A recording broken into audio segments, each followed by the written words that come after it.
people would have liked to admit. I even believe that, of course, despite the rhetoric that you're seeing out of Washington and London, they were very much aware that this was a possibility, considering the fact that the Minsk Accords were really going nowhere for a very long time. So this is effectively a stalemate. And so I believe that all the activity and all the hysteria that you've seen since maybe the beginning of December coming from the West was really an attempt to break this stalemate one way or the other, or force some sort of a move to advance the situation a bit further. And I've always believed, and I'm not alone, of course, that the West has always sought to obliterate the Minsk Accords. Certainly that was President Poroshenko's position at every turn, to sabotage, to undermine it, and that more or less continued on to the current administration in Kiev with President Zelensky. So no effort really made to break that stalemate, to advance things further. And, you know, the inevitable result at the end of that always would have been some level of recognition or autonomy for these People's Republics of Donetsk and Lugansk, these breakaway regions. And so I think what we're really witnessing here, it is historic, what's happened here, but is really President Putin and the Russian government have effectively sprung the trap that the West had laid by undermining the Minsk Accords for so long. I'm talking about the United States mainly, and those pro-U.S. and pro-NATO factions within Ukraine. So all President Putin did today really was kind of move the ball a little bit further down the pitch. Moving the ball down the pitch, Patrick, but also getting a lot of reaction, fast and furious here. It's riding feathers around the world. A lot of people are kind of Putin's a violation of international law. Well, you can interpret it that way, but, you know, when has international law ever been observed by the United States and its allies?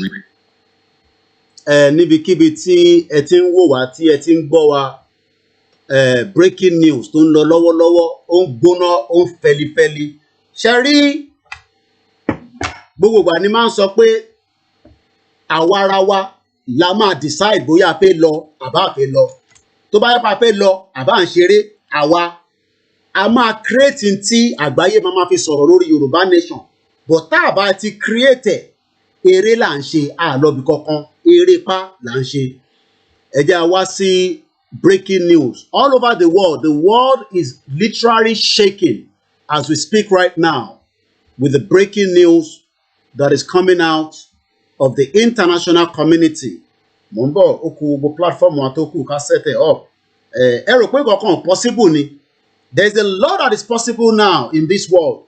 Kíyàn kan ṣe máa sọ pé tẹ bá gba orí M1 ìbẹ̀rẹ̀ lẹ́mọ̀ àmọ́ parí ẹ̀ àwọn stupid talk, àwọn nonsense talk táwọn kan máa fi ń dẹ́rù bà wá. Wọ́n ti gbàgbé pé we are no longer living like it used to be back in the days. So as you are watching this broadcast right now is a breaking news where, as we speak right now, Russia ó ti declare ìlú tí a máa fún yín ní gbogbo information wọn nísìnyí. They used to be part of Ukraine, but lálẹ́ yìí wọ́n ti di an independent country.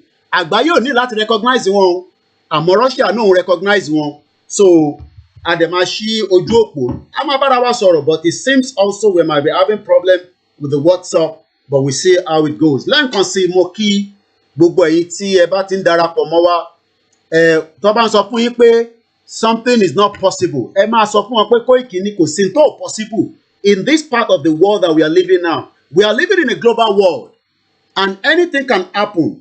Kò dẹ̀ sí kankan tó ń bọ̀ tí ilé ò lè gbà. Ẹ má jẹ́ kí èèyàn kankan máa parọ́ fún wa. So right now, as I'm telling you, today, the 21st day of February, after a long hour of conversation, Putin has now officially signed friendship and aid agreement with the Ukraine separatist leader. Àwọn separatist tó jẹ́ leader wọn, òun lòun náà máa bá ṣe. So tá bá ń sọ fún wa pé until táwa náà tá bá gbéra, tá bá gbéra, the whole world is talking about this now. So we're going to come here now and listen to RT. I do not own the copyright, but we can make use of it and ẹ̀rí fáwọn èèyàn ṣe ń jubilate iná àwọn èèyàn ti ń dùn pé EU wọn náwọn nígbà America náwọn nígbà ìyẹn kò kan ayé. Is also pointed at the people in Ukraine itself to kind of somewhat keep the population on edge of an imminent Russian invasion, and they would likely run to the west or accept more aid and help from the United States, get more involvement from the Yoruba member nation states in helping to ìjàfẹ́ táwa náà wà níbi tí tá bá ti declare kí gbogbo àgbáyé máa sọ̀rọ̀ nípa wa but a ní ká má ti declare ẹni ká ṣe ní diplomacy sometimes diplomacy yẹn kò lè work gbogbo ẹnu mo fi sọ a máa pẹ́ lórí ẹ̀ ni a ti ṣojú òpó but we might be having problem ẹ mọ̀ pé tí ó bá ti di nǹkan báyìí WhatsApp yẹn náà a máa ṣe bigibigi ni now a máa sọ̀rọ̀ lórí gbogbo in tó ń lọ lọ́wọ́lọ́wọ́ nísìnyí but as I speak to you right now the world is literally moving and also why táwa ń sọ̀rọ̀ nípa eléyìí the British government is also moving very fast into sending somebody to Nigeria. Ẹ lè má ti rí news yẹn ẹ jẹ́ kí n lọ bá yín mú yẹn jáde but ká má kọ̀ gbọ́ news eléyìí lọ lẹ́yìn for now. Geopolitics. So unfortunately, that as history bears that out, so many different situations in other theaters in recent decades. Patrick, you bring in, you take us to the other side of the Atlantic, you bring in the US angle here. I wanted to ask you if you would take us to US angle, yes, US angle. What's the US angle in the situation? America máa pariwo máa gbélé ni. Yeah, diplomacy might take about 10 years. That's anyone's guess. Ìlú kan ti declare báyìí nísìn. National Security Committee ẹ lè má ti rí eléyìí. Ó jẹ́ kọ́kọ́ lọ mélòó náà jáde fún yín. Lẹ́ẹ̀kan sá kí gbogbo ẹ̀yin olólùfẹ́ wa. Breaking news eléyìí ó ń gbóná pẹ́lípẹ́lí. But look at the spokespeople from this committee, the National Security Team, by Jake Sullivan, who is under fire right now in terms of being. Ìjẹ́ mọ̀ pé the UK minister Vicky Ford set for a maiden visit to Nigeria. Kí ló ń wá káàkiri? Ó ṣe jẹ́ nísìnyí ni gbogbo wọn ṣà ń lọ Nigeria. The United Kingdom Minister for Africa, Latin America and the Caribbean, Vicky Ford is set for a maiden. Tó bá pè nǹkan ní maiden ẹ jẹ́ ká lọ wo meaning ẹ̀ torí tó bá ti ń lo àwọn òyìnbó ńláńlá yìí kò lè yé mi kò dẹ̀ lè yé yín náà so ẹ jẹ́ ká kọ́kọ́ lọ wo meaning àti pronunciation. Maiden kí ló ń pè bẹ́ẹ̀ unmarried girl or young woman so kí ló ní ṣe pẹ̀lú ọ̀rọ̀ being or involved the first attempt or act of its kind so ó máa lọ sí Nàìjíríà àmọ́ tó fẹ́ bá lọ the first attempt or of his kind òun ló ń pè ní maiden so ó ń lọ sí Nàìjíríà ìyẹn ará bíi woman yìí òun ni Minister for Africa ní fún representation ní United Kingdom wọ́n disclose eléyìí fún according to the British High Commission in Nigeria níjọ́ Sunday the British High Commission explained that the visit will take forward effort by both countries nígbà tá náà fẹ́ lọ àwọn sì ń sọ pé káṣá máa ní unity security defence partnership dialogue àwọn wo ló ń bá ṣe dialogue yẹn àwọn wo ni Fúlàní àti òyìnbó ń bá ṣe dialogue ìlú kan ló ti jáde nísìn ìlú kan lélẹ̀ nísìn right gbogbo tó ń lọ báyìí nísìn lórí social media báyìí lórí Twitter kò ń ṣe tẹ̀rọ tiwa o torí àwọ̀ wà lórí social media àdẹ̀sí lórí Twitter so ẹ jẹ́ kí n lọ type in Putin ẹ rí i pé òun ló ń trend báyìí ní gbogbo àgbáyé lọ́wọ́lọ́wọ́ báyìí. Putin recognition of a breakaway Ukraine is a clear oríṣiríṣi òyìnbó a máa jáde báyìí nísìn is a clear international law Boris Johnson náà ti sọ̀rọ̀ ṣe rí pé ọ̀rọ̀ yẹn máa dùn nísìn tó bá jẹ́ pé àwa náà bá lọ declare báyìí nísìn gbogbo akọ́ máa ṣe fìkìfìkì ni but ẹ̀rù ń bà wá àfi ká máa rojọ́ ẹjọ́ wẹ́wẹ́ ẹjọ́ tó lè mú kankan wá ẹ jẹ́ àgbọ́ díẹ̀ nínú RT mò ń bọ̀ lórí ìjókòó orí òun ló ń sàn yẹn ló ń tọwọ́ bọ̀ yẹn kò dúró ní Amẹ́ríkà kò lọ gbàṣẹ lọ́wọ́ United Nations kò lọ gbàṣẹ lọ́wọ́ anybody ó declare fún rẹ̀ láti inú ìlú ẹ̀ ó ṣe kí ni ó declare láti inú ìlú ẹ̀ ẹ jẹ́ ká ka bíbà ẹ̀ so kó lè yé yín dáadáa àwọn wo ló ń pè bẹ́ẹ̀ kí ló ṣẹlẹ̀ gangan màá farabalẹ̀ gbogbo ẹ̀ ní máa ṣàlàyé fún yín the apparent recognition of the breakaway region of eastern Ukraine by the Russian president Vladimir Putin is a breach of international law. Kí lẹ respect kìkì British jọ tẹ́lẹ̀? Ntí British máa sọ náà nìyẹn, according to the British Prime Minister Boris Johnson ní èníjọ́ Monday. While Johnson was speaking, Putin was signing a decree recognizing the independence of two breakaway regions tó ń pè ní Luhansk and Donetsk region. Àwọn yẹn breakaway kúrò lára Kiev ní 2014. Òun ti sign agreement pẹ̀lú wọn nísìsiyìí pé òun fún wọn ní independent. Kò nídìí láti lọ sí United Nations. Àwa nísìnyí àníkà lọ sí United Nations. Àwa ló ń queue, a ló ń dó síwájú number 10 Downing Street. Wọ́n dá wa lóhùn. Because wọ́n ti rí pé ọ̀lẹ ni wá, àjàkàrà ni wá, òun lélẹ̀. Ẹ jẹ́ ká lọ wo àwọn wo ló ń pè ní Donetsk yìí. Ẹ jẹ́ ká lọ ṣe Google search quickly so that we get a good background. Gbogbo population àwọn eléyìí nísìnyí. Ẹ jẹ́ ká wo population wọn. Kí ni population àwọn tí wọ́n ṣẹ̀ fún ní? Wọ́n pé 500,000.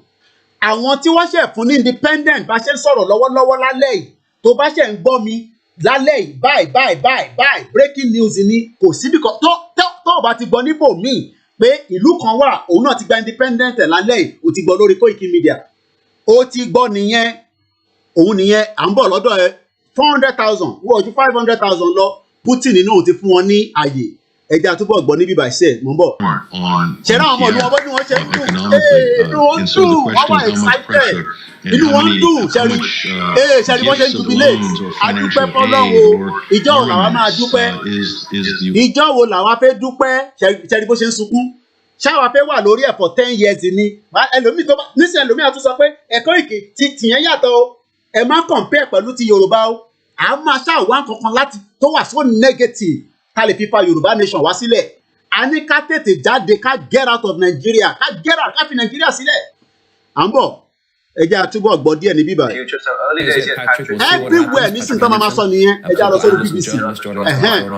Jerry everywhere tó máa sọ nísìnyí. As we understand, thousands are being evacuated to safety here in Russia. Nǹkan máa gbóná pìpìpìpì. Donbas republics, as we understand, unprecedented numbers. Now more than 13,000 people of the Ukrainian conflict. Almost a quarter of the victims are civilians. More than 23,000 have been injured, and more than 1 million Ukrainians are now displaced. We heard from some of those who have been living through the horrors of this war. Would you have wanted this for your child? Would you? I also don't want this for neither of my grandchildren. Do you know that heads have been blown off before their parents' eyes? And we know how parents hid their 3 children in a bathroom, and they all got blown up there. You don't know this. This situation started back in 2014. Then, my son became disabled, my daughter-in-law died, and a 1-year-old grandson received a head injury. Of course, we are now very, very afraid. In our village, there is constant shelling. We decided to leave because a missile landed at our apartment building entrance. There is such tension here. In the morning, there was an explosion again. We were going to Russia, running away from the shelling with my wife and granddaughter. I came here from Donbas together with my children. Yesterday I was walking to work, but it's impossible. So much shelling. I don't want to come back. It's very dangerous there. I live there and don't want to anymore. They say if they get to our territory, to Donbas, no one will be left. They won't even spare children. They'll destroy everyone. Lẹ́ẹ̀kan sí It was very scary. ó lè yí gbogbo àwọn tí ó ń join wa torí ẹlòmíì lè ní kó ìkariwo tó ń pa igan kò tẹ̀ jẹ́ ká gbọ́ nǹkan tó ń ṣẹlẹ̀. In tó ṣẹlẹ̀ lálẹ́ yìí lénìí ni pé a country 2 countries tó wà lábẹ́ Ukraine ní èní 22 ìyẹn Putin ó ti ṣe kí ni ó ti sign pé àwọn náà ti jẹ́ gẹ́gẹ́ bí ìlú kan. Àgbáyé ò bá àmọ́ àti recognize wọn ẹja lọ́wọ́ population àwọn eléyìí gbogbo population àwọn eléyìí ò tó 1 million kò tó abúlé wa kan nílẹ̀ Yorùbá à ń bọ̀ lórí ẹ̀ so mo kàn fẹ́ ṣàlàyé ẹ̀ fún yín analysis ẹ̀ dáadáa so màá lọ sórí BBC àwọn máa ń ṣe gbogbo analysis ẹ̀ fún àwọn ní manpower èmi ò ní manpower so èmi á máa lọ kà nǹkan tó bá kọ síta kó lè bá yé mi àtẹ̀yìn ṣe rí ọ̀rọ̀ tí ó ń tàn sọ yìí right is just nothing different from àwa tá a náà fẹ́ kúrò ní Nàìjíríà a náà fẹ́ kúrò ní Nàìjíríà but UK ṣì ń send the representative ẹ wo bíbá yìí nísìn right woman yìí tẹ́ ń wò yìí ó ń lọ sí Nàìjíríà ìyá tẹ́ ń wò yìí ìyá yìí òun ni Minister for Africa ní ìjọ Sunday the British High Commission explained that the visit would take forward effort by both countries to build on a UK-Nigerian partnership and strengthen the strong security, anti-corruption and economic tie. Kí ló ń bí by anti-corruption? Britain tó yẹ pé gbogbo owó tó jí ní Nàìjíríà ìbíbà ló wà. Gbogbo àwọn tó ń jalè káàkiri tí wọ́n jẹ́ kí wọ́n lálàáfíà inú bíbà ló kówó sí. Wọ́n wá sọ pé àwọn máa stop anti-corruption àti economic tie àti security. This visit followed the UK-Nigerian Security and Defence Partnership Dialogue in London. Ẹ rántí pé ẹ jẹ́ lọ mú fídíò yẹn wá ẹ jẹ́ change background yẹn. Ṣé ẹ rántí pé wọ́n rán representative wá láti Nàìjíríà ṣé Chief of Defence Staff lẹ́ ń pè. So òun ló ń ṣàlàyé fún wa ní bíbá pé nípa tó ṣẹlẹ̀ tó sọ̀rọ̀ lé lórí òun padà lọ sísàlẹ̀ nísìn ó ń lọ bá caliphate.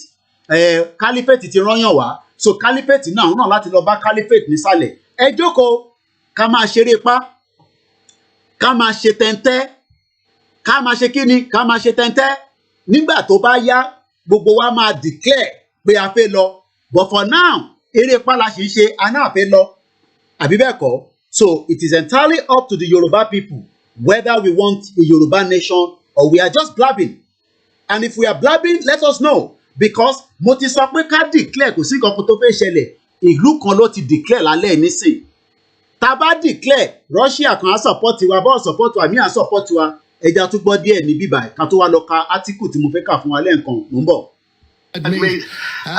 Impact one, there another, crater here and everywhere here you'll see bloodied bits of clothing. This is a miner's outfit. He was on his way to a mine shaft where he works. This is one of the two shells that landed here. Again, we aren't going to spend very long here because there are still incoming shells and explosions that we hear in close proximity.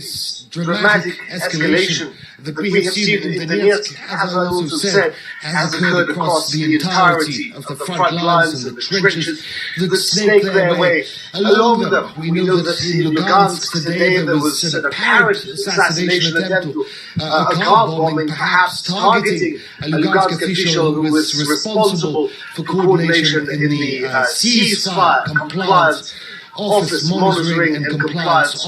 Ẹja fi gbogbo àlàyé tí yẹn ń ṣe àpadà wá síbẹ̀. The world is already shaking. Now let's come here. According to the diplomatic correspondent for BBC, the substantial change in the Russia position, the decision, the decision by Russia to recognize Luhansk and Donetsk, I hope I'm pronouncing it very well anyway, is a significant escalation of the crisis over Ukraine. But ẹ rántí pé gbogbo táwọn lè bá kọ in tó máa favour aráàlú wọn ni ẹ mọ̀ pé BBC lélẹ̀ wọ́n ti bá lọ ka ti RT báwọn ṣe máa gbé kalẹ̀ àlàyé tó máa sọ ó máa yàtọ̀ sí analysis eléyìí so kẹ́lẹ̀ understand the way the world works in tó bá favour ìlú kọ̀ọ̀kan ló máa ń sọ̀rọ̀ lé lórí èyí tó favour wọn nísìn làwọn ń sọ̀rọ̀ lé lórí bó ṣe máa gbé kalẹ̀ ó máa ẹ̀rí pé ó máa wà bias in a way and tó o bá dẹ̀ mọ̀ let me tell you àwọn òyìnbó kan ni mo ya picture yìí ó ti wà lọ́wọ́ mi ó tójọ́ mẹ́ta ẹ jẹ́ n fi wọ̀nyí ó dáhùn pé àwọn kan ti rí tẹ́lẹ̀ rí èdè lè má ì tí rí àìmọye ìgbà ni mo ti ṣó ẹ̀ òkè kò sí lórí bíbà ẹ jẹ́ n lọ mú jáde ní bíbà so tó bá ń fi pé gbogbo tó bá ń kà lórí BBC authentic ni àwọn nìkan ló dájú màá sọ fún ẹ nísìnyí táwọn ọmọ wọn tó jẹ́ ọmọ ìlú wọn nǹkan máa ń sọ nípa BBC tí wọ́n pọ́nlé yẹn ẹ̀hún lélẹ́yìí àpọ́nlé tẹ̀yìn pọ́nlé òun lélẹ̀ àwọn ọmọ ìbò nìyẹn ọ̀pẹ tó bá yẹ pé dúdú méjì ló dìímú nísìnyí wọn a máa ní our bias àwọn ọmọ ìlú wọn ló dìímú ìkọ́ mọ̀ pé wọ́n kì í sọ títọ́ gbogbo bó ṣe ń pa wá tó ń gé wa lórí tí Fúlàní ṣe jàǹbá fún wa BBC ò ní rìpọ́tẹ̀ ẹ̀ bá lọ pariwo níwájú BBC wọn ò ní gbé jáde but BBC Yorùbá nísìnyí bó bá tọ kámẹ́rà nísìnyí kí ló tó mú wá o BBC Yorùbá BBC Yorùbá BBC Pidgin BBC Igbo ẹjẹ àgbẹ̀ síbẹ̀ kẹ́lẹ̀ bá mọ̀ ẹjẹ ara jù wọ́n síbẹ̀ yẹn ẹjẹ minimize ẹ̀ díẹ̀ lẹ́ẹ̀kan sí breaking news ni tó bá ṣẹ̀ ń darapọ̀ mọ́ wa breaking news ní jẹ́ n change kí yọ àwọn sójà àwọn defence kí ní àwọn yẹn kúrò lẹ́yìn mi járe breaking news là ń sọ̀rọ̀ lé lórí tó bá ti jẹ́ breaking news breaking ló máa wà lẹ́yìn so now let me increase the front so that you can be able to read along with me once again. This is a breaking news as Russia has now recognized 2 separatists out of Ukraine to become an independent nation of their own. Wọ́n ní láti lọ bá UN. Wọ́n ní láti lọ bá anything. Mr. Yinka ní Koiki, globalism is breaking. This is just the beginning. All these corrupt states that have centralized power like Nigeria will be decimated in due course. This is the end of the illiberal state. Thank you very much, Mr. Yinka. Kiev has no intention of implementing the Minsk agreement, so this was always the direction to go. At least now, these poor souls will be protected. Yes, Russia might protect one. Jajani at Yinka, exactly. This is the tip of the iceberg. Mo fẹ́ ṣí phone line mi, but it seems I'm having problem. But ẹ̀yin tẹ́ bá mọ̀ nípa tẹ́ bá mọ̀ WhatsApp, Skype, ẹ lè máa join by Skype. We should all be very, very techy nísìnyí. Kò ní ìpàṣẹ máa dúró fún WhatsApp call nìkan. Ẹ lè pè lórí Skype. Ẹ̀yin tẹ́ bá ní Skype, ẹ̀yin tẹ́ bá dẹ̀ ní Skype. Ẹ jẹ́ ká ṣe máa bá ètò yẹn lọ. So according to this, it is a substantial change in Russian position. Until recently, President Putin and his minister spoke of the need to revive the failed Minsk Accord. Òun ni Mr. Yinka sọ̀rọ̀ lé lórí. Ó ṣẹ̀ṣẹ̀ bí region yẹn làwọn wà ní àbáwọn tó máa ń follow irú àwọn ìlú báyìí. Nítorí pé kò ń ṣe gbogbo ẹ mọ̀ pé bí Yorùbá nation jẹ́ kẹ́lómítà ẹ̀mọ́ tó ń lọ ní ìlú mi. But àwa tá à ń follow ẹ lọ wo analysis program tá a ṣe níjẹta. Ó bèzì lórí gbogbo ohun tí à ń fèsì nísìnyí. Tó bá sọ fún èyí pé lánàá àwọn èèyàn ríran sí yẹn nísìnyí o.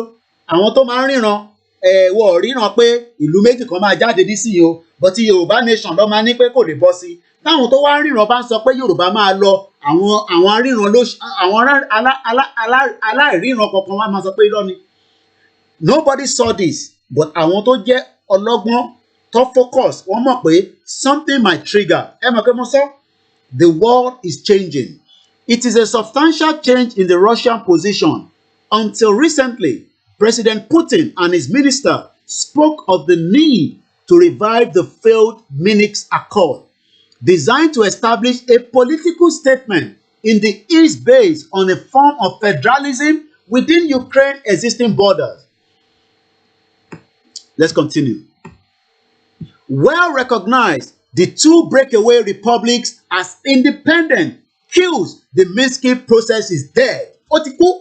Nígbà tó ti fún wọn ní independent, Minsk Accord yẹn is gone. Kí ló ń pè ní Minsk Accord? Ká kò fi torí pé ẹlòmíì ó lè má yé wa, ẹ jẹ́ ká lọ ṣe Google search and let's go and find out. The Minsk Protocol is an agreement which sought to end a war in Donbas region of Ukraine. It was written in 2014 by the Trilateral Contact Group on Ukraine, consisting of Ukraine, the Russia. Ṣọ́rọ̀ ẹ̀ ti yé yín nísìn. So now let's come back here. So ó ti ní agreement kan tó wà. Báwa náà ṣe lá agreement pé after 100 years, àná àṣe mọ́. Kí la tún dúró fún? Ẹja abọ́ sí títì ká dúró sí títì wọ́n lè pa gbogbo wa. France Macron says the 2015 ceasefire deal between Kiev and Moscow offer a path to peace. Ukraine-Russia crisis. What is the Minsk agreement? Òun la fẹ́ kà nísìn. Bó bá ṣe ń darapọ̀ tó o mọ tó ń bọ̀. Yínká ní, yeah, dead. Forget about the Minsk Accord. The game is over. Russia ti declare ìlú méjì. Ìlú méjèèjì tẹ́ ń sọ yẹn, òun lélẹ́yìí. Wọ́n ń pè kan ní Luhansk. Ṣé mo pronounce it dáadáa, Mr. Yinka? The other one is called Donastic.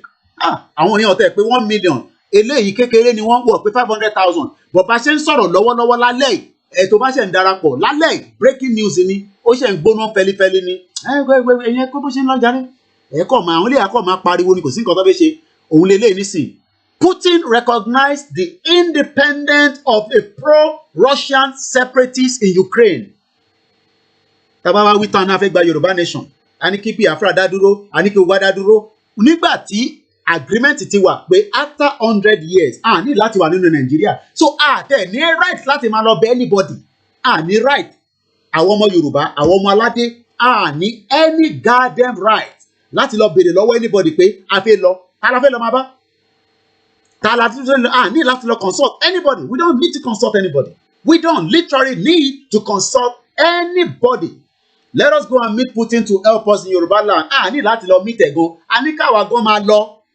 Èwo làbọ̀rọ̀ lọ meet Putin. Ká bá lọ, Putin máa yọ ẹsẹ̀ kúrò lára Nàìjíríà. Embassy tó bá wà ní Nàìjíríà, wọ́n máa kọ́kọ́ lé gbogbo wọn máa kọ́kọ́ sá lọ ná. Because wọ́n mọ̀ pé problem ti wà nìyẹn. But nígbà tá a bá declare, tá à ń bẹ̀rù, +447594050979. Let's come back to this agreement that was put together. Agreement yẹn nísìn ó ti fàya sí ọkọ tó jẹ́ agreement mọ́ because bá ṣe ń sọ̀rọ̀ lálẹ́ nísìn lálẹ́ lọ́wọ́lọ́wọ́ báyìí. Bẹ́ẹ̀ni, we don't need the UN. Àwọn kan náà need the UN. Kí la fẹ́ fi UN ṣe? UN tó ti wà compromise. UN tó ti wà compromise là ń sọ pé a need. So ìyẹn la ṣe ń sọ fún gbogbo èèyàn ọmọ Yorùbá pé if truly we want to leave Nigeria, we must do something that will trigger the world. Let's read this further. This was put together on the 9th of February by Al Jazeera. You can also contribute into the program. It's a communication that is available. We are here. So that Sherry Taban sọ̀rọ̀ Tabawa sọ̀rọ̀ program, especially on Koiki Media. Tibani a fẹ́ gba M1. Èmi ti rí gbogbo ẹ̀ pé kò sí bó ṣe fẹ́ gba M1 yẹn tó. Ó máa create n tó ń pè ní traction. Mọ̀ tó ń pè ní traction. There's something called traction. Jaja ni please let's scatter everything at once. Àwọn kan ní ká má scatter ẹ̀, wọ́n ní ká lọ sí through diplomacy. Ká lọ máa gba petition, ká lọ máa bẹ̀ wọ́n, ká lọ máa bẹ̀ UN. A fẹ́ lọ bẹ̀ UN. Níjọ́ ọ̀lẹ́mọ̀ tí UN máa dá yín lóhùn. Ẹ lọ wo program tá a ṣe lọ́sàn-án. Àtẹ̀mọ̀ pa tó máa padà wá straight away báyìí. But nígbà tó bá ti di breaking news, ó ti di dandan pé ká padà jáde because media làwa, kì í ṣe blogger. French President Emmanuel Macron kò tí pé 50 years, ọmọ kékeré ni. Ó wá ń control ẹ̀yin àgbàlagbà bàbá wa, àwọn dádì wa, èyí tẹ́tí pé 70, 60. Àwọn young boys. How old ni Macron fúnra rẹ̀? How old ni Macron? Lẹ́ẹ̀kan sí orúkọ mi a máa jẹ́ Koiki Ọláyọmí tí gbogbo yín mọ̀ sí Koiki Media. Ṣé rí ọ̀nà tá a máa fi lọ ó kù sọ́wọ́ ara wa. Gbogbo analysis tá a bá máa ṣe bá lọ́wọ́ ẹni tó ní 200,000 followers. Tá a bá ti lọ ní direction tó jẹ́ ká tètè gbẹ́sẹ̀ lé lórí, a máa pẹ́ níbi pa fẹ́ kúrò nínú Nàìjíríà. Because Nàìjíríà ẹgbọ́n nǹkan tó Ọbásanjọ́ sọ náà. Ọbásanjọ́ ti sọ. Ó ní we need a lot of rebels. Ẹ rò pé bàbá yẹn stupid ni. Ẹgbọ́n nǹkan tó Ọbásanjọ́ sọ náà níjọ́ Saturday. The old generation should step aside. Ọbásanjọ́ wọ́n ní step aside. Ẹgbọ́n nǹkan tó sọ ní bíbá.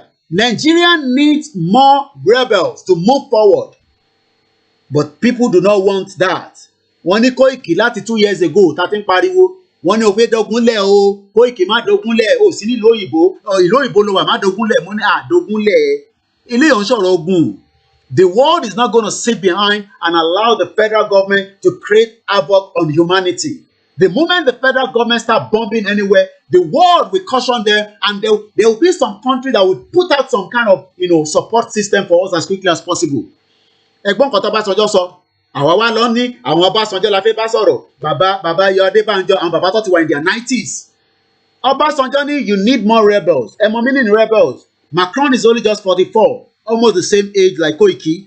Èmi jókòó níbẹ̀ mò ń pariwo lójoojúmọ́. Macron ọmọ 44 years ó ń control gbogbo France, kò tún wá control France nìkan, wọ́n tún control other African countries. Ṣé wọ́n fẹ́ ẹ̀kọ́ fún wa mú ni? Ṣé ìgbà tó ń fẹ́ ẹ̀kọ́ fún wa mú? Ṣé àmọ́ ẹ̀kọ́ yẹn ni? Ṣé nǹkan tó fi sínú ẹ̀kọ́ yàtọ̀ sí nǹkan tó ẹ̀kọ́ mú ni? Àmọ́ ní àwa la lágbájì, Yorùbá ló lágbájì. Ẹgbẹ́ máa ṣe Zoom meeting, a máa pariwo káàkiri. A lè jáde gẹ́gẹ́ bí ọmọ Yorùbá ká sọ fún British government pé in the next 30 days from today we would nílà tẹ̀tí sọ yẹn gan sẹ̀. Ṣé Russia sọ nǹkan kan? Russia just came out and declared 2 nations straight away. Ẹja tó gba analysis yẹn díẹ̀. Springs or colour revolutions. These are all essentially out of languages playbook. So, Ṣé ráwọn Yorùbá ṣe ń jubilate nínú comment box? A lot of our viewers today, a lot of people don't remember that far back, 2014, not so long ago, but there was a huge outside play inside Ukraine. And here at RT International, we were talking about it all day long, and the Western media kept saying that we were talking propaganda, we were talking facts. Now, look, when it comes to the credibility now of leaders and the media as well, because as you well know, for the past number of weeks, we've had an absolute... I'm communicating, I'm muting, I'm sorry. So if you have just joined us, there's a breaking news. 2 countries have now been declared a country by Putin. He doesn't need any concept of anybody. He doesn't need to go and beg anybody. He doesn't need to go and speak to anybody. He doesn't need anybody before he declared 2 separatists that were in part of Ukraine as now an independent. And Russia will start putting their military base around there. Tó bá bí Ukraine dà kó wọnú bẹ̀. Àmọ́ tí wọ́n ṣe fóun. Àwọn àgbáyé akọ̀ máa pariwo ni. Wọ́n akọ̀ máa ṣe reaction ni. There's nothing that can change. They cannot change that because Putin is not going to back down. Talking about what the military game plan by Putin is going to be, they're talking about all-out attack on Kyiv by Russia. And I don't see that. Benny, our freedom is in our hands. This is the momentum, guys. Putin has effectively put a full stop to this lie that is used. Afẹ́kúrònú ìlú tó sign agreement with 100 years la máa ṣe àṣẹ tí wàá fẹ́ lọ bá wọn ọdún yẹn kọ́ fún wa ní àyè pàfẹ́ lọ. Ṣé kàn ṣe pé kàn ṣe gbogbo wa ṣá? Western countries sign in the West. And so this is something that I think he's going to try to influence politically the Kyiv and try to keep. Ṣé àwọn separatists yẹn ni àwọn ọ̀gá àwọn bàbá àwọn ọ̀gá wọn nìyẹn? Ó fún wọn ní kí ẹ sign ẹ̀ into law. What the independent country nìyẹn? Àwa ṣe ń dúró afẹ́ lọ gba United Nations ní ṣẹ́rí olùtọ́wọ́ bọ̀ yẹn. Ẹ̀wù ti tọ́wọ́ bọ̀. Ọba bí America dà kọ́ wá sọ pé òun tóun sọ yẹn kò rí bẹ́ẹ̀. The 2 countries cried to Putin to help them out as a country and he promised them and he stand by it. Wow, Mr. Moses Fadipe, thank you very much. Àwọn tó mọ̀ ń pẹ̀ nìyẹn. Thank you very much, Waris Jinodo. Gbogbo yín ni mò ń kí. There is celebration. Can easily, particularly the launchers, can easily Àsí àwọn tí ń fẹ́ ìyẹn kan nínú comment ibà ó ní please destroy the planet now. Ní destroy ẹ̀ kí la fẹ́ destroy ẹ̀ fún ilé ayé dùn. Ẹ má jẹ́ káwọn politician Nàìjíríà kọ́ máa dẹ́rù bà yẹn tẹ́ wà ń lé. Ṣé rí bó ṣe ń ṣẹlẹ̀ gángan yìí bẹ́ẹ̀ náà ló ṣe máa rí.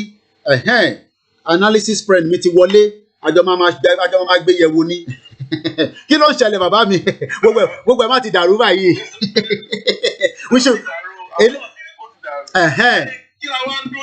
Ó yà mí lẹ́nu. So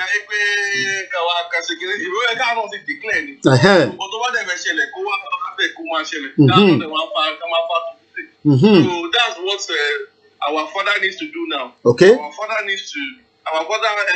Professor Banja Kitoye, us have a press conference. I announced that I want to declare Yoruba nation. So okay. all the land, all the land on Yoruba land, the land. Ẹ máa join èèyàn kan mọ́ kọ́ọ̀lì yìí so àwa mẹ́tẹ̀ẹ̀ta la máa wà lórí ẹ̀ for now. Àṣì kọ́kọ́ manage àwa mẹ́tẹ̀ẹ̀ta so but continue. Jídé náà ti wọlé so àjọ máa manage ẹ̀ ní àwa mẹ́tẹ̀ẹ̀ta. Jídé mute background ẹ̀ please. Okay. Oya, go ahead, my brother first. Kí Jídé tó sọ̀rọ̀ tiẹ̀. Oya, go ahead, my brother. Yeah, so but I concluded it. So see, Professor Banja Kitoye is the one declare. At least we know where we are going. So we will see Olukaluku Agbo, our Britain Agbo, to what they might go, to what they go. So we go borders I want everything, all our natural resources. Us 100%, and we just carry on, set up everything. Àwọn embassy wa go there, so gbogbo arrangements about it. So we don't need to wait for anything. Èmi ò rí kọ́tà àgbò dé fún. Wọ́n á ti mọ̀ pé fraudulent constitution ni àrùn lé lórí. Tábà ti lọ gbé court case lọ sí fraudulent constitution yẹn. Ẹ pé president ibẹ̀ nǹkan tó fi ń dúró nìyẹn. Ṣé court òun gan máa dáhùn sí kìíní yẹn? Court òun lè dáhùn sí. Okay. So the only thing we can do is to declare Yoruba nation. So because that's the only way. Because if you don't declare it and you're using the same system as these people and they are defending you want them to defend you based on their law, based on the fraudulent law. Okay. Ẹ jẹ́ kí Mr. Jide, ẹ jẹ́ ká gbọ́ view Mr. Jide náà. We have 2 people join together on a WhatsApp call. So èyí tẹ́ fẹ́ pẹ̀ ṣe sùúrù ká kọ́kọ́ gba analysis àwọn méjèèjì dáadáa náà. Go ahead Mr. Jide. Kálẹ̀ gbogbo iléeṣẹ́ ìtọ́jú ìrẹsẹ̀ ní pé ẹ jẹ́ ká kíra wa kú oríire. A dúpẹ́ f'Ọlọ́run. Àti last week mo ti sọ mo tẹnu mọ́ mo ní kí ni Ukraine yìí ó máa ṣẹlẹ̀ tẹ́ bá rántí mo tẹnu mọ́ ló máa ṣẹlẹ̀ mo dẹ̀ tún bá bọ́dà kan ìsọ́ níjẹta kí ni ó máa ṣẹlẹ̀ ẹ jẹ́ ká máa kíra wa kú oríire. The best thing going forward now ni press conference, our news agencies, press, declare. Heaven will not fall. Heaven will never fall. Okay. Àwọn èèyàn máa ń lò máa dáṣe máa ń bẹ̀rù náírà kan máa ṣe campaign láti ọdún méjì a máa pariwo bọ́ sórí iṣẹ́ a máa pariwo ìjọ wo la fẹ́ ṣe ẹ̀dà. Ìjọ wo la fẹ́ ṣe ẹ̀dà. Àwọn ọmọ la bíjọ sí ìgbà wọn àlè mú ọ lọ sí ilé kẹ. Heaven ò ní fall tàbá declare heaven ò ní fall. Oda. Okay. Oh yeah, go ahead. Yeah. Kódà ó tún máa jẹ́ kí wo nǹkan tó yá ni. So if we declare it now, it will make things quicker. Yeah, my brother. Let me just say one thing.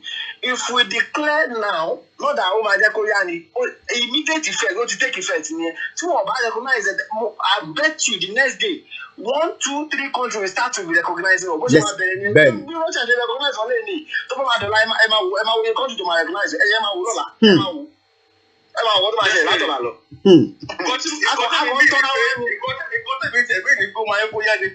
Because nobody declare anybody to just pay company only company and only the government official in that other country, you know what that implication means, babe. Now everything you that country to pay invalid. Another negotiation from scratch. So thank you very much because this is a great moment in the history of mankind. As at yesterday, I know power continue feelings, but there's a lot happening with the Ukraine, Russia, and everything. But Thomas of our Yoruba pé a lè tún witness ìlú méjì kan máa di independent country lẹ́nìí kí lẹ máa rí sọ sí. Èmi ní tèmi my own opinion I knew because America insist pé Russia máa invade wọn ní wíìkì yìí by all means kó máa invade wọn by Wednesday. Èmi mọ̀ ní pé tí Russia bá náà máa ṣe nǹkan máa ṣe ni mo mọ̀ dáadáa mo máa yẹ Vladimir Putin tó bá gbẹ́sẹ̀ lé nǹkan báyìí pé nǹkan tó máa ṣe ló máa ṣe. Èmi mọ̀ pé kò máa ṣẹlẹ̀ lọ́sẹ̀ yìí tí èmi ó ní brother kan tí wọ́n pè ní Igwe ẹlẹ́mà ó máa bá yín sọ ẹlẹ́mà pé orúkọ tó ń jẹ́ nìyẹn. Mo ìsọfún ní ìjọ Friday pé nǹkan tó ṣẹlẹ̀ Russia yìí ẹ máa wọ̀ sẹ́yìn nǹkan kan máa ṣẹlẹ̀ ó lè ṣẹlẹ̀. Okay, ẹja gbọ́ view my brother there, yeah. You see the thing is here. So now on Russia game planning, they already have everything mapped already. So gbogbo tó ṣẹlẹ̀ sí wọn àgbé past yẹn wọ́n ní láéláé jẹ́ kó repeat ara again. Because they themselves àwọn gan super power ni wọ́n. But nǹkan tó ń ṣe àwọn West yìí ni pé wọ́n fẹ́ recognize Russia as super power. So gbogbo ìtọ́ yìí ń ṣe pé àwa la ní kíní kan àwa la ṣe lè Russia kí ẹ̀ ní gbogbo nǹkan tó ní boom better than them. But Russia ń sìn calculation ló ń lò because ní gbogbo báwọn àwọn Eastern Europe ṣe ní gbogbo àwọn Eastern Europe yẹn Russia ló yìí lẹ́nu ní gbogbo yẹn. So Russia ò fẹ́ kí ẹ̀yin Western Europe kẹ́ máa wá sí Eastern Europe. Gbogbo àwọn Poland gbogbo àwọn Lithuania gbogbo àwọn Albania Russia ló sì lẹ́nu gbogbo you will not come to those areas, those territory, and be making mouths. We will do this, we will do that. No. Okay. So that's the reason why. Don't declare yeah. Now it will be easy for you to move the military base inside. So what you allow me present Kó tó dípá máa fún àwọn ẹlòmíràn láyè. The next question, I want you to answer quickly because I can see that the line is getting busy. Russia did not even consult United Nations, any other countries. What is our view on that? Because analysis is also part of what we have been talking about. Go ahead, Jide. The reason being that Russia is one of the superpowers because in the United Nations, Security Council, Security Council, UK, US, China, France, àti Germany. Russia àwọn márùn-ún yẹn wọ́n ní agbára kan tó yẹ pé tó bá ṣe nǹkan àṣegbè ni. Okay.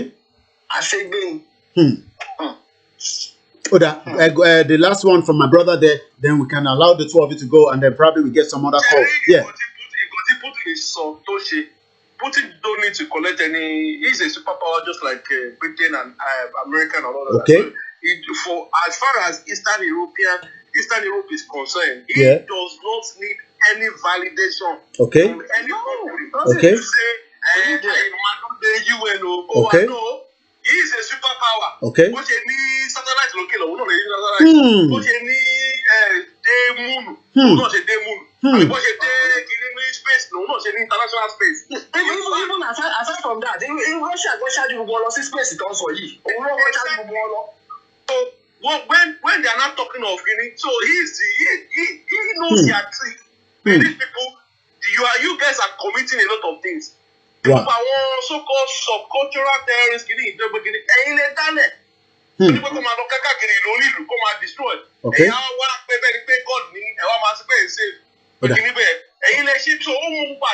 Okay. So if he's taking colonize Australia. Okay. Okay. Colonize America. Okay. Colonize New Zealand. Wow. Colonize our Western Africa. Our France now. Okay. Colonize our because Africa. Germany now. Okay. Colonize any country. Exactly. So what we are saying is Professor Bá declare Yorùbá nation sin. And ọlọ́pàá tó wà bẹ́ẹ̀ àbí military tó bá wá àṣegbé ni. So only right àti pa ẹni yẹn pé orí ilẹ̀ mi ló wà dẹ̀ ní right àti gbé tank wọnú ilẹ̀ mi. Okay. So people will should just go free and just put their flag up and everything. Ṣé rí election tó yẹ pé kìnìkan yẹn. Àwọn kan wọ̀ ṣó gbogbo ẹ̀ máa pọ̀ sí ni because ìgbóhàn lè ṣe irú kọ́ bẹ́ẹ̀ mọ́. Okay. So that's why we need to declare it. We don't need any guinea from the British people. Okay. Nigeria, what's the point? So-called Nigeria is sovereign. So if this group are saying, look, we don't want to part of it, we are declaring that we want you're going to have to share the last 1 minute together. This visit by Vicky Ford, the Minister for Africa to Nigeria, within the next couple of days. Kileri say ọ̀rọ̀ yẹn. In my own opinion, Sherry, all UK, they have envisaged that what happened today is going to happen. Okay. They send their law, that's your appeal, that's your message big stuff, which is until late. And what really, tell me what you're saying, you go over Mashele. One more because one need security to film measure, to monitor what to Mashele. Come on, one more, American no more. But is a slap on their face. Okay. They knew that it's going to happen. Okay. So we obviously the lady you know see Nigeria lady is a pre-planned something. What I pay what he bought. Okay. Ticket ma be tele. But just spring is in Nigeria now, which is I don't that you are not low. Want you are not low. You that late by Thank you very much. There's a power shift going on at the moment. Power shift in the world. Okay. And then these people, I want Britain and they want G what in pay power shifting law, what in crew. Because they are working economically. Russia because Russia is supplying UK gas. Supplying Germany gas. Okay. So if Russia wants to be very mean, all they need to do is just cut off the gas supply. So there's power shift already. China economically they have more millionaires and billionaires than America. And economically, all their factories, American factories, European factories, they are in China. So if they want to do anything, they can just shut down their factory. And economy, Europe might collapse. So there's power shift.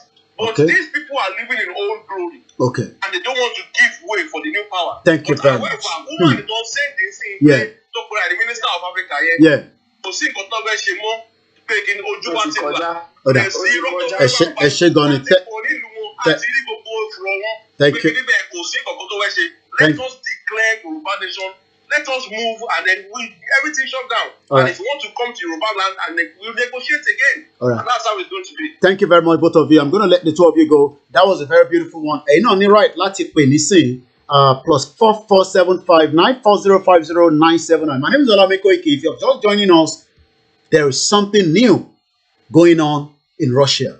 Two countries have now got their independence signed by the Russian President Vladimir Putin. We have a new caller on the line. Let's go straight to him. Mr. Quickly. Ẹ káàbọ̀ sir. Nǹkan tó ṣẹlẹ̀ ń gọ̀ọ̀kan ni pé àwa gbọ̀ngàn láti ready.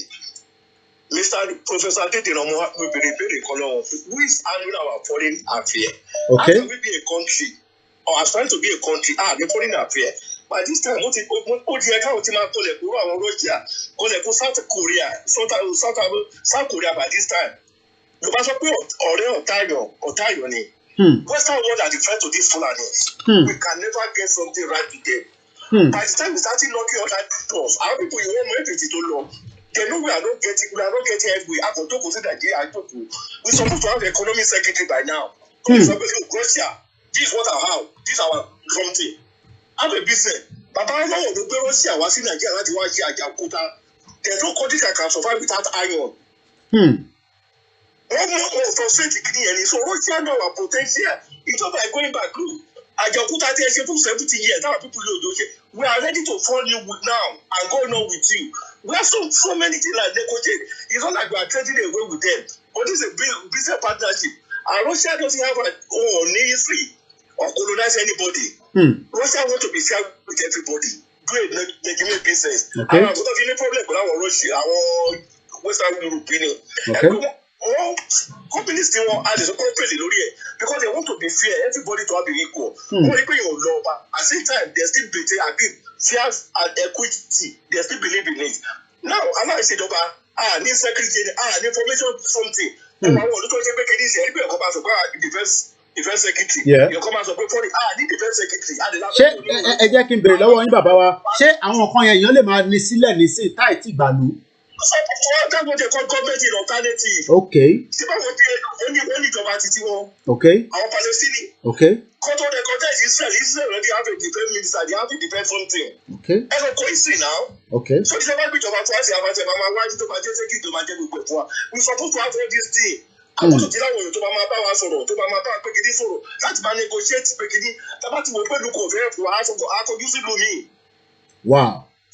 I just found the pekidi ababa wa you know because you know professor emiti mo power so what they look our take get lodo about lado because this is genuine something. I don't give somebody now. Ever accuse somebody like head of state, somebody like you may not do the right title, but you know the secretary. People we're supposed to have our ambassador by now. And always say PLO. Our party need to be the president. Wow. The body defense secretary, the body foreign secretary. And I say our people are not serious. Wow. Ẹ ṣé. We get all these places, it's better for all of us. Wow. Thank you. Ẹ ṣé gan ni. Ẹ jẹ́ ká tún gbọ́ díẹ̀ nínú breaking news yẹn going straight to RT. These reasons are no. Some of these reasons are indeed no, but probably more importantly, that could be the pressure from Kiev's Western allies, namely Washington, and that's easy to explain as well. Talk to us, if you would, Ilya, about some of the key figures in Kiev. You've got Ukrainian President Zelensky, he's a former actor. We have a new caller as well. Let us go straight to location 9 and speak to our new caller. Hello, caller. Ẹgbọ́n sókè sir. All right. Mo fẹ́ sọ wípé these are eye-opener for us. What's happening in Ukraine and Russia is an eye-opener for us. Okay. Now, àwọn Russia mọ̀ wọ́n jẹ́ kí kinní yẹn kó heat up. Okay. Táwọn tọ́lẹ̀ ti fire first. Okay. Àwọn tí bí náà ti retaliate nígbà tó ti hàn tíjà ti hàn within 1 week 2 weeks wọ́n ní authority to declare. Now a ti ní opportunity yẹn nílẹ̀ Yorùbá ń bí nígbà tí campaign ti ń lọ. Nígbà tí campaign ti ń lọ yẹn mo sọ fún bàbá nígbà yẹn mo ní pé ohun tó bá ti mú wọn tó bá ti attack first wọ́n ti àti declare nìyẹn àwọn ló offend wa there is nowhere in the world tó máa gbé ẹjọ́ lọ àwọn ni àwọn lọ́fẹ́ndà àwọn ló offend wa a máa jàre wọn in any way. Okay. Then we should have declared since that day when Chief was attacked. Okay. It's all over the world and they cannot deny it. And we still have the right opportunity to make use of that opportunity and declare now. Okay. Now, Kino Magbawa can meet one of these world power, if not Russia, maybe one of the Russia countries to break out from Russia. They are willing to help us. They are willing to help us. Now, one need our weapons just negotiation. If at all, we can ask them to defend our region. We sign treaty for defense. Good evening, African Force. Welcome. So yes. Now, if we don't want to take that step, in our state. Somebody on the comment here, he said, you guys are joking, no structure, nothing, and you want Alano to go out and make a declaration. Only Alano will not do it. We have many groups. Okay. So we are not saying Alano should do everything. That's a problem with Yorubas. Okay. We are not saying Alano should do everything. Alano should focus on his own agenda. There are other groups that they should carry out their own agenda. When some are fighting, others should be going to court. When others are going to court, others should be in charge of finance. Okay. Alano cannot be finance, court, and army, and everything. Okay. So Alano should focus on his own and let Moringa Yawa, Jora Elizabeth. Are you getting it? We're with you, sir. Enisuru, let's go to London. Enisuru, Bishop, Prophet. London is off from their correspondent here. 1 minute. Particularly referring to the Minsk agreement, but most notably a pretext paving the way for Russian troops to cross the border. So Boris Johnson is seeing this as an illegal act and undermines Ukraine's sovereignty. Now, in terms of diplomacy, is there any diplomacy? Is that an option on the table for Boris Johnson? He simply says it cannot be. This significantly narrows that window of opportunity. And in fact, the feeling here in London is that an attack from the east is pretty much set in stone now. Okay, at getting got the correspondent and RT to Mujadi Lati London. It doesn't seem the UK government is very pleased. You know, they are not happy. You know, what in the diarrhea, what in the go boy. They will not be happy. Okay. Because they are eating from the rubbish. They are also the one everyone with it. You want said was in Nigeria and they say you talked about it. Woman, minister for Africa. Yeah. They want to be training Nigerian police now. At this age, Nigeria cannot train police to secure its people.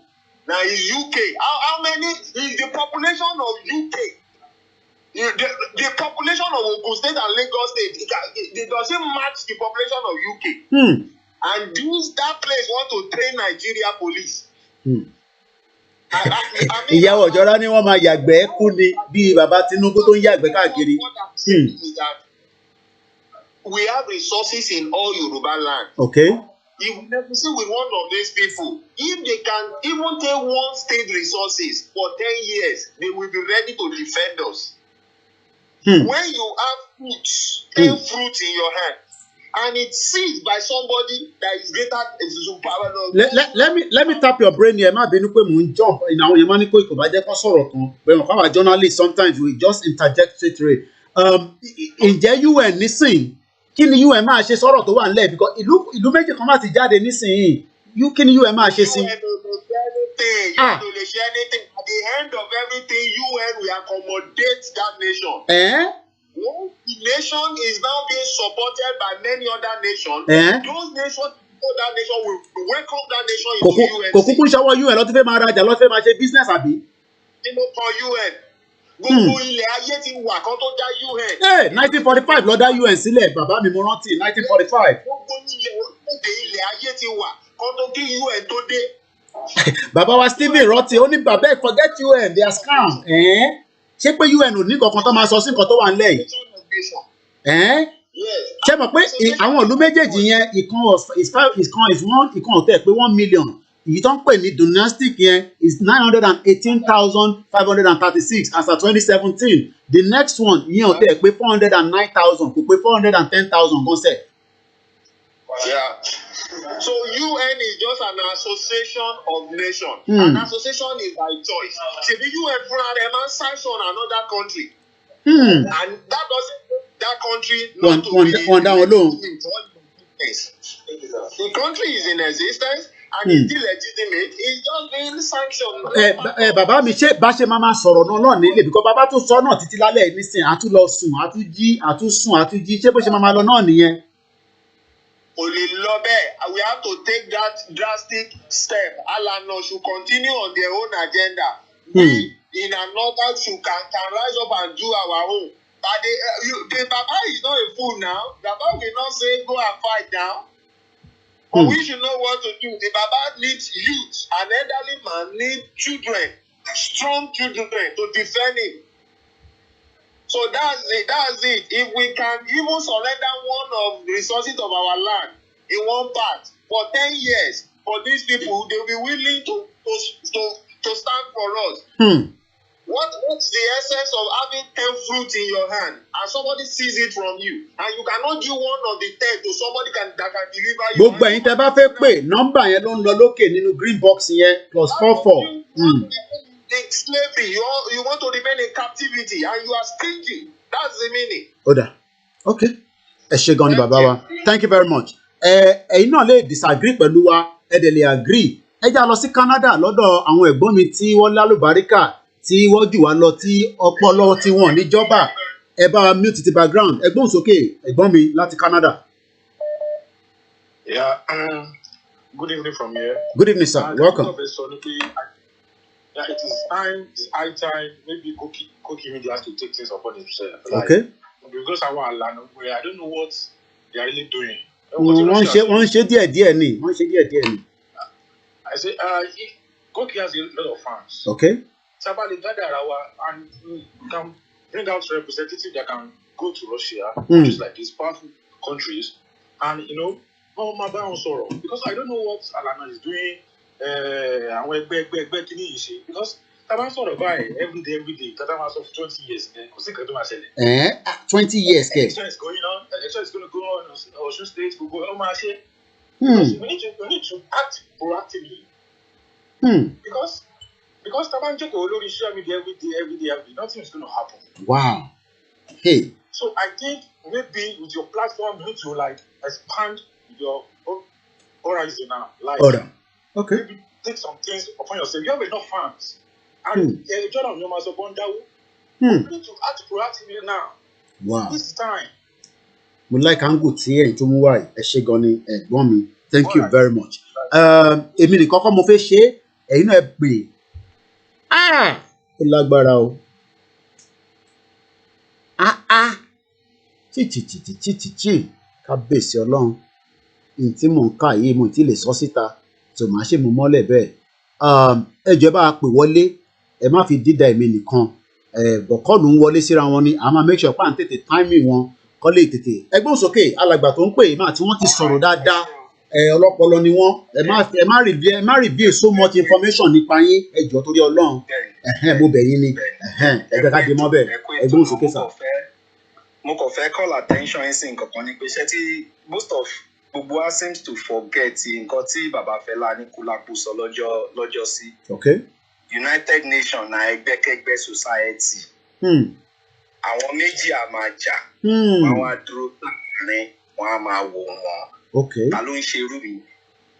Ẹgbẹ́kẹ́gbẹ́ ni. So ká fi yẹn sẹ́gbẹ́ kan. Tábàdẹ̀ tún wo àwọn nǹkan tó ń ṣẹlẹ̀ ní Russia ṣáà ti gbàgbé ni. Wípé ní Crimea wọ́n dìbò wọ́n ṣe referendum ni. Àwọn èèyàn can easily forget this thing. Donetsk wọ́n ṣe referendum ṣé ti gbàgbé ni. Wọ́n sọ gbogbo àwọn tó wà ní Ukraine yìí Russian's language ló ń sọ náà ṣá ti gbàgbé ni. Okay. Kò sí nǹkan tí United Nations máa ṣe.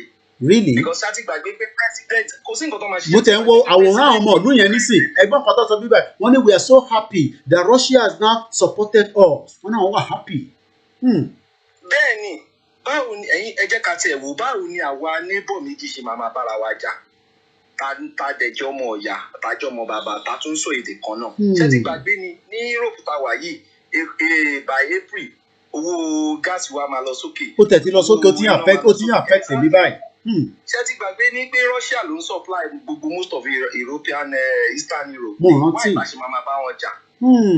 Ẹ wo ẹ jẹ́ ká fìyẹn lẹ̀ ẹ jẹ́ ká gbé sẹ́gbẹ̀ẹ́ Russia nǹkan tó ti ń ṣe táwọn forefathers wọn ti ń ṣe látọ̀dún iná ṣe ìwọ náà dẹ̀ ni àwọn ti US lọ́hùn ń ṣe àbí military kìíní wọ́n ní pé bàbá wọn ní constitution ó tẹ̀ ní constitution àmì ó ní wọn amendment law kan tó ń pè ní US law ẹ jẹ́ ká gbé yẹn sẹ́gbẹ̀ẹ́ kan ẹ jẹ́ ká wálé ṣẹ́rí bàbá ó dàbí pé àsìkò tí ń tó gẹ́gẹ́ bí last caller ṣe sọ lẹ́ẹ̀kan pé ṣé bá ṣe máa sọ̀rọ̀ ni ó láwọn kankan náà ká tún máa sọ òkè bí àwọn ọ̀rọ̀ wo náà ni pé bí a fẹ́ ṣe referendum kí ni tabatẹ̀ sọ pé a gba Yorùbá nation wa kí ni what next ẹ jọ̀ọ́ ẹ consider àwọn program there so that àwọn èèyàn orientation àwọn èèyàn ti ní orientation gan sí gbogbo àwọn ọ̀rẹ́ tí mo pè lé ní mo dìídì I'm doing my own work on my own ni. Okay. We have to do all these things together because àwọn Koiki ò lè ṣe àwọn social media ò lè ṣe bàbá ní kò lè ṣe gbogbo wa ní gbogbo wa brain wa wà ń bí báyìí wọ́n lò wá ń bí tọ́mání ká kẹ́rù wa jáde ní Europe lọ́jọ́ kan which is tó ti ń ṣẹlẹ̀ ń sìn. Brexit ẹ má gbàgbé pé Brexit náà wà ń bẹ̀ o ẹ má gbàgbé pé wọ́n sì ń lọ lábẹ́lẹ̀ o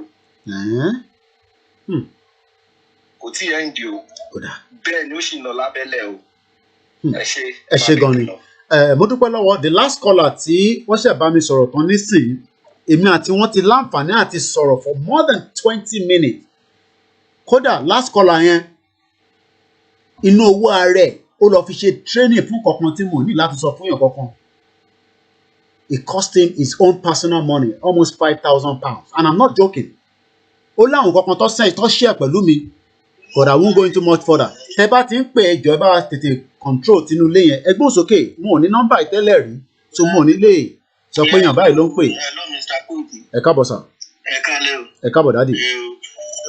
nǹkan tí mo fẹ́ sọ ni pé ẹ jẹ́ ká connect mọ́ Russia. ok gbogbo èèyàn náà ló máa ń sọ bẹ́ẹ̀ gbogbo èèyàn ló ń sọ bẹ́ẹ̀ dádì.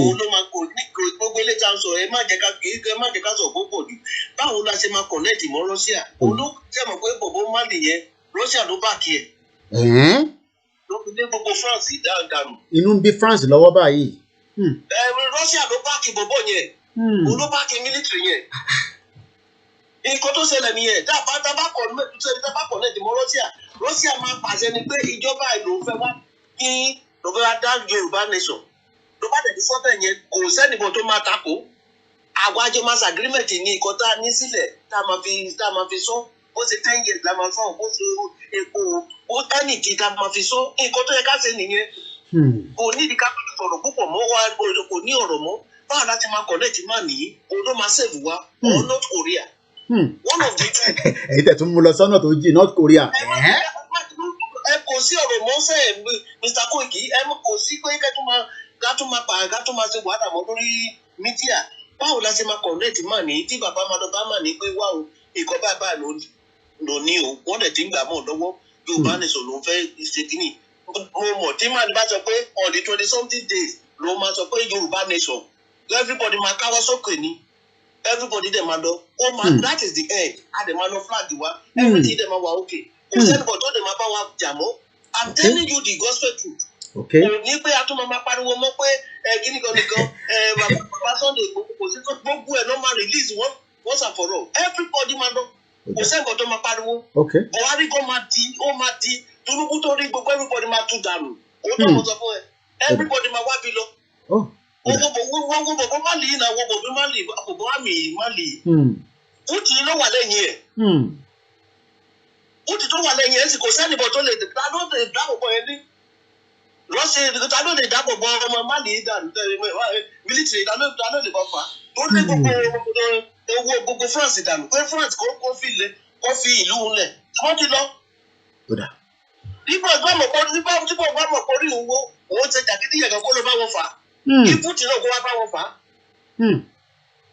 ojú nǹkan tó ṣẹlẹ̀ ní nídìí anything mo gbọ́dọ̀ mi ẹ jẹ́ ká ṣe báwo la ṣe máa rí Putin tó bá wa ní kó bá wa kó wá kájọ sign agreement gbogbo mineral resources kó tá bá máa kó. Ẹ̀yin tẹ́ bá ní contact yìí ẹ máa kíní ẹ máa ń sọ̀rọ̀ kíní ẹ ó dàbí àtẹ̀pá ẹ bí àwọn kọ́dẹ̀ tí wọ́n ń ṣiṣẹ́ nísàlẹ̀ torí Koiki ò tí wà privy to that kind of information bẹ́ẹ̀ ọkọ̀ ránṣẹ́ pamọ́ lábẹ́lẹ̀ ni bó tó bá ń lọ bẹ́ẹ̀ ẹ jẹ́ kó tètè máa tó bá dẹ̀ lọ bẹ́ẹ̀ ẹ lórí ètò yìí à ń bẹ gbogbo ẹ̀yin tí ẹ bá ní ọ̀nà yẹn ẹ̀yin náà ẹ jọ̀ọ́ ẹ bá jẹ́ ká tètè gbé yẹ̀wò.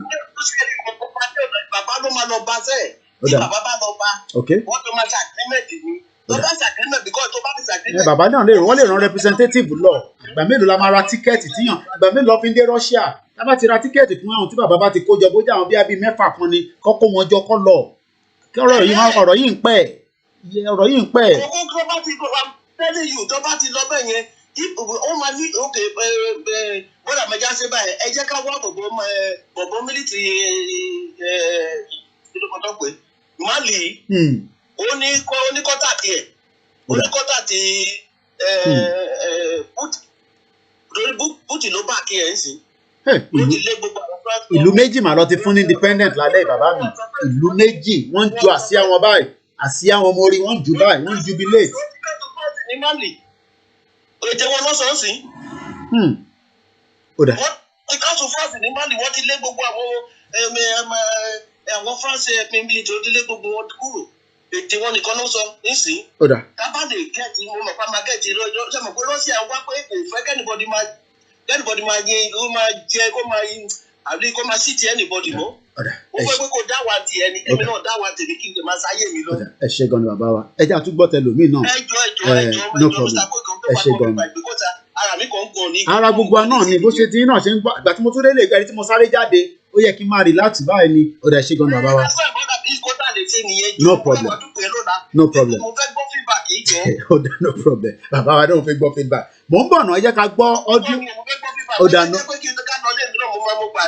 no problem bàbá mi ẹ ṣé gan ni thank you very much mò ń bọ̀ náà yín tẹ́ ṣe ń pẹ́ ṣe sùúrù èèyàn kan ní United Nations is only available to separate fight èèyàn kan dẹ̀ ló sì ń jà kò ń ṣèyàn méjì when two people have started fighting without fight they never come for any gain èyí tẹ̀ ń pẹ́ ṣe sùúrù díẹ̀ màá kàn gbé kọ́ọ̀lù yẹn bọ̀ mo kàn fi lọ sí RT ká túbọ̀ nǹkan tó ń sọ fún bí i 1 minute ẹni sùúrù ìyá wa tó wà bẹ́ẹ̀ ẹni sùúrù. When it comes to Ukraine, Putin really looks like he's got a bit of a heavy heart. Looks like he's really. Ó dà kí n má dá yín dúró púpọ̀ ẹgbọ́n sókè à ń gbọ́ yín. Mr. Koiki ẹ̀ka lọ ìpè ètò. Ara mi ń gbọ̀n látàárọ̀ tí mo tún ti rélé ni. Ẹ mute the background yẹn díẹ̀ ẹ jẹ́ kó wálẹ̀ pátápátá ìtàn ń gbọ́ nínú ilé yẹn ẹ fà wálẹ̀ pátápátá. Kò gbọ́n tó ti tèmi o. Ẹ ṣe lára mi ń gbọ̀n gan bí mo tiẹ̀ ṣe kọ́kọ́ rí ní gan ní Twitter àmì gan ń gbọ̀n ni. Èyí náà ti ń follow Twitter èyí náà wà lórí ẹ̀. Ìjọ wo ni Yorùbá gan fẹ́ gbòmìnira? Ẹ jọ ẹ jẹ́ kí bàbá kan bá wa rán representative lọ bá Putin kan bá wa declare Yorùbá nation. Ẹ jọ kí bàbá bá wa bá Putin kí àwọn olórí burúkú tí wọ́n láwọn ní drama. Kò sẹ́ni tó pè lórí show mi tí mo máa ń take as a joke gbogbo àwọn tó bá pè mo rántí ẹni tẹ́ ń sọ yẹn last year ẹ bá mute the background yẹn mọ́mì tí ọ̀dọ̀ yín yẹn ṣì ń feed wọnú lé padà mò ń gbọ́ yín. So ẹ jọ nǹkan tí mo fẹ́ sọ náà nìyẹn kí bàbá kan bá wa ṣe ká ṣe kinní yẹn kí gbogbo wa ṣe kinní kí gbogbo ẹ̀ lè ó lè bọ́ sójú nǹkan tá a fẹ́ we are tired of being in Nigeria we are tired. Àwọn òkúlù kan máa ti ń jubilate lálẹ́ torí Ọlọ́run wọ́n ti ń jubilate nílùú kan báyìí. Kàwé passport number 3 index terrorist kàmáṣe káàkiri. African first ní this is certain no two ways about it ogun máa dé ó dà ẹ ṣé gan ni ìyá wa ẹ ṣé gan ni ẹ já tún lọ sí òkè lọ́hùn-ún ká tún lọ connect pẹ̀lú àwọn tó ń pè ṣé bá ṣe máa wò lélẹ́yìí ṣáwa ò fi lọ ni àbá fi lọ èwo nú ẹ̀ la fẹ́ gangan mo tún ń pè yẹn iná tún ń pè ní ẹ ṣe sùúrù ẹ pè yẹn jẹ́ ń pè yìí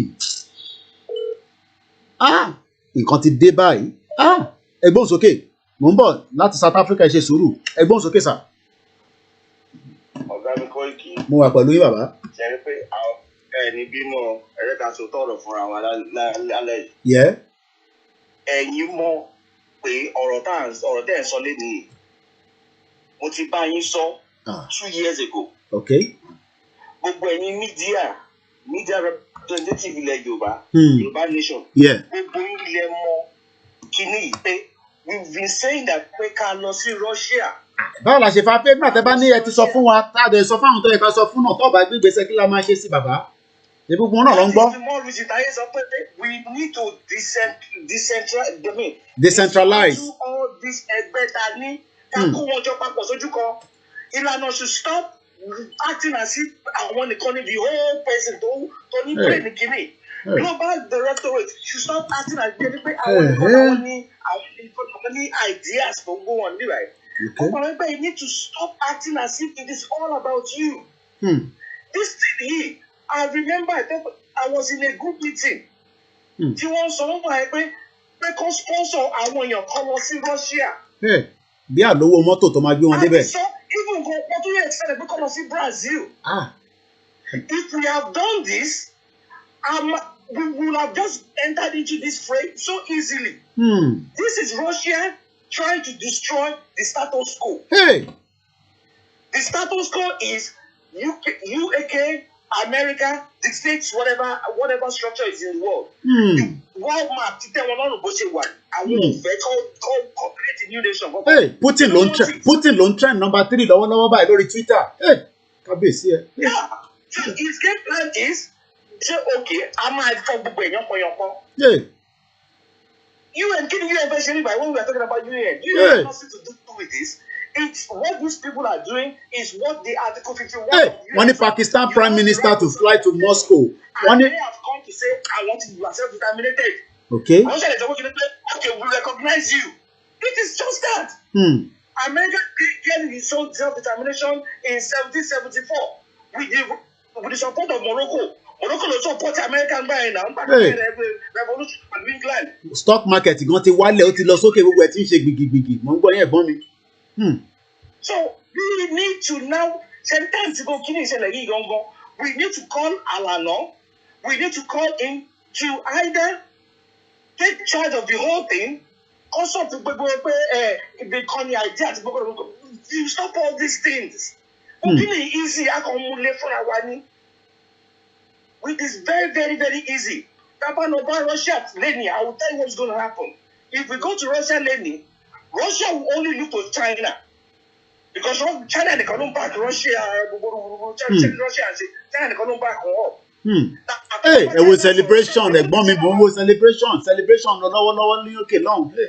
And tí Russia bá bá China sọ̀rọ̀, tí ó ní China máa bèrè lọ́wọ́ Yorùbá nation pé gbèsè táwọn jẹ tí ìjàjà àwọn kan wọn máa ṣe ọmọ just have to tell them pé ẹ má wọrí gbèsè yẹn a máa san and we will get our nation. And it's not that easy. Trust me, it is all about resources. It's all about resources. And ego. PC contest. That they are committing. So we need to bring our heads together. Everybody, I'm saying it to every member, so what in the global directorate, so what new. Wọ́n gbọ́ gbogbo náà lọ́wọ́ wọ́n wà lórí ètò yìí wọ́n wà lórí ètò. You need to call your leaders to tell them to stop all this nonsense. We want to be under one accord. We need to be under one accord. Lẹ́sẹ̀kẹsẹ̀ wọ́n ní Putin ti order peacekeeping mission kó máa lọ sí ọ̀nà ibi táwọn ti declare for independent yẹn lọ́wọ́lọ́wọ́ báyìí. It is done. It is it is already done. Ó dà pé dọ́kúmẹ́ǹtì tó sàn yẹn lélẹ̀. Ó dà pé àwọn dọ́kúmẹ́ǹtì yẹn lélẹ̀ èdè wọn lọ́ fi kọ́ bọ̀ tàti ìṣàmọ̀ pé Putin order Russian military to conduct peacekeeping operation in the DPR and LPR per decree recognizing them as a sovereign state. What he's saying is that Alajani peacekeeping line. So there are Russian forces ní zone yẹn. Peacekeeping ló ń ṣe.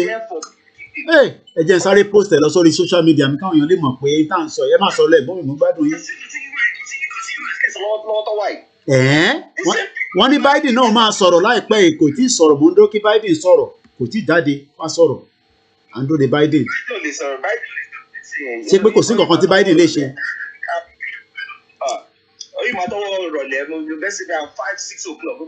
Kí lẹ rò pé Biden máa sọ? Kí ló máa ṣe? What Biden will say is this. One, kò ní sọ pé kí ni pé òun recognize the declaration here. It is not in US place. What you will say is that there has to be diplomacy to go on. Okay. We don't want more encroachment. Because of Macedonia, every nation has the right to determine. So, ẹ̀gbọ́n mi, ẹ jẹ́ kí n béèrè nǹkan kan. Ó dà pé ẹni brain yìí ó ṣàpù ju tèmi lọ. So gbogbo ariwo táwa wá ń pa nísìn a fẹ́ lọ ká ṣe báyìí ká lọ báyìí ṣá à ń bẹ̀rù èèyàn kankan ní àbí báwo? We are just scared. That's the problem. Okay. We are scared. Scared, no. Every nation has the right to self-determination. All we need is another nation láti recognize you are. That's all. Like forces wọn wá sínú territory wa láti ṣe peacekeeping tí Russia ṣe. Tí ó bá kí bá support business to support kini Biafra gbà yẹn. If they had moved their military in, that issue would have been resolved easily without the civil war to go on here. But the problem is this: Russia, France, America, they are all sister nations. Ntọ́ bá ti sọ ni. Politics if you were a nation like Russia, no support the Biafra time here, don't make you move to you. Nothing will happen. There will not be civil war. Okay. Two major superpowers in the world. There are two major superpowers in the world: America and Russia. So win the civil war. Oda. I mean, don't win the war. Okay. How much do we win here? Ẹja tún gbọ́ tẹ̀lé omi. One negotiator like okay. Russia, you go inside Berlin. Who will stay outside? And that was it. Oda, ẹ ṣé gan ẹ̀gbọ́n mi. Thank you very much. You are the people who can make this happen. Oda. I have said it so many places. I told her, I spoke to her privately. Oda. You needed me to force every Egbe to come together. Force people. Egbe kan dem náà wà nú ẹ̀. Okay. Ó dà pé woman tẹ̀ ti wà ní Nàìjíríà mo rí tíyàn kan send kankan sí mi nísìn. Oda. Oda, ẹ ṣé gan ni. Thank you very much. Ó dà pé woman yẹn má ti wà ní Nàìjíríà mo rí TVC tíyàn kan send kankan sí mi lórí TVC nísìn. Ṣó ń sọ̀rọ̀ lọ́wọ́lọ́wọ́ náà bí tó ti sọ tẹ́lẹ̀. Nigeria will survive general election. Good luck, Jonathan. Ọmọ àlè kò ní dáa fún ẹ. Ẹ jẹ́ àgbọ̀n kan tó ń sọ ní bíbá. When elections are coming, there's always a fear that the country will Nínú àgbéyàn kan pè wá látòrí Skype. you'll see that the country has lost it. Even when I was in office, 2015 election, the land had some people like TV, suddenly what's not happening. But nothing happened at the end of the day. So 2020 will come and go, and this country will remain. The two-day retreat is expected to not only identify concrete plans for the council's interventions, but also validate a one-year plan of action. Gbogbo ilé ṣòro. Mo mọ ibi tí ẹ ti ń bí i. Ọlọ́kọ̀dọ̀ ló ti ń bí i. Okay, something wrong. Gbogbo ilé má ti ń bọ̀. Okay. Oh, somebody was probably trying to call on the Skype. Okay, Mutireni. Go ahead. Emma Sorolo. Go ahead. Okay. I think thank God I'm able to reach you today. Okay.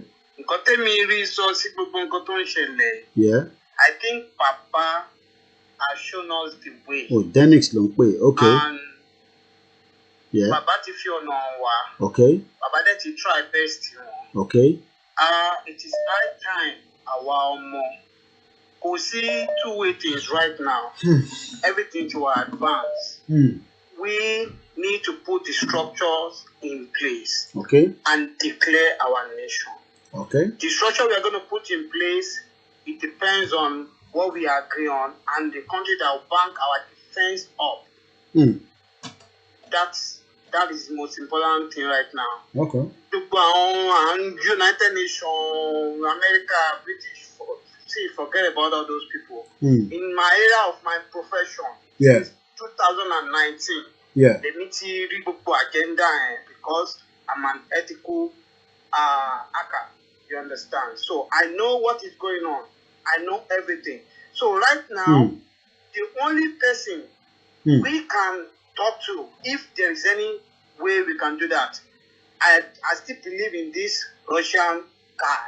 Okay. And before but could that? I mean, let's just let's play devil advocate here. I mean, we're almost like 3 years into this movement.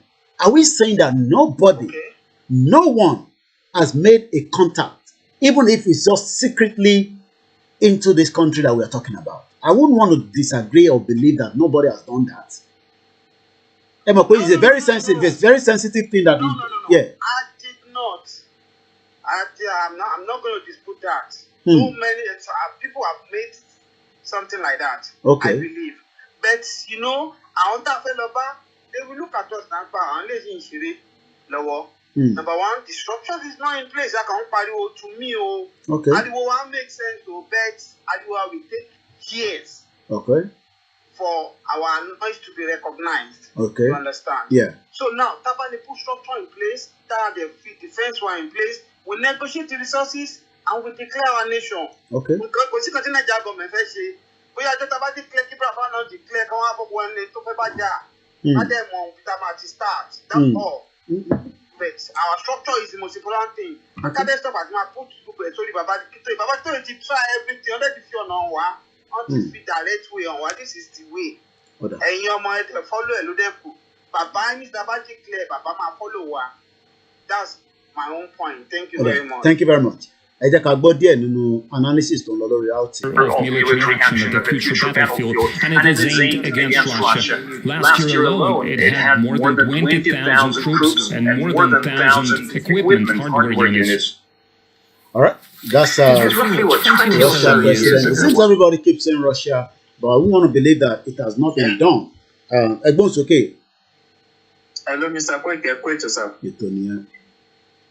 Cherry, táwọn èèyàn bá ń pariwo structure, wọ́n ń pariwo pé a ní planning and structure, káwọn èèyàn gbàgbé yẹn. Country tó bá ń wá òmìnira, ó ń wá òmìnira nìyẹn o. Kò sọ̀rọ̀ pé ọ̀rọ̀ structure kankan bẹ́ẹ̀. There is template for Yorùbás to develop ourselves. Ẹ má yẹ ká tanra wa, we have template to develop ourselves. So ìyẹn ní kí everybody ní in mind, we have the template to develop, to become a great nation. So nǹkan tí mi kò fẹ́ sọ ni pé ṣé rí gbogbo nǹkan tí Russia bá ń ṣe pátápátá wọ́n ní backup Russia, China o. Ẹ má rò pé Russia nìkan ló ń ṣe. Anything China náà bá ń ṣe wọ́n ní backup Russia àti China wọ́n fẹ́ defeat agbára, wọ́n fẹ́ destroy agbára America àti Britain ni. Britain àti America àwọn náà rule world. Britain ni number 1. Followed by America. America ń kọ́ fi weapon, wọ́n kọ́ fi ń báàkì gbogbo planning Britain. Britain gangan ló ń ba ayé jẹ́. Àwọn gangan náà ń ba ilé ayé ta wà yìí, àwọn gangan náà ń bà jẹ́. Queen wọn yẹn, Queen olórí burúkú wọn yẹn, òun gangan ló ń ba ayé yìí jẹ́. Òun ló ń rúlu ayé yìí, òun ló ń sọ nǹkan tó máa ṣẹlẹ̀. So agbára yẹn ni Russia àti China náà fẹ́ bàjẹ́. So tá bá lọ bá Russia bá ṣe ń sọ láti jọjọ́ yìí àti gba Yorùbá nation 100% tí kò sí nǹkan tó máa di lọ́wọ́. They will just what they only need to do is just to bring down their weapon, to set up their weapon in our lands and declare our Yoruba nation as a sovereignty nation, and nothing will happen. Gbogbo weapon tí Buhari ń kó jọ, tí Buhari ló ń kó wá ní Britain ní America yẹn, ẹ wo eré ọwọ́ náà ń ṣe o. Tí Russia tábà lọ bá Russia àti China. Tábà declare Yorùbá nation kò sí country tó máa stand America ò lè stand Russia àti China papọ̀. Britain yẹn àwọn yẹn wọn ò tiẹ̀ ní kankan ẹni lásán ló kàn ní. So ẹ má yẹ kí kankan bá wa lẹ́rù. We just have to take this thing by force. We need to use force on this thing. Otherwise tábà kàn bí àwọn yẹn wá kárí ká máa ṣe awareness, ká máa sọ̀rọ̀, ká máa rojọ́, kò sí ní kankan tá à ń lọ. So the only solution ni pé ká lọ bá Russia àti China ká gba Yorùbá nation wa straight ahead, nothing anymore we need to do. All this talk ọwọ́ kan ló máa tán, kò ní sẹ́jọ́ kankan mọ́, kò dẹ̀ sí nǹkan tẹ́nibọ̀dì lè fi wá ṣe mọ́. Okay, ẹ ṣé gan ni. Let's go straight and listen more to RT. I think the lady has arrived in Nigeria Vicky Ford. Somebody just did a screenshot. Eshigoni Mr. Ola from UK just sent me a screenshot. Even though we missed the broadcast on TVC, I'm sure we'll probably get more images out. But I can now confirm that this woman is currently now in Nigeria from the information I've got here. We have a new caller here from London. Let's go straight to the caller. Hello, Kweke. Ẹ káàbọ̀ sir. Báwo ni? A dúpẹ́ sir. Ẹ kú iṣẹ́. Àwa ni ẹ. Ṣé o rántí pé mo ti sọ fún ẹ pé a gbọ́dọ̀ dákẹ́? Okay. Àdákẹ́. Òun náà la wà lẹ́nu. Because bá a ṣe ń sọ̀rọ̀. Yeah. Ṣé ń gbọ́ mi? À ń gbọ́ yín sir. Okay. Ṣé o mọ̀ pé mo sọ pé a gbọ́dọ̀ dákẹ́? Bẹ́ẹ̀ni. Ṣé o mọ̀ pé PRO Afẹ́nifẹ́re ó jáde ó sọ̀rọ̀ kan? Kí ló sọ ẹran alétí? Àwọn ń ṣiṣẹ́, àwọn ń ṣe underground work.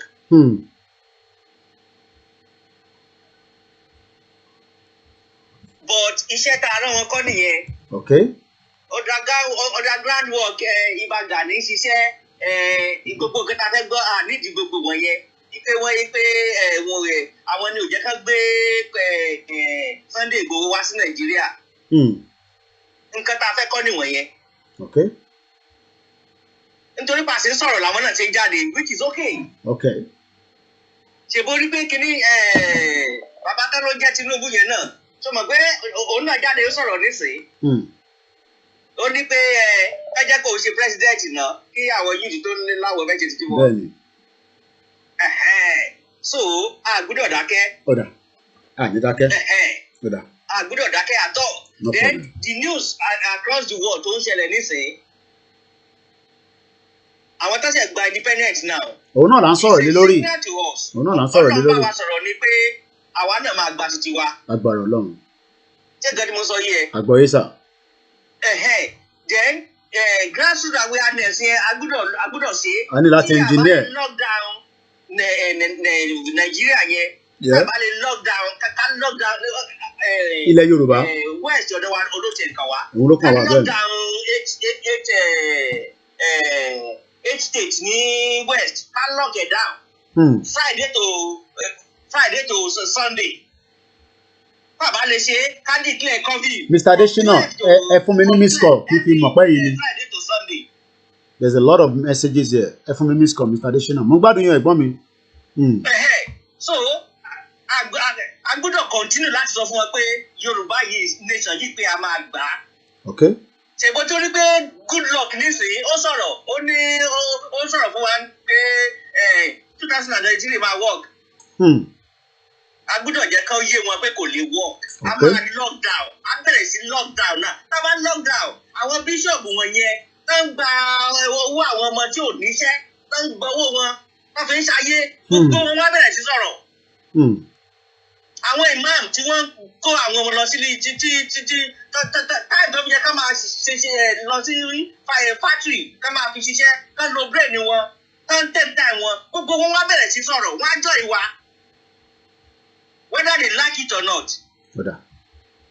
So please, issue Russia, I'll look into it. Issue locking down West, we'll take it up again. Bá mi bá Mayegun discuss bàbá àròkọrin àtàwọn tó kù discuss bàbá ti declare wọ́n jáde again. Yes. No retreat, no surrender. Ẹ ti ní àgbọ̀dọ̀ dúró. Àwa náà dẹ̀ dúró. Wọ́n ní sọ́sọ́ fún wa pé 2023 election. Ìgbà táwọn Yorùbá ń jáde tọ́jọ́ kò sínú ilé àwọn òbí tí wọ́n sọ pé wọ́n ti rí vote. Yes. Ẹ ṣé gan ni. Lẹ́ẹ̀kan sí ẹ̀yin tí ẹ bá ṣẹ̀ ń darapọ̀. The breaking news tonight is that two separatist countries under, this caller I believe is from Russia. Mr. Ade from Russia ni mo fi save ẹ̀. Bí a torí wọ́n ti break away lọ́dọ̀ wọn náà lọ́sẹ̀ pé mi torí mo rò pọ́ pè lẹ́nijọ́ mẹ́ta ẹ̀. Ẹgbọ́n sókè. Hello sir. Kí la go wí lọ́dọ̀ yín lọ́hùn?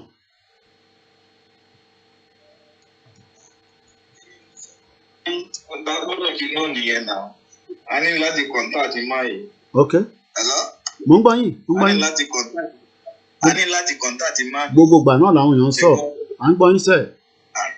Ẹ ò rí mi àti ibi sọ́wọ́n níwọ̀n. But ẹ̀bẹ̀ ilẹ̀ wà lọ́hùn.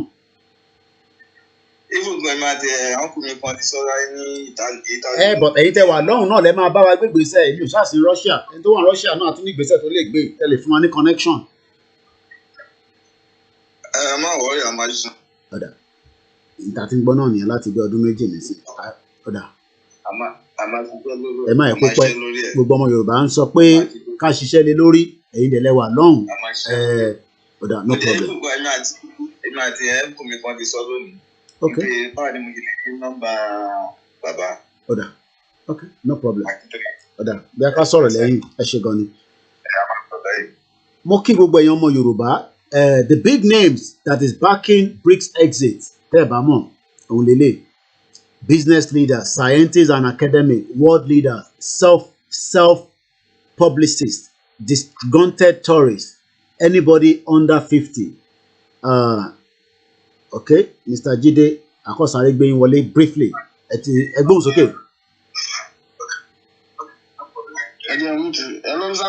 Go ahead. Mo fẹ́ pé àkíyèsí sí nǹkan kan òun àti lọ sí Nàìjíríà ẹ̀. Òun náà là ń rí báyìí. Nǹkan tí fẹ́ sọ yìí ẹ lọ kọ sílẹ̀ o. Okay, ìgbà náà là ń gbọ́. Ẹ lọ kọ sílẹ̀ o. Because àwọn kan mo sọ lẹ́ẹ̀kan pé wọ́n ti rí nǹkan tó ṣẹlẹ̀ kó máa ṣẹlẹ̀. Lọ́ṣẹ̀ rán woman yẹn lọ síbẹ̀. Wọ́n lè mọ̀ọ́mọ̀ lọ bá àwọn bíbù yìí sọ pé ìzáídà kẹjẹ káwọn méjì tó fẹ́ lọ ìkọ́ máa lọ. Because wọ́n lè pẹ́ tá a bá lọ àní báwọn ṣe ìzáídà ká lọ máa bá Amẹ́ríkà ṣe àbíkẹ́ Russia. UK ò dẹ̀ ní fẹ́ lùzí wa ṣe ọ̀nà fún àwọn onífẹ́ ká lọ bá àwọn Russia ṣe àbí ká fẹ́ lọ bá Amẹ́ríkà àbí ká neglect àwọn ká lọ bá Amẹ́ríkà ṣe. Ṣé ẹ get analysis mi? Wọ́n fẹ́ sáré lọ play ground sílẹ̀ ni o sódà kọ́ lọ bá wọn sọ̀rọ̀ pé let's talk this thing, let these people do referendum and see what's going to happen. Ẹ lọ nǹkan tí mo sọ yìí ẹ lọ kọ sílẹ̀. Ẹ lọ kọ sílẹ̀. No problem. Ẹ ṣe gan ni. Ọ̀sán pé àtàbá ti lè break away àní because ọ̀nà bá àwọn ọlọ́fíwá sí bondage yẹn àní fẹ́ bá wọn ṣe. Wọ́n lè sáré lọ kọ́lẹ̀ sáré bá wọn sọ̀rọ̀ sílẹ̀ yìí pé kọ́lẹ̀ bá àwọn tá à ń bí sọ̀rọ̀ sí pé ẹ jẹ́ ká òkè ẹ fún àwọn pípín ní chance ẹ jẹ́ kó ṣe referendum kó máa lọ títí wọn. So what do you say? Kó wá fẹ́ pọ̀ tẹnu wọn. Tó má ti agree fún àwọn ọmọ òwe tá bá fi lè kú lọ tá lọ pálí pẹ̀lẹ́ lómi àwọn ti jẹ́ tán pátápátá lọ́dọ̀ wa nìyẹn. Mo kí gbogbo ẹ̀yin ọmọ Yorùbá tí ẹ bá ṣe ń darapọ̀ mọ́ orí ètò náà. There's a lot happening in the world. Ọlọ́gbọ́n ló lè yé òmùgọ̀ la máa béèrè pé báwo ló ṣe fẹ́ lọ. We've been talking about so many things, but in the last 24 hours up to this morning, nobody knew that Russia, or maybe some people knew, but I didn't have the preview to that. But what I can say is, today, Russia have decided that they wouldn't have any other country to tell them what to do, and they've declared two independent nations out of the country called Ukraine. Everyone's okay. Mr. Koiki, good evening. A very good evening, sir. Welcome to the program. Well, my intake onto what's great, and on your screen, I put up the United Kingdom signs memorandum. Mo ti mọ mini menace yẹn mọ̀ kí mi òyìnbó yẹn máa ń pọ̀jù fún Koiki ẹ jẹ́ ká lọ but then lè bá wa break it down à ń gbọ́ yín. So basically, sign a memorandum of understanding to control menace in Nigeria, to control any bushcraft tó bá fẹ́ ṣẹlẹ̀. Tó mì nìyẹn. Yes, nǹkan tí menace ní nìyẹn. So basically, aṣáárí pé military wa ó wá sí UK. Menace. Pronunciation of the menace. A person or thing that is likely to cause harm, a threat or danger. Wow. So ẹ máa béèrè àwọn ìbéèrè kan lọ́wọ́ yín ẹ̀gbọ́n mi. Kí ni reason behind that a UK government will go to Nigeria to try to control menace? Kí ló mean by that? Every time I break it down for you. A ní gbogbo time. Very independent ọlọ́fun and independence kankan. The system is a fraudulent system. So it's like mafia koma rule ìlú. So off ìlú left in 1960. Wọ́n fi àwọn táwọn lè máa control tó àwọn máa report fún wọn. Wọ́n fi wọ́n sí position control. Okay. So now wọ́n wá rí pé ìgbéyàwó tó ṣe fún wa kò rọgbọ mọ́. Ìyàwó ti fẹ́ pín kúrò ní ọwọ́ ọkọ. Okay. So àwọn tó fi control system yìí sílẹ̀ wọ́n rí pé àwọn táwọn fi sí díẹ̀ wọn lè kápá ẹ̀mí. Lẹ́ṣẹ̀ ń rí wọn tó ṣe padà bọ̀ sí yìí. So fídíò tó wà lẹ́yìn yín tẹ̀ ń play tí wọ́n ń show Nigeria military. Bẹ́ẹ̀ni sà. Gbogbo arrangement sentence tó fi sórí screen MOU to control medicine. Òun lè rí yẹn.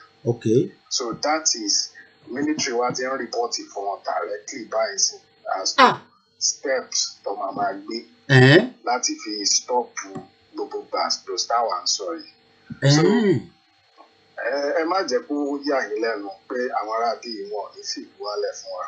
Because tí wọ́n bá fi Nàìjíríà lẹ̀ ìlú òyìnbó tí èmi àti yín jókòó sí kò lè exist mọ́. Wọ́n máa bankrupt. Owó wa lọ́ fi ń ṣayé nílùú làwọn fi ń live. Because wọn ní nǹkan kan, wọn ní gold, wọn ní any natural resources apart from it in Scotland. So should we be concerned? Money, should we be concerned that the British government left here, signed a menace with our country called Nigeria, or their country, because should we, as the indigenous people, should Professor Akintoye be releasing a statement straight away on this? Because this is where we need a kind of an information, our media, information kind of, a system where, whether we call it information minister or whatever, that will just quickly write a statement on this. Maybe they will release something tomorrow. Because this is serious. In terms, sorry. Yes. Mo wo menace yẹn náà, but mo ń try láti wo meaning ẹ̀, but mo ṣe fẹ́ lọ Google ẹ̀ tẹ́lẹ̀ ní kó tó di pé pè wọlé. Mo ń gbọ́ yín sà. So, as ọmọlúwàbí táwa jẹ́, my own opinion, mo máa ń pè wọlé dáadáa. Mo ti sọ tẹ́lẹ̀, èmi mo pè tí mo sọ pé kẹ́ sọ fún Professor Banji Akintoye, ẹ jẹ́ kó lọ declare fún àwọn ará bíbá pé àwa as Yorùbá à ń ṣe Nàìjíríà mọ́. Now, kò ń ṣe bójúbójúmọ́ pé constitution tó gbélé was a fraud, and besides ó ti end constitution at the end gbogbo adela mọ year to end was it 2014. So they have been subsequently ruling under fraudulent constitution because kò sẹ́ni tó sign yẹn nínú gbogbo àwọn indigenous Nigerians. So military kan gbé constitution lẹ̀ ó ní tipátipá òun làwọn máa fi rule. So you are dealing with a mafia cartel ruling Nigeria now. So bójúbójú tó ń ṣe tẹ́lẹ̀ kò sí bójúbójú mọ́ lọ́sẹ̀ gbójú wá sí ìtànsìn tẹ́lẹ̀ tí ń wọ Nàìjíríà dáadáa. Gbogbo àwọn ètò láti fi protect interest wọn òun làwọn lé káàkiri báyìí. Ṣé wọ́n máa láwọn gbọ́ pé afẹ́ pín àṣemọ́ láti jọ ẹ̀? Wọn ò lè jẹ́ ká pín náà ni. So ó ta mọ́ ti Ukraine tẹ́ ẹ̀ sọ yìí náà. Ibi tó ti ń rí jẹ́rí mu ní Ukraine ni Putin gbà padà yẹn. Yes, ibẹ̀ ni Putin gbà padà. Ìtorí ẹ̀ lọ ṣe fẹ́. Kódà mo ti rí fídíò yẹn, mo ti pick fídíò yẹn nísìnyí. That particular video ẹ máa sọ̀rọ̀ lọ. UK to help improve community policing and train Nigerian police. Wọ́n fẹ́ train ní láti fi stop àwọn àtàláṣe mọ́ ni. Wow. So ẹ máa rí wọn wá máa wọlé dáadáa nísìn. Okay. So wọ́n máa dàbí ayé ìgbà yẹn tó jẹ́ pé àwọn ló ń darí wa. So you see them pẹ̀lú àwọn gọ́ọ̀mẹ̀ntì wa. Àti wọ wàhálà báyìí. So kò lè ẹ sọ fún Professor Banji Akintoye àwọn tó bá lè lọ bá Putin sọ̀rọ̀ kọ́ lọ bá Putin sọ̀rọ̀. Àwọn náà níṣẹ̀ṣe ta lè bẹ̀rẹ̀ sí ní máa fi lé àwọn pípù ìkúrò lórí ilẹ̀ wa. Kí ló dé tí wọn lọ máa yán nǹkan lẹ̀? But point tèmi fẹ́ make in bẹ́ẹ̀ sí ni pé àwa tá a wà bíbá yìí tá à ń gbèrò pé a máa lọ lé gbẹ̀ngbẹ̀ng náà ni. So bá ṣe máa secure airport wa láti máa land ní Èkó. Kàmá tẹ̀ fi gbọ́nú sọ gbogbo ẹ̀, okay. gbogbo bá a ṣe máa gbà lọ́wọ́ àwọn tó dì mú at the moment a ní láti lọ ṣe ní láti sọ gbogbo ẹ̀ ká má sọ gbogbo fẹ́ gbọ́nù sọ. Yes, exactly. So ibi táwọn ará bíbá náà dẹ̀ ti ń gbà jẹ tó ti ń rí mu ilẹ̀ wa ká tètè lọ máa yán nǹkan lẹ́ẹ̀bẹ̀. So tí táwọn náà bá ń tẹ̀lé ń bẹ̀ tí ẹsẹ̀ ń wú tápá ń wú irú àwọn ilé ìtọ́ rán wá yìí tí wọ́n torí ń fọ́ wọn padà àwọn náà wọ́n máa jíṣẹ́ ní pé ó dà pé ìlú yẹn ò nǹkan kan wà ń bẹ̀ àwọn lọ. So àwa náà bẹ̀rẹ̀ sí ní a need láti máa gbé gbèsè ẹ̀sìn. So kọ́lọ́ ṣàánú wa. Ẹ ṣé gan ni, thank you very much. Àmín. Ẹ̀gbọ́n mi ní àníkú sọ́nà, ẹ ṣé gan ni ẹ̀gbọ́n mi, thank you very much. Ẹ jẹ́ ká jọ wá lọ wo fídíò yẹn, màá kọ́ dìde lórí ìjókòó mi bọ̀ máa play fídíò yẹn nísìnyí. Mò ń bọ̀, èmi kọ́ mo ní fídíò yẹn orí Channels television ni. Àrùn òyìnbó pẹpẹ yẹn òun náà lẹ́ ń wò yìí. Àwọn tó kó lọ yìí nísìnyí wọ́n tó èjì mi àti yín tá à ń fọbọ́ tá à ń fọ̀gbẹ́ tá wà ní UK.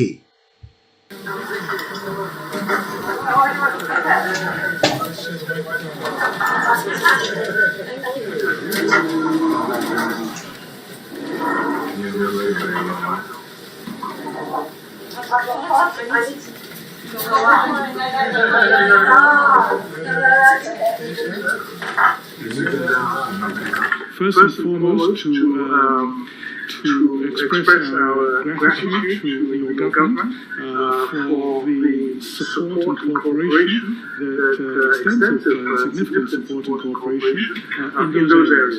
Security issues, we're facing huge security challenges in our sub-region and also governance challenges. And we appreciate very much the engagement and involvement of the United Kingdom in helping us to address a number of those challenges.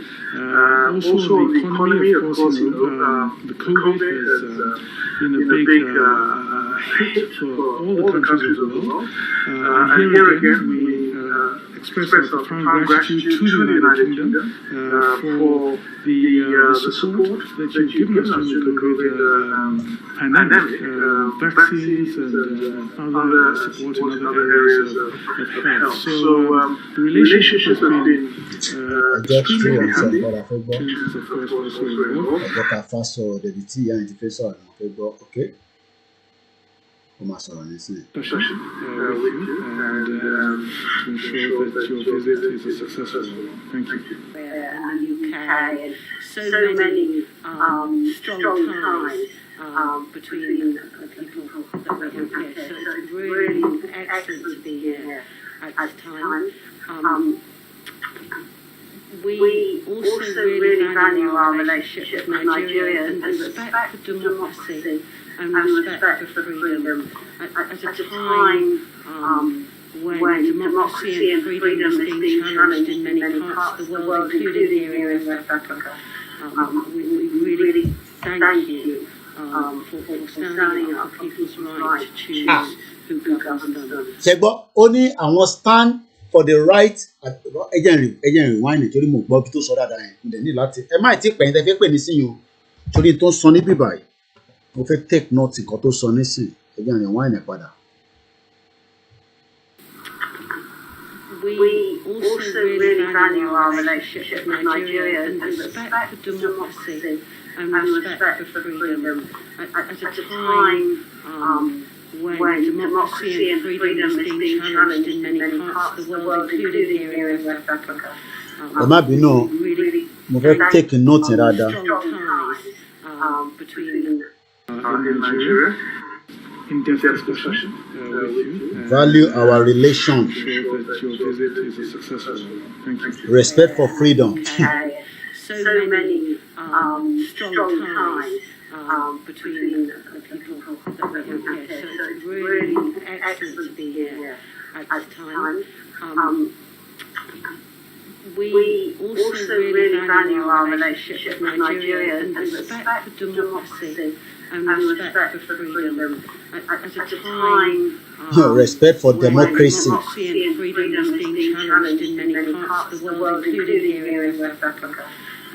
We really thank you for standing up for people's right to choose who governs them. Only standing up for people's rights ẹ máa note down gbogbo àwọn tá a máa discuss nìyẹn standing up for people's right. Wọ́n kidnap Nnamdi Kanu, Sowore wà níbẹ̀. This broadcast is very, very important. Moving forward, àfi tó bá yẹ pé are serious. We have the British representative, Moko Posenio, that have traveled to Nigeria. Her name is Vicky Ford.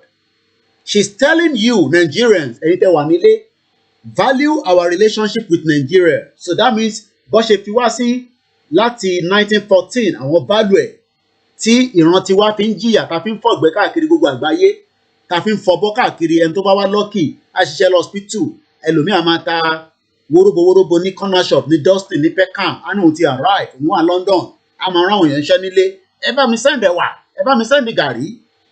Only respect for freedom. Do we have freedom in Nigeria? Number one, value. Ẹ máa kọ sílẹ̀ bẹ́ẹ̀ mi náà ṣe kọ́ o. Number one, value our relationship with Nigeria.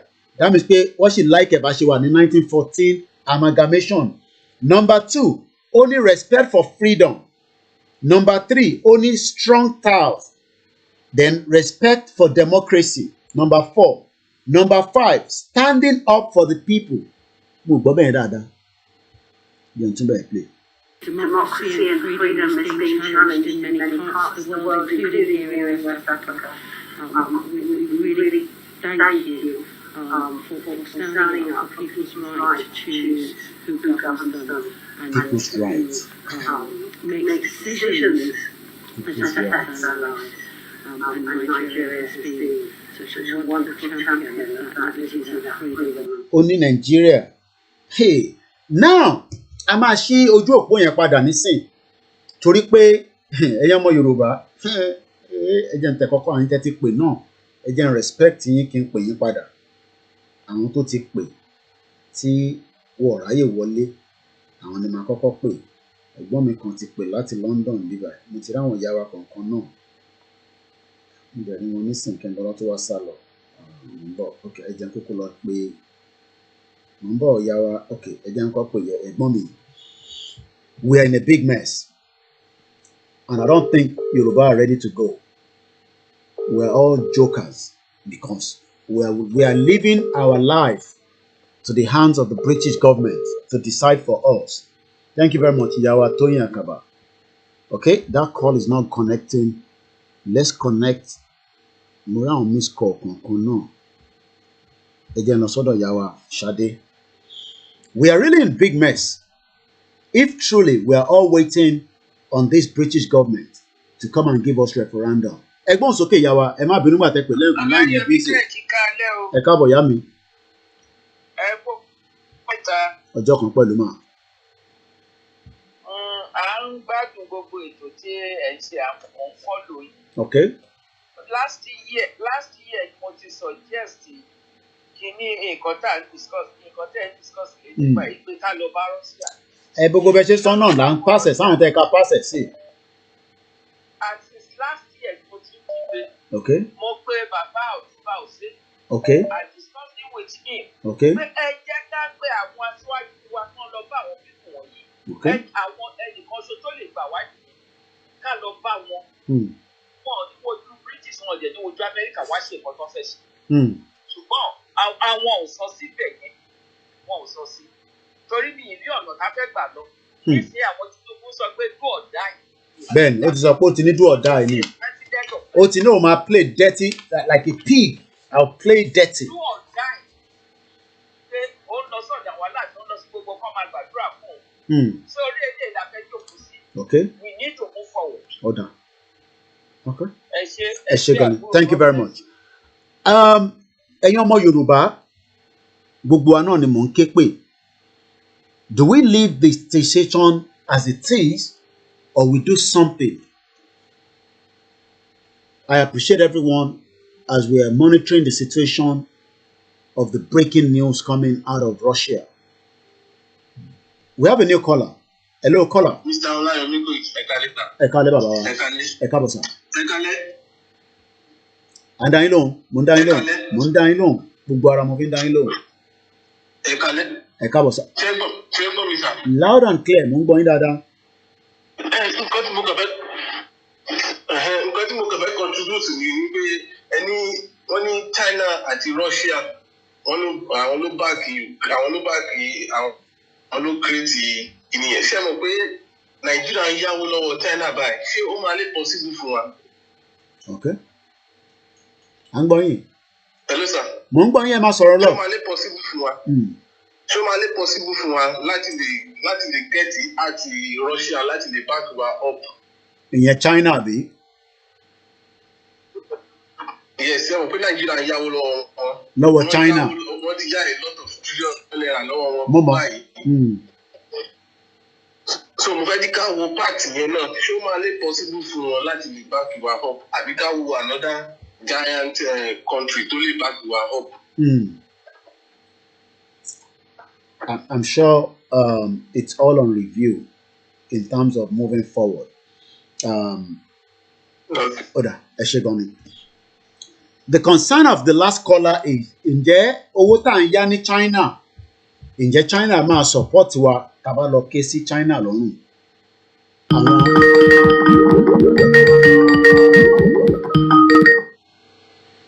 We have a caller that is calling by Skype. Hello, caller.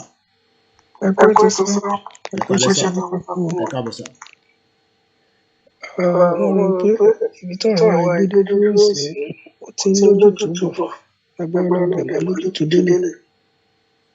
So ìmọ̀ràn kékeré mo kàn fẹ́ sọ àti ní bàbá òní ní UK.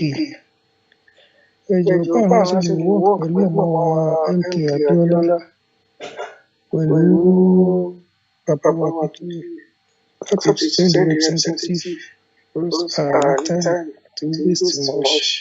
Yóò tó wà nílẹ̀ tó ẹlẹ́lórí ìṣeṣiṣi a máa kó wà bẹ̀rẹ̀.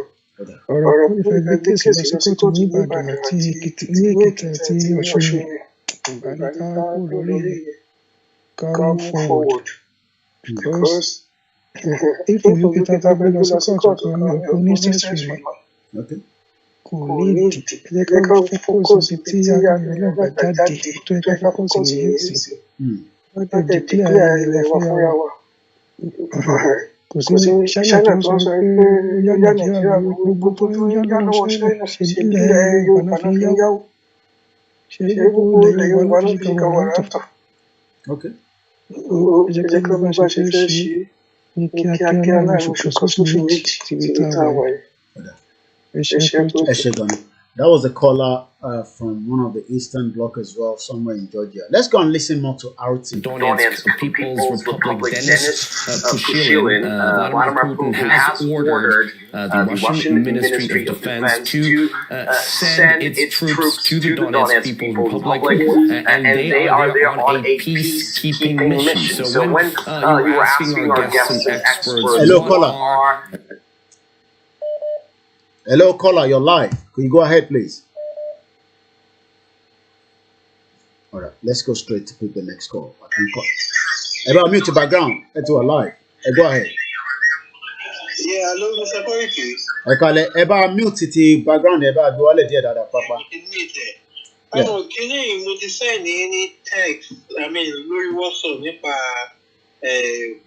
Russia. Well, everybody's saying that, but the party saw what we can only do is, we pass the message on to the people on the ground, which is Ilano, and I'm sure they're listening as well. So, as much as everybody's like that, I wish I have the network to go to Russia, but I don't have that network. But go ahead. Àwọn èèyàn wa tó wà ní Russia, àwọn èèyàn náà wọ́n tún lè rí èpò wa náà. Because ìlú ọ̀rọ̀ àwọn ọmọ wa wà ní Russia, àwọn èèyàn wọn pàápàá táwọn náà wá bá lè stage protest níbẹ̀ yẹn gangan. So ìyẹn wọ́n tún máa help. Because gbogbo èmi ni tàbá expect anything lọ́wọ́ United Nations, UK and Russia. I mean, ṣé pé àní gẹ́tẹ̀? I can waste time ara wa ni. Because kò sí anybody tó máa fẹ́ ṣe business tó máa rí business owó kó dàrú. So business wọn ní Nàìjíríà tó wọ́n tẹ̀lé wẹ́ kó dàrú. So that's the only solution. We have to get another plan B. So plan B and gbogbo kọ́kàlà lẹ̀ sọ lórí platform yìí. So we have to get a plan B. So plan B yẹn gangan la máa try láti make use. Because ìwé tí àwọn people fi ń ṣe é sí gbogbo gbogbo èmi ní biometric pé wọ́n fẹ́ gba passport wọ́n fẹ́ fẹ́ anything láti lè máa sọ́yàn mọ́lé ni èmi ní DBR èyí tó lọ́pọ̀ ń ṣe ní Nàìjíríà kọ́ pé kò tó lè open bank account everything láti lè máa monitor movement yìí ni so kò tàjẹ́ inú àwọn ìlú ìlọ́ta fún wọn so láti lè máa monitor wa gangan ni so gbogbo kinní yìí tá a bá ṣe wà lórí plan A yẹn the way I'm looking at it well I know if anything might come out from it I'm not gonna waste time around. Ọ̀dà ẹ ṣe gan ni. And àwọn ọmọ wa kọ́ máa sọ pé gbogbo oògùn yẹn yá gbèsè bẹ́ẹ̀ kan kò wọ́ọ̀kì túta we are a new century. Pé èmi ni ẹ fẹ́ yọ ọkọ̀ sílẹ̀ gbogbo yẹn ò wọ́ọ̀kì rárá mọ́. So òun ni brother mi ẹ jẹ́ fẹ́ lómi láyé láti sọ̀rọ̀. Ẹ ṣe gan ni. Moving forward as Yoruba people, asking the same thing that we want out of Nigeria, all the options on the table, how do we put this together? Gbogbo yín kan sọ pé ẹ kó ìka sọ fún ẹ tẹ́ bá sọ fún mi what can I do? All we can do is ẹ bá sọ fún mi èmi náà sọ fún the next people. I mean I can't fly to Russia if I don't have any contact there, and I'm sure some of us have network of people. Tàbá ṣe fi wáṣẹ lọ sí Russia ó ṣàní bá ṣe máa wáṣẹ débẹ̀. So we have a new caller from US. Hello, Kweki. You're welcome on the platform. Thank you very much. You're welcome, sir. Nǹkan kan tí mo kàn fẹ́ dára sọ because nígbà tí mo rí kíní headline yìí mo sáré àwọn nǹkan tí mo ṣe lẹ̀. Okay. Wọ́n dé analogy mo fẹ́ ṣe nísìn. We want to listen. Tó bá make sense. Yeah. Bóyá àwọn èèyàn contribute tí ò bá sì make sense. Wọ́n dé adìẹ mẹ́wàá mọ́nú àgbò adìẹ mẹ́wàá. Okay. Wọ́n wá tú wọn lẹ̀ ní ẹ̀ẹ̀kan náà. Ká ní alámọ̀ ìwo la fẹ́ sátẹ̀lé àmì ká sátẹ̀lé. Mo sọ̀rọ̀ kan lọ́jọ́ kan pé igi kò lè dágbó ṣe. Ṣé rí kíní yìí àwa mẹ́ta àbí àwọn mẹ́rin ká náà fẹ́ pín lọ yìí. Ẹ jẹ́ ká mú ọjọ́ kan ká sì dìkẹ́à. Kólúkálùkù wá roko sí àyè ara ẹ̀. Mo ní pé kólúkálùkù wá dìfẹ́ǹdì. Á wà wẹ́n tí Fúlàní á sátẹ̀lé. Nǹkan tí mo sọ yìí tó bá make sense tí ò bá sì make sense káwọn èèyàn sọ sí ẹ ṣe. Ẹ ṣe gan ni. Lẹ́ẹ̀kan sí fún ẹ̀yin tẹ́ bá ṣe ń darapọ̀ tí ẹ tẹ̀ mọ̀ kí là ń bá bọ̀ tẹ́lẹ̀. It's almost some few hours ago now that Russia has now declared 2 countries independent as of today. One of those countries is called Donbas. Their population as of 2017 is less than 1 million. The other one is called Luhansk at about 500,000 population, and we've been following that. That has been the headline: fireworks, Russian flags, Donbas shares independent recognition. The world is also reacting, and we are monitoring that. But for now, I'm going to see if I can pick up news in the UK, the CNN in Kankan. Àwọn ní sọ́ńtà fẹ́ gbọ́. Àwọn máa sọ pé tí Russia ṣe yàn dá Russia ọba má ṣe bẹ́ẹ̀ nǹkan kan. But in táwa fẹ́ gbọ́ gangan lélẹ̀ torí orí RT láwà. RT máa sọ yàtọ̀ sí ti àbíkẹ́ lọ ṣé ká gbọ́n tí Sky náà fẹ́ sọ. Ẹ jẹ́ ká lọ wo Sky News. Okay, ẹ jẹ́ nǹkan kọ́ lọ sí YouTube náà ká wá lọ sí Sky News. Ẹ rí i pé analysis is Sky News ó máa yàtọ̀ pàṣá ni báwọn ṣe máa sọ. And it's almost 10 o'clock, so there's going to be talking about it now. So let's watch Sky News. Once again, you're watching a live broadcast. It's a breaking news. Let's hear what they have to say from here. In lockstep with its allies and partners to further Russian aggression against Ukraine. The US announced sanctions in the wake of that extraordinary decision by Vladimir Putin to recognise the Donetsk and Luhansk regions of Ukraine as independent republics. The White House say an order is being prepared that will prohibit investment, trading with, or financing of Donetsk and Luhansk. This then is separate to a larger sanctions package being prepared should further military action ensue. Similarly, the EU President Ursula von der Leyen called Moscow's decision today a gross violation of international law. Britain's Foreign Minister Liz Truss said sanctions by the UK will be announced tomorrow, so the US and its allies united on this issue, still pursuing diplomatic avenues, but preparing for a worst-case scenario. And Deborah, here in Ukraine, this is a significant and very serious move by President Putin. The fear, of course, here is what might come next. Yes, and it's not felt any less than here in the capital Kiev, where people tonight have spoken to on the streets, incredibly worried about developments today. Right now, the Ukrainian president, who spent the last few weeks really playing down the threat of a large-scale invasion and telling his people not to panic, he's in a meeting with his Defence and Security Council. We then expect to hear from him in a video address where he will offer his first remarks on this incredibly difficult development for him, a huge challenge for his authority. He will know well that the signs are grim, that if you have Russian troops moving into that occupied territory, the next step potentially is a further escalation. All the while, those troops all around these borders, Western officials saying they are poised to attack should the order come. And just to give you one sense of people's feeling, I was speaking to a Ukrainian official earlier who said to me that they believe that a big war could come. Deborah, Martha, and Alex, thank you. Well, the threat of a Russian invasion has so far at least provoked very little noticeable panic here. There are preparations underway with some people planning exit routes, others attending medical training, but otherwise life just goes on, as my colleague Mark Austin found out in the eastern cities. Ṣẹ̀dá ilé nísìn àwọn wà lọ́hùn tó bá yẹ pé àwọn náà ní owó tó tówó ni èmi náà kọ́ láàárọ̀ la nísìn máa kọ́ ra tíkẹ́ẹ̀tì ni mo lè máa lọ sọ́nà Kiev mo lè máa lọ sọ́nà Russia. That is the advantage of the mainstream media. They have the power, they have the money, and it's easy for them, to travel around. So since we don't have that means, we will only manage what we have. My name is Olami Koiki. If you've just joined us, as we speak tonight, two countries, as much as the United Nations, the international community has not recognized them. You just heard it from the Sky News reporter there saying that, America will not allow anybody to do business with them. I'm not sure whether they want to do business with them when they can do business with other countries as well. So the question then to our more Yoruba ni pé, moving forward, rather than talking,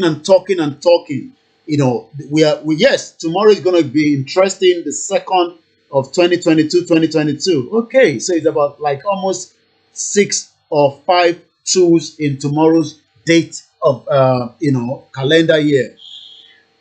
We don't want to be just sitting down like 3 hours, 2 hours. A lot of you have said that we should network to Russia, but how do we do so should be the solution now, rather than how do we connect to Russia? How do we connect to this global power to give us their backing, to give us their support? If you have to send somebody, it doesn't literally be Koiki, it could be anybody. We can put them on a flight and send them to Russia and start having what we call some kind of engagement. We can even start talking to the media in Russia. We can start networking with them, not from London, but direct from Russia. We can take our message to them and promote it inside the Russian country. I'm sure that will not be a criminal activities. What do I mean by that? All we can do is we put articles together, we take it to the Russian news network there in Russia. I'm sure it will become an headline. We can start speaking to the radio station there. I'm sure people over there have this network. Rather than everybody saying Koiki, as of when last year, as of when 2 years ago, and nothing has changed. We must be proactive. Ẹ má fi dá Koiki Media nìkan, gbogbo alájọ wa involved. Ẹgbọ́n sókè ìyá mi, máa dìde díẹ̀ torí mo fẹ́ lọ mú ẹ̀pà torí rà ń pé inú mi ti ń ṣe pọ̀pọ̀pọ̀pọ̀pọ̀. Wẹ́ẹ́ máa sọ̀rọ̀ lọ, àwọn èèyàn ń gbọ́ yín. Àti wà lórí ìjókòó tó bí 2 hours báyìí. I'm going my answer. Okay, ẹ kú iṣẹ́ takuntakun. Ìgbà tẹ́mi kàn rí sí nǹkan tá a ń sọ yìí ni pé we are just dragging and dragging as if pé we are not really serious or really were determined. There was a time on your program, àwọn alàgbà kan pè láti Russia. Military ni wọ́n. So bóyá ń gbọ́ program yìí wọ́n máa gbọ́ later. À ń àpìlì tí wọ́n ń sìn ọmọ Yorùbá a ní ìdí wọn. A dẹ̀ mọ̀ pé wọ́n á ní irú bíi àwọn bíi ọ̀wọ́ wọn yẹn ń bẹ̀ tó jẹ́ pé they can come together and do something. Baba Akintoye can't be everywhere. Baba is ìdàgbà. We have to be, considerate. Pé àgbàlagbà ni bàbá yìí. And he's trying his best. So Baba can't be everywhere. Àwọn tó wà ní Russia yẹn aláwọn èèyàn bẹ̀. Tó wà ní military, tó ní ẹsẹ̀ ń bẹ̀ yẹn, tó mọ nǹkan tó lè ṣe. They should now help us out. Ìyẹn one. Two. I need àwọn other nations, Biafra, Ajohun, we are together. Bàbá ti dárúkọ Biafra àwọn èèyàn máa bínú ni. Kéde dárúkọ Biafra yẹn.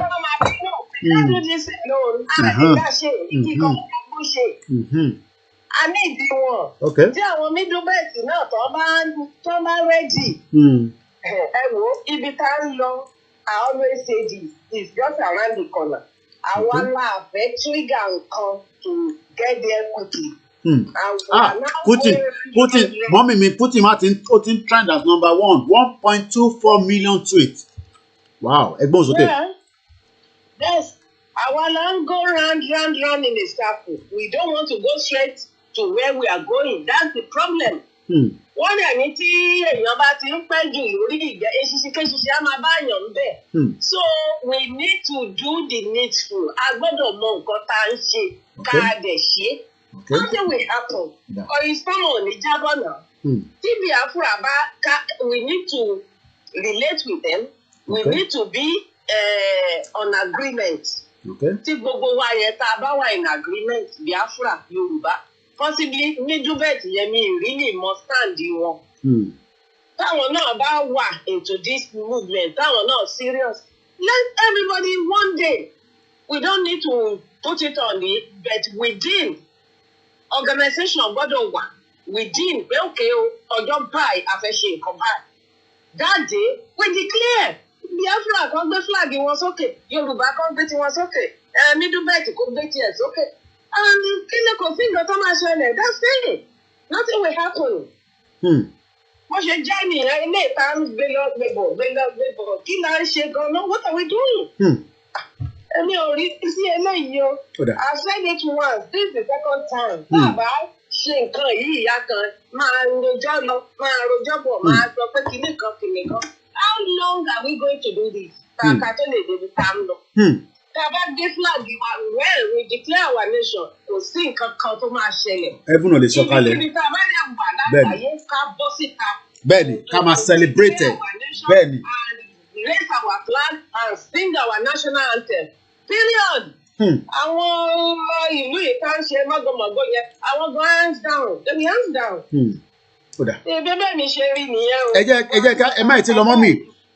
Ìyá tó lọ sí Nàìjíríà yẹn, ẹ jẹ́ sáré ká jọ lo point kan níbẹ̀ lára nǹkan tó sọ.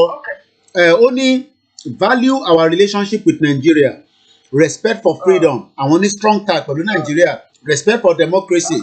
Wọ́n náà tún stand, wọ́n ní Nigerian is standing up for the people, it's right. Gbogbo yẹn they are just zero. Okay. They are coming back. This is second colonization. Wọ́n ò kúrò tẹ́lẹ̀ o.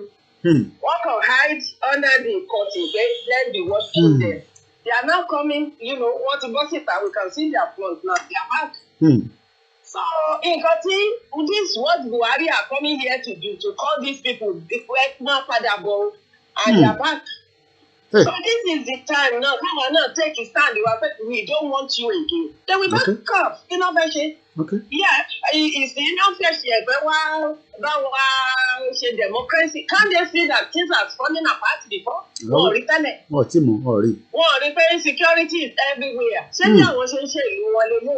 Ìgbà kan wọ́n rí pé àwọn èèyàn agitate pé they want to break away. They are forming, pretending they want to tipátipá gbé wa papọ̀. Nígbà tẹ́ sọ pé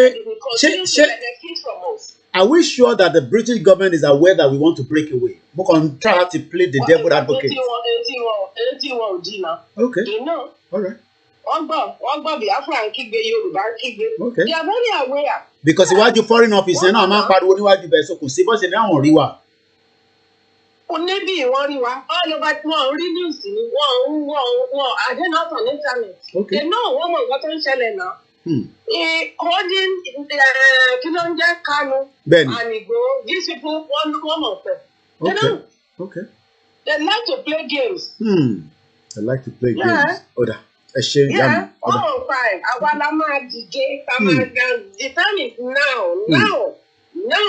So the early they become and these people, they will back off. Wọ́n máa back off. Wọ́n máa rí pé we stand up to our task. Yes, we know what we are doing, but we are behaving as if we don't know what we are doing. Let Biafra stand, let Yoruba stand. We need to work this journey together. And we will get there. Wọ́n ní ìdí ariwo ti pọ̀ jù, wàhálà ti pọ̀ jù. We don't need all this. We distraction then ó máa distract wa ni àwọn those things ó kàn distract wa ni. Nígbà tí a bá ń fà ti di tó bí òkú ṣòkòtò, I need the resources, I need the owó. Okay. When things click in, Sẹ́mo, it will be a little bit àwọn tó wà nílé láti help wọn. We need to secure our border. Àwọn tó fẹ́ secure àwọn warrior wọ́n máa jẹun. Or the empty stomach, warrior, it's not done. So all these have to be in place. Then our bosses are paid at the nation and let them go and do whatever they want to do. But they're saying because Fulani found pariwo ní orílẹ̀ Yorùbá. Wọ́n tó 1% Yorùbá now. Why are we making this big noise all the time? I believe so. So thank you very much. People that can help in Russia, if we need to do anything there, Baba need that. Those people should do what is necessary. And just call them. How many hours in Russia? They are there in their military. One of them in the high post. One of them Nigeria come there. They are. Thank you very much. We got here, so we should just strike forward. Our God of very decent. Okay. So thank you for your hard work. Thank you very much. I appreciate your effort. Thank you very much. All your evidence-based information. Thank you very much. Thank you. Our mother gave us a very good insight, and let me now use this opportunity to speak directly to every one of you in Russia. If you're currently in Russia or within that region, you might not literally know anybody, but you might also be helping a lot of us that are far away from there. Ẹ jẹ́ kí n sọ lédè Yorùbá kó lè yé wa. Ẹ̀yin láǹfààní àti wà lọ́hùn, àwa láǹfààní àti wà lókè lọ́hùn. So, tẹ́ bá rí bí information tó lè tètè help wa tẹ́ wà lọ́hùn, ẹ send ẹ̀ sí info@koikimedia.com. Adé make sure kó débi tó yẹ kó dé ẹgbọ́n sókè. Ẹ ṣé gan ni Mr. Koiki Ọlọ́run á pọ́n yín lé. Àmì Ọlọ́run sọ. Ẹ rí lórí ọ̀rọ̀ kan tí ẹ sọ lẹ́ẹ̀kan lórí àwọn nǹkan tí àwọn British tí wọ́n sáré. Ẹ rí tí Yorùbá ò bá ṣọ́ra Ọlọ́run ìjọba kó wa lẹ́rú lẹ́ẹ̀kejì o. Ṣé kó possible? Ẹ bá mi ti di background yẹn dáàdì. Èyí tó wà ní pálọ̀ yẹn ẹ lè máa wo picture mi àwòrán yẹn ẹ kàn mute ẹ click on mute mọ̀ orí tí.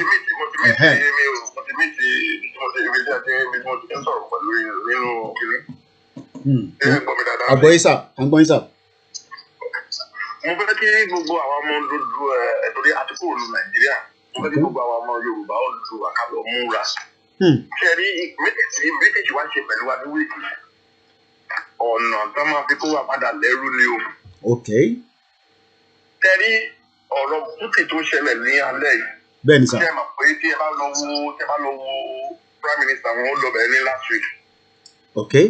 due to pé àwọn Putin wọn gbọ́n ju British lọ báyẹn wọ́n lè mọ̀ pé mafia ni òun ni ò jẹ́ kíkiri wọn sọ síbi o tí a pé Germany ó ń jẹun nínú ìlú tí Putin tó yakọ tó sáìnì lálẹ́ ó ti yé ìlú ìgangan náà tún jẹ́ ń bẹ̀ tí a pé kò jẹ́ nílé olè ò jẹ́ nílé búbú ní àwọn anywhere làwọn ti ń jẹ.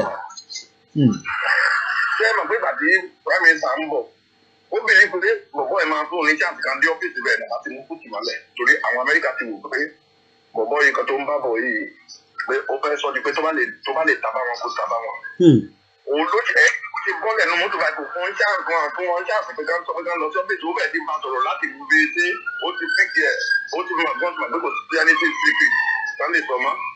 ó ti yẹ yín wọ́n tún dé wọ́n tún wọ́n tó bọ́ọ̀lù ẹnu mọ́tò ó fi dé pé wọ́n ti máa gbé nǹkan ọdún ilé lọ ẹni pé kò ti sáǹdì pa àwọn ó dúró sí síbẹ̀ wọ́n jọ ń sọ̀rọ̀ ẹ̀ lọ ó ní pé ó jẹ́ ká máa sọ̀rọ̀ ẹ̀ lọ ìgbà tí bọ̀bọ̀ máa padà síbi jẹ́ ni pé àbáwọn jábọ́ wọ́n tún wá lo level yẹn fún wa ti pé ìlú lè ti tẹ́lẹ̀ ṣe òun náà jẹ́ wọ́n fẹ́ wá ṣe military police exercise fún Nàìjíríà àti wọ́n fẹ́ train wọn ó ti yẹ yín sí. kẹ́rí level tí wọ́n bá bọ̀ lórí ọ̀rọ̀ NSAS tó ṣẹlẹ̀ yẹn a ní pé à ń sọ̀rọ̀ ó ti yẹ yín sí wọ́n jẹ lọ́mbẹ̀ kẹ́rí nǹkan tó bá máa ṣẹlẹ̀ nǹkan tó fẹ́ ṣe é sí ni pé okay Nigeria military náà máa kọ́ lò pé ó fi ẹ̀ jáde pẹ̀lú wọn ó yá ẹ̀ dálẹ̀ tó ń bá sá àwọn náà máa dìpẹ́ndì ní pé ok àwọn náà máa kọ́kọ́ sọ̀rọ̀ tí irú kan tó ṣẹlẹ̀ ní ẹ̀sà tí tó bá ṣẹlẹ̀ àwọn náà máa kọ́kọ́ sọ̀rọ̀ pé ẹ tọ́ da ẹ rí pé tọ́kì ló kọ́ sọ̀rọ̀ ní ìjọ tí ọ̀rọ̀ ẹ̀sà sì ṣẹlẹ̀. mo fẹ́ kí gbogbo àwọn Yorùbá ẹ máa sọ fún bàbá Akíntóyè ó tètè dìde sí kókó àwọn ọ̀jọ̀gbọ́n kò sí kan tó fẹ́ ṣẹlẹ̀ ẹ jẹ́ kí gbogbo ẹni tó wà lábúrọ̀dù ló ẹ jẹ́ ká máa sáṣòkòtò ẹ jẹ́ kí gbogbo wa bọ́ọ̀ tàgbọ́n àlè pa gbogbo wa tán ẹ jẹ́ kí gbogbo bọ́ọ̀ta ẹ jẹ́ ká lọ dúró ká bọ́ọ̀ta ká gbọ́dọ̀ ṣe 3 days mass kí gbogbo bọ́ọ̀ta pé mọ́tò má lè lọ kí ẹsẹ̀ má lè rìn kí àbá lè ṣe ẹ rí pé Yorùbá lè ṣàfi dúró òfin kan tó ń jẹ́ pé kìíní kó lè dógún kó lè dìjà kí Nàìjíríà bá kó ìkan síta lọ́dọ̀ wọn fẹ́ pààyàn àìmọye ìlú tó ti rẹ́dì láti sọ́ọ̀tì wa táwa ò tí ì máa ṣe torí wọ́n mọ̀ pé tábà sọ́pọ̀tì wa lè ní sí àjọṣe wa mineral resources tó wà lọ́dọ̀ wọn ẹ̀ àwọn náà fẹ́ jẹ́ ń bẹ̀ wọ́n mọ̀ pé àjọṣe máa wà láàrin wọn a máa wo pé àwọn máa assist wa nígbà tó lè pé tá à ń bá wọn àfẹ́ bá wọn ṣe lílọ̀ tí ẹ wà lílọ̀ wà bó ṣe ti tó tó jẹ́ pé owó náà máa san wọ́n ti mọ̀ pé ẹ tó bá ẹ ń ràn wá lọ́wọ́ ìdá tó bá ràn yàn lọ́wọ́ wọn à ń tẹ́jú ẹ̀ mọ́lẹ̀ tán lọ́dọ̀ àgbà máa wo tiẹ̀ ó ti ẹni máa ta ká fún mi ní 5 naira ẹ lè wo ṣe fún ẹ tó bá ràn yín lọ́wọ́ kẹ́ tó ṣe nǹkan ẹ lè wo ṣe ní 450 ṣé èrè ò sí bẹ́ẹ̀ ẹ tètè pariwo fún bàbá ọ̀rọ̀ yìí kó tẹ̀lé sí bàbá tí ẹni tí ó bá máa tó ọgọ́sì nǹkan mi là máa rí o. ẹ ṣé gan ni bàbá wa. nǹkan mi là máa rí bàbá tètè múra sí nǹkan tí mo fẹ́ sọ nìyí. ẹ ṣé gan ni very very brilliant call there again mo ń bọ̀ lọ́dọ̀ yín ní Kuwait ìyá mi ẹ̀kọ́ yìí máa kí n jẹ́ kó pẹ́ because ilẹ̀ tí ń ṣú lọ́dọ̀ yín lọ́hùn. This is a very important broadcast. Ìdí tó ṣe wà important ni pé it shows that things can happen anytime. Ẹ má yẹ ká máa assume pé torí ó ti ṣẹlẹ̀ nígbà kan rí ẹ má yẹ ká máa fi ìgbà yẹn wé gbà yìí ẹ jẹ́ ká máa wo improvement ni and that's exactly what I always say. Láti Kuwait owó yín ló lágbára jù ẹgbọ́n sókè. Ẹ káàárọ̀ sà. Ẹ káàárọ̀ lọ́dọ̀ yín lọ́hùn àwa ṣì wà ní alẹ́ lọ́dọ̀ wa ń bí. Àwa ẹ̀ẹ́dì 3 hours la fi wà ẹ̀ẹ́dì yọ mo rí bẹ́ẹ̀. àbí 2 hours ẹ̀ẹ́dì yà. Nǹkan tí mo fẹ́ sọ ni wípé in fact ìgbà tí mo gbọ́ news yẹn tẹ́ ẹ sọ in fact ṣe ló dà pé kó dàbí pé àwa Yorùbá nation la dìgbẹ́. Bó ṣe rí lára tèmi náà nìyẹn. Ẹ wo nǹkan tẹ́mi máa sọ ni pé ṣe rí excuse tí àwọn èèyàn sọ pé àwọn ti sọ fún yín tẹ́lẹ̀ kò sí nǹkan tẹ́ fẹ́ ṣe kò sí because tó bá sọ fún yín tẹ́ bá sọ fún àwọn bàbá Banji Akíntóyè àwọn ló yẹ kó gbé ìgbésẹ̀ èmi dẹ̀ máa rọ àwọn bàbá kan jọ nítorí Ọlọ́run torí pé alábọ̀dé pọ̀ nínú gbogbo àwọn tí bàbá kó tira kó má lọ jẹ́ pé àwọn tọ́rẹ́ wọn máa rán lọ síbẹ̀ yẹ kó má lọ jẹ́ pé àwọn tó máa lọ gbàbọ̀dé fún wa ni torí a tún gbọ́dọ̀ wà very very careful. A gbọ́dọ̀ wà very extraordinary careful pẹ̀lú àwọn tí bàbá máa rán lọ bàbá ti dàgbà. So tí bàbá bá lè lọ tí bàbá bá dé lè lọ kọ́ rán àwọn èèyàn irú ẹ̀yìn yìí sí báyà wà 100% ọkàn wa balẹ̀ lẹ́yìn lórí pé lè ṣe ẹ máa wà straight forward. So àwọn èèyàn tó bá dé máa wà straight forward mi bóyá èèyàn bíi márùn-ún àbí mélòó kán bá wa rán wọn lọ síbẹ̀ ẹni tí táwọn pípì yẹn bá máa ṣe fún wa àkókò ní resources ìgbà. Tó bá pẹ́ bí i 5 years náà nìkan tá máa fún wọn ká mójú kúrò ńbẹ̀ káwa náà ní nation wa. Because ìyà tá ń jẹ ní outside country ó ti pọ̀ jù. Everybody ló fẹ́ wálé. A fẹ́ lọlé bọ́tà àlè lọlé ẹ̀rú bá wa. Lọ́dọ̀ bọ́ lọlé àlè rówó kò sówó kò sẹ́ni tí kò sí lọ. Kọ́lọ́ ń ṣàánú wa. Nǹkan tẹ́mi fẹ́ sọ nìyẹn o. Kọ́lọ́ ń gbà wá lọ́wọ́ àwọn pípì because òyìnbó yẹn ń sìn báyìí. Wọ́n ti mọ nǹkan tó ṣẹlẹ̀. Ẹni pé kíákíá wọ́n ti lọ sí Nàìjíríà. Wọ́n tún fẹ́ colonize wa again nìyẹn. Wọ́n tún fẹ́ colonize wa. Wọ́n dẹ̀ mọ̀ pé àwọn olórí ta ni alátẹnujẹ ni wọ́n ìmọ̀ títa rẹ ni nìkan ni wọ́n mọ̀. So nǹkan tó bá gbé wá fún wọn wọ́n accept ni. So àwọn tó fẹ́ ta nídìí Yorùbá nation. Àwọn agbọn la nídìí láti art fact. A nídìí àti art fact. A nídìí àti pé kẹ́ni tí kò tiẹ̀ tutù pẹ̀lú kọ̀tọ̀ ọ̀rọ̀ tó wà lẹ̀ yóò ti di pé art fact ni. Because gbogbo ilé ta ti ṣe látijọ́ yóò ti tó. A kò máa bọ́ sórí social media a kò máa sọ̀rọ̀ ọ̀rọ̀ ká sọ iná ti tó ìgbésẹ̀ la nídìí báyìí.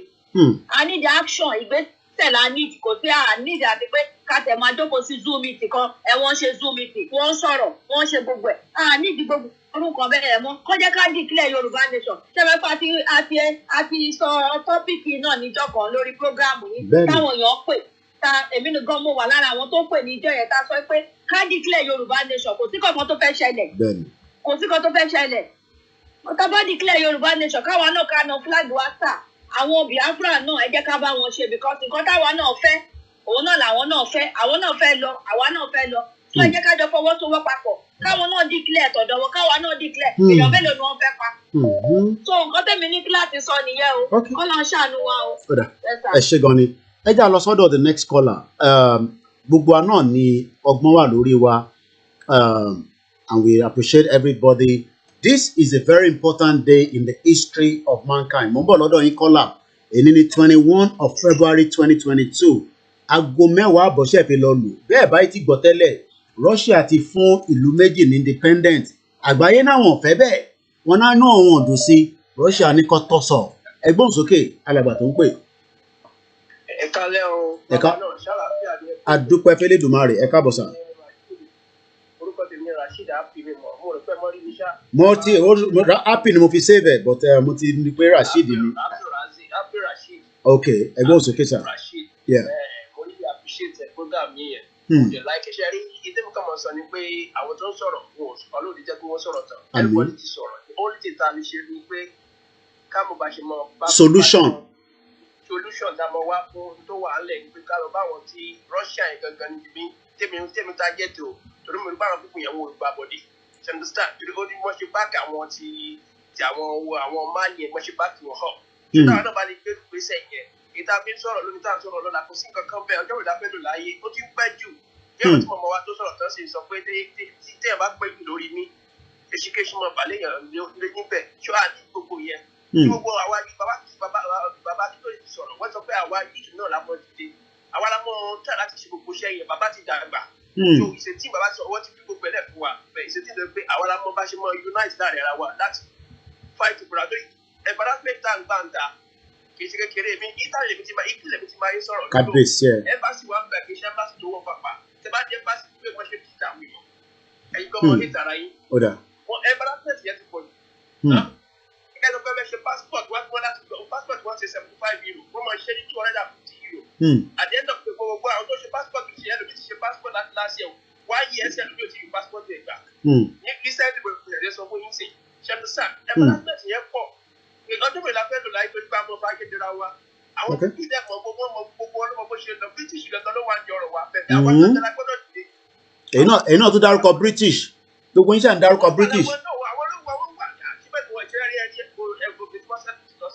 òun náà lájọ ń wò ó ti wà ń bẹ̀. ọbẹ̀ rí colonize wa kọ́ yìí ọbẹ̀ rí mo wà lẹ́rù ọbẹ̀ mo wà lẹ́rù ègé nìyẹn.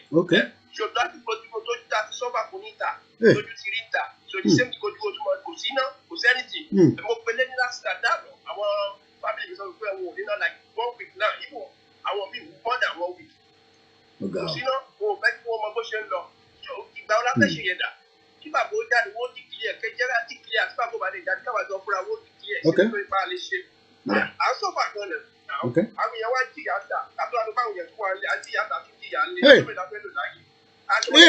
Ìjọ mélòó la fẹ́ lò láyé? Ó ṣe rí nìyẹn náà. Ìgbà wo ló wá ṣẹ́kù fún wákàtí bá ti wà 40 years? Ìgbà wo ló ṣẹ́kù fún àtàfẹ́ lò? Ọjọ́ mélòó ló ṣẹ́kù sí? Thank you very much, African Force. Ń gbọ́ ẹ ṣé gan ni. Fọ́nà àpọ́jù fi sọ̀rọ̀ sí ẹjẹ́ ń pè wọ́n padà. Mò ń bọ̀ Musbau ẹjẹ́ á pé bàbá wa Rasheed padà. I think he still has something he wanted to add. Mo jẹ́ kó end kí n tó panú ẹ̀. I hope he picks the call. Inú ń bí àwọn èèyàn gan Nàìjíríà yẹn. Ìfọ́rígbà ní Nàìjíríà. A wà níta lálàáfíà. Mo ní ó dà pé ṣe ní kankan tẹ́ fẹ́ sọ ẹ má bínú kí n tó lọ kọ́tẹ̀. Kò sí fún ọ̀rẹ́ àbá mi náà mọ́ ìtumọ̀ kan fẹ́ sọ ni pé tó bá yẹ pé nínú gbogbo bí àwọn tó sọ̀rọ̀ lẹ́ẹ̀kan ṣe sọ̀rọ̀ yẹn èké tó bá yẹ pé gbogbo resources ta nínú ọ̀nà ká declare your kan bẹ́ẹ̀ ayé ní àlékún ọwọ́ àlékún gbogbo ẹ̀ kílò káàdì gbogbo ẹ̀ kílò tó máa jẹ wá náà nínú ẹ̀ka lè satisfy ẹyọ kan pé káwọn yóò jẹ́ ẹyọ kan yóò jẹ́ ọ̀pá òjò báyọ̀ tó àwọn tó bá wọn support wá láti dé pé kíkà yóò máa jẹ wá gbé.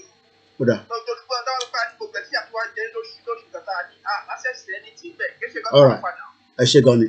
I need to go. Ẹ ṣé gan ni. Mo fẹ́ gbọ́n kan tó ń ṣẹlẹ̀. Now we know what is going to happen.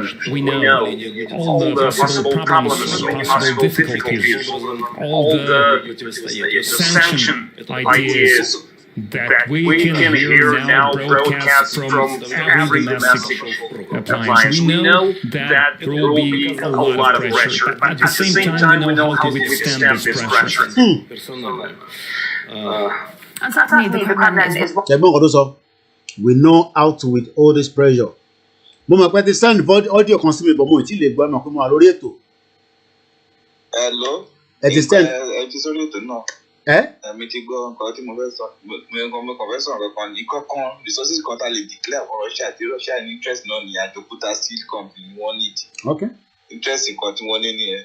Ọ̀dà, no problem. Ẹ ṣé gan. Interest nǹkan tí wọ́n ní nìyẹn.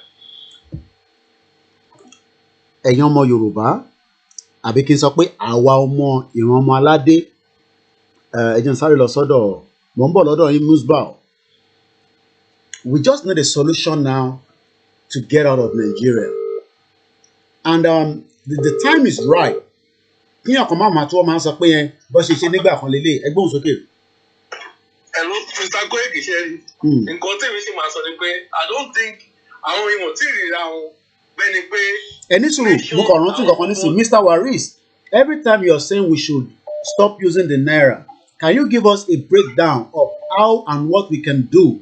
Because ẹ bá kàn post kìíní ẹ maybe you want to call me or call into the program and share that idea. You can just keep saying we should stop using the naira. What can we do if we stop using the naira? I mean, èmi náà ti sọ bẹ́ẹ̀ rí, but I just thought I talked about it before kí n tó tún gbàgbé. Ẹgbọ́n sókè my chairman. The thing is àwọn atajẹ́ Yorùbá àti ìbẹ̀sí yẹra pé àwa gangan ni nation kò yé so gbogbo nǹkan táwọn ẹ̀rọ sọ wọn ti gbọ́. Now what people now need to start doing is people need to start delegating themselves bí ambassador. Ẹ̀wọ̀n pé tó bá gba Yorùbá nation a máa ní oríṣiríṣi ambassadors. Ambassador to UK, ambassador to America, ambassador to China. Àwọn ló máa select àwọn yẹn. Exactly. So people now need to start taking charge. Ẹ jẹ́ kí Mr. Babaji Akintoye mọ̀ or ìlànà Oòduà UK or whatever. Ẹ jẹ́ kó mọ̀ pé look. Àwọn global director máa sọ fún àwọn náà wà ń bẹ̀. YSM náà wà ń bẹ̀.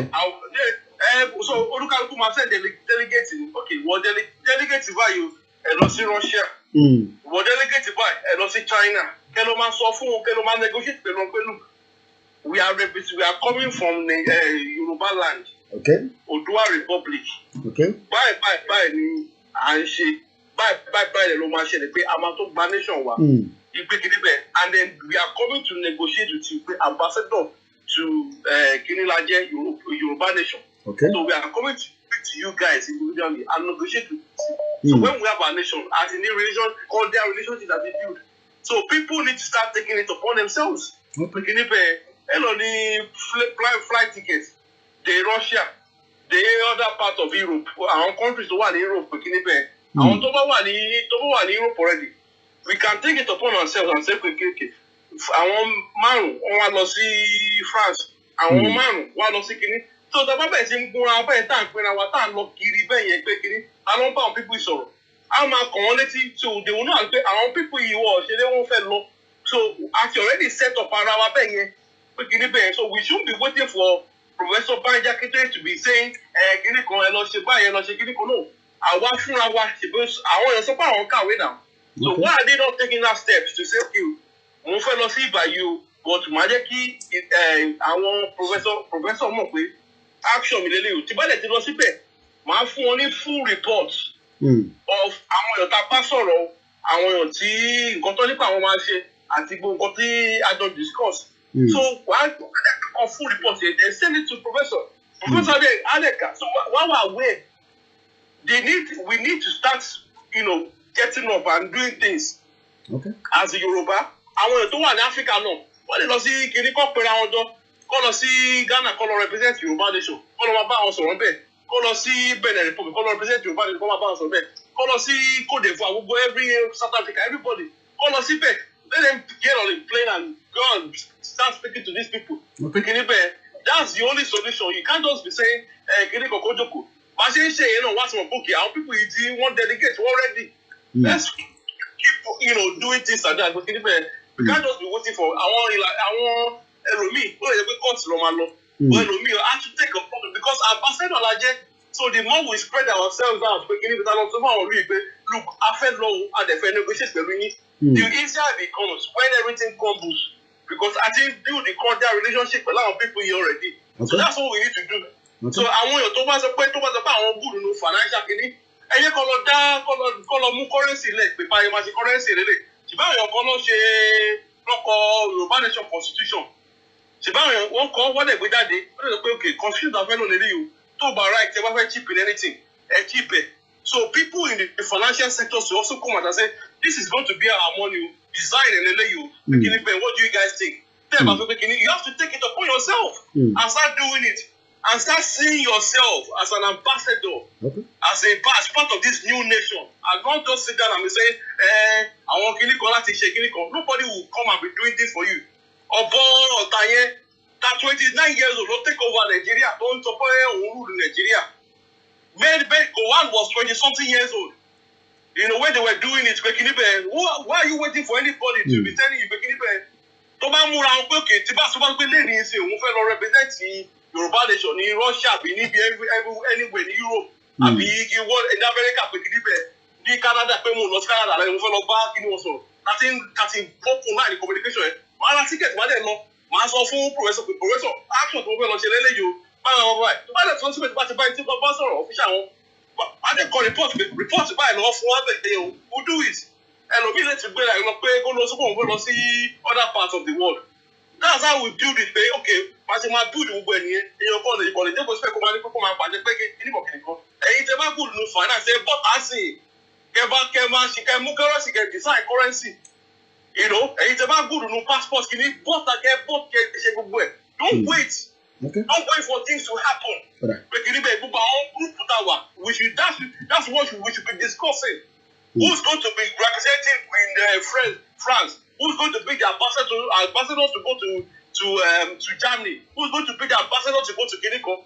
Now when British won't look at it, one said the minister of ambassador of Africa to Nigeria, one bound so sure àwọn máa rí pé ojú àwọn tó wá fẹ́ keep peace yẹn sójú wọn fún bàtí wọ́n pààyàn ní gàngbọ̀n ni wọ́n ní pé Nigeria keep peace sójú wọn fún bàtí wọ́n gé èèyàn lẹ̀ tó táwọn tó rí pé wọ́n ṣe money ritual ni sójú wọn fún bàtí ẹ̀yà Adédoyin pààyàn tó drain ẹ̀jẹ̀ yẹn.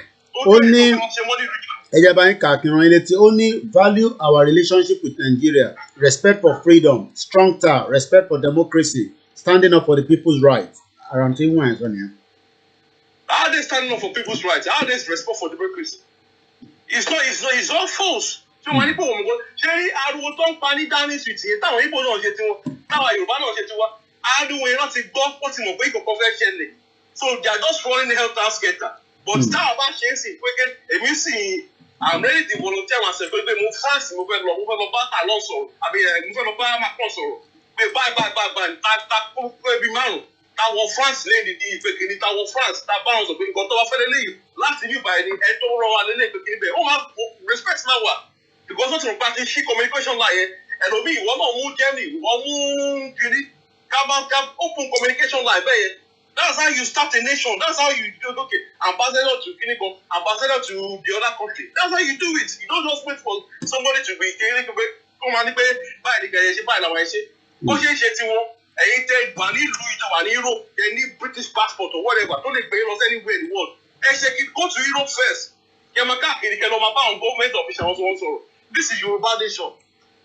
This is our plan. We are going to leave. This is our constitution. This is what we have.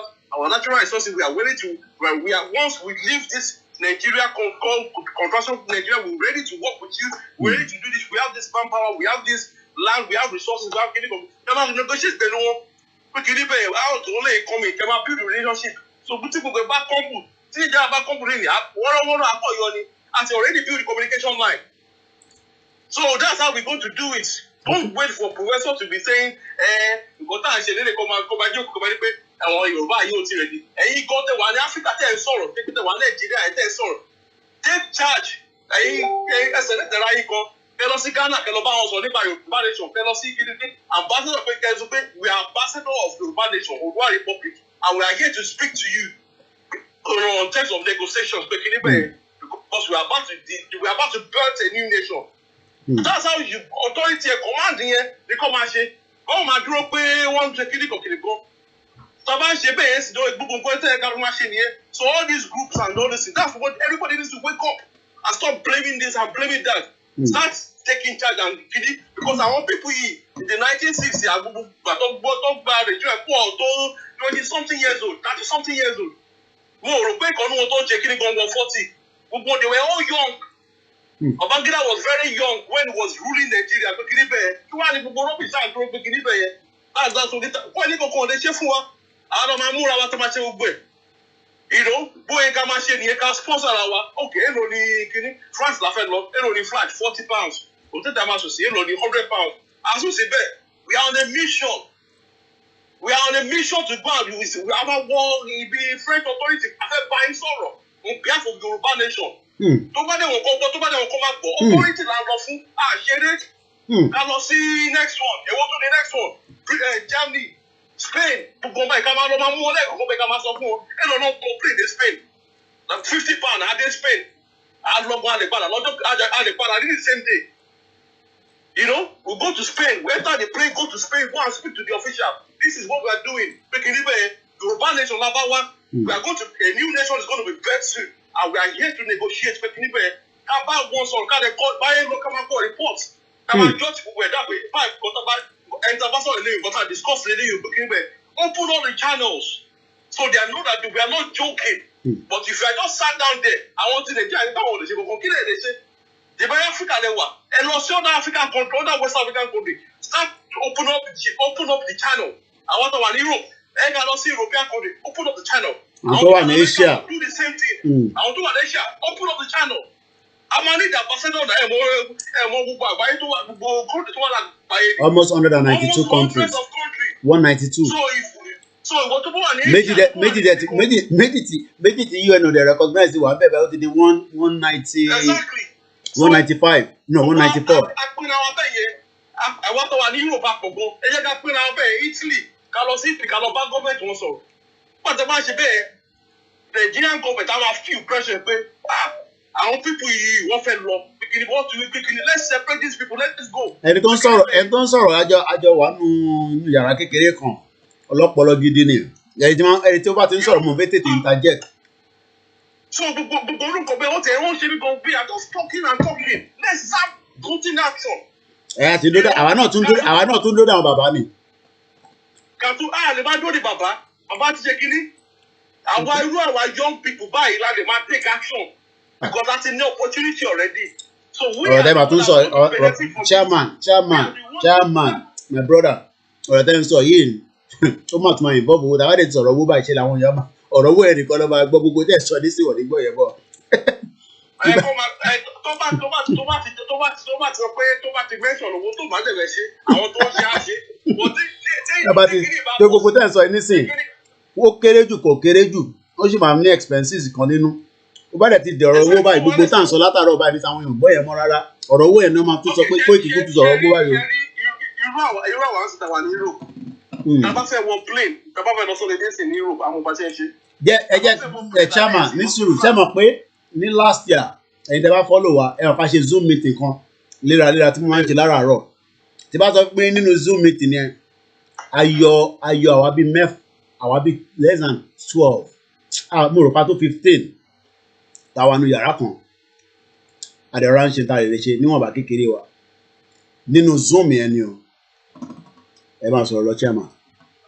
Cherry bó ṣe wà ẹ́ sìn I'm ready to go and be meeting delegates. Okay, iṣẹ́ wa ni gbogbo àwọn other global directorate Yoruba self-determination YSM iṣẹ́ ọ̀rọ̀ àwọn èèyàn fẹ́ wá gbà báyìí tó lọ lọ́wọ́. They are just waiting for God knows what. I don't know what they are waiting for. Wọ́n lè máa ṣiṣẹ́ náà kámọ́ náà.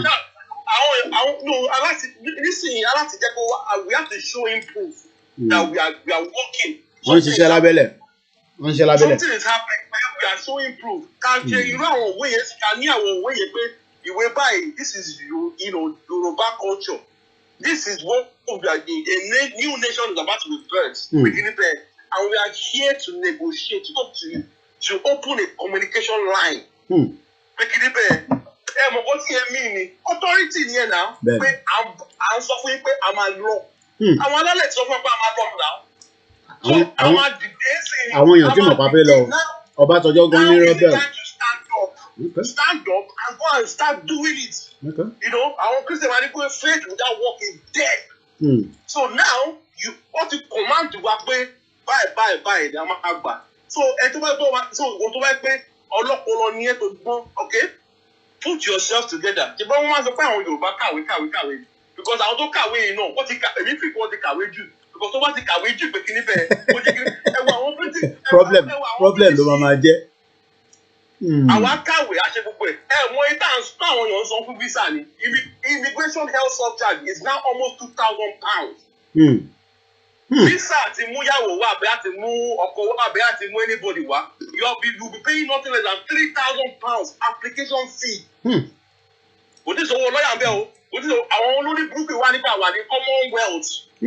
Wọ́n lè tún charge wá tún jẹ́ ká tó máa ṣe English test tuberculosis test. Ṣé ẹ̀rí orí àwọn Nigerian government orí wọn ti fọ́? You want to leave Nigeria, these countries are telling you pé our supporting our sign the minutes our security kan but one charge àwọn èèyàn thousands of pounds to come to their country to come and study to do immigration health surcharge to do tuberculosis test to do English test. Mọ̀ pé owó ni tó bá tún máa renew wọ́n tún san thousands almost £10,000. Wọ́n tó bá tún lọ kó family wà tó níyàwó tó lọ́mọ mẹ́rin. To níyàwó pé kìíní bẹ́ẹ̀ wàá tó máa sọ almost £20,000 lórí immigration lásán wọ́n bá wa jẹ́ pẹ̀lú yẹn ẹ̀rẹ̀ nígbà wà ní Commonwealth báwo la ṣe máa wà ní Commonwealth pé our official language is English ẹ̀rẹ̀ tó ní ká tó lọ máa ṣe English test. Ṣùgbọ́n yẹ kí woman tó lọ síbẹ̀ yẹn tó lọ sí Minister of Africa yẹn tó ń bá àwọn yẹn sọ English ó yẹ káwọn yẹn tó fáwọn ògbó English náà kó máa gbé ta sínú síbẹ̀. Ibi tó ní wọn ti bàjẹ́ nìyẹn wà á ní bilateral trade deal there is no bilateral trade deal pé kìíní bẹ́ẹ̀.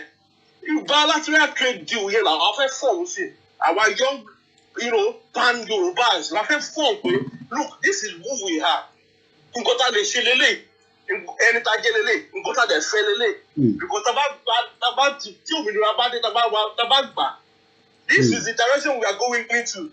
We are going to be competing with the new world. You're funny, we don't want underground work without doing nothing. Underground work. Wọ́n ṣe underground work pé à ń ṣe lábẹ́lẹ̀. Ẹ jáde start representing ẹ̀yin tó wà ní Europe. Ẹ wọ́n plane £40. Ẹ lọ bá àwọn kìíní sọ̀rọ̀. Àwọn French government. We are here to negotiate on behalf of the Yoruba nation. Ẹ gbé fún wọn bẹ́ẹ̀ yẹn. Wọ́n lè pa yín, wọ́n lè arrest yín. You know, go and give it to them like that. To have a template. This is the template. This is where we are going. Tàbá gba nation wa tẹ́ bá jọ́ ni wá sí. Tàbá lọ tẹ́ bá máa wá. Àwọn bíìlì yìí ni. Alàgbà yìí bínú lálẹ́ bí wèrè. Àwọn bíìlì yìí ni because lè máa bá yín sìn. Ẹ wo Singapore náà. Ṣèbí Singapore wọ́n sí Nàìjíríà àgbàdo wọn kọ́ṣẹ́ South Korea gbogbo wọn. Ẹ wo wọ́n sì bọ́ ṣe lọ. So that's what we are saying. Emma bought the British because the Wafo was in Britain. Emma for thousands of pounds. Edu was it by to Makogbe. Edu Makogbe, Emma Shebu, Kinibe. Emma Baoma go for Boshe. Okay, they need degree any go. You know, these are basic jobs. And there are people who have to watch the one master one way, and they can't tell you, come on, supervise you. You don't supervise you. These are dollars now. $1, bro. How am I saying something? New age, but I can compete for our new world. I want technology. I want to watch that. You will be my donation. I say, you don't get all your body. You don't collect your website. Come and buy donations. Why do we have to be using things these people are creating? Now, why can we not just create our own? I say, what dollar they buy? The only thing I become a Jew, Nicolamo. Kill the people, you know. Don't be stealing money and be bringing what to do, what to see, but she won't be showing or they establish any manufacturing industrialization in Yoruba. As we call you go to Kuwasi by I don't understand these people, they are stupid. Again. My brother is really on fire. Let's come back to the reality. Eric, your glasses on Jimmy.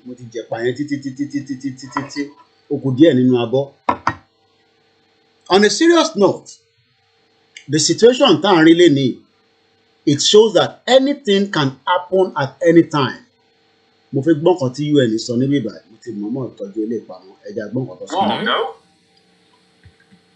it look weird?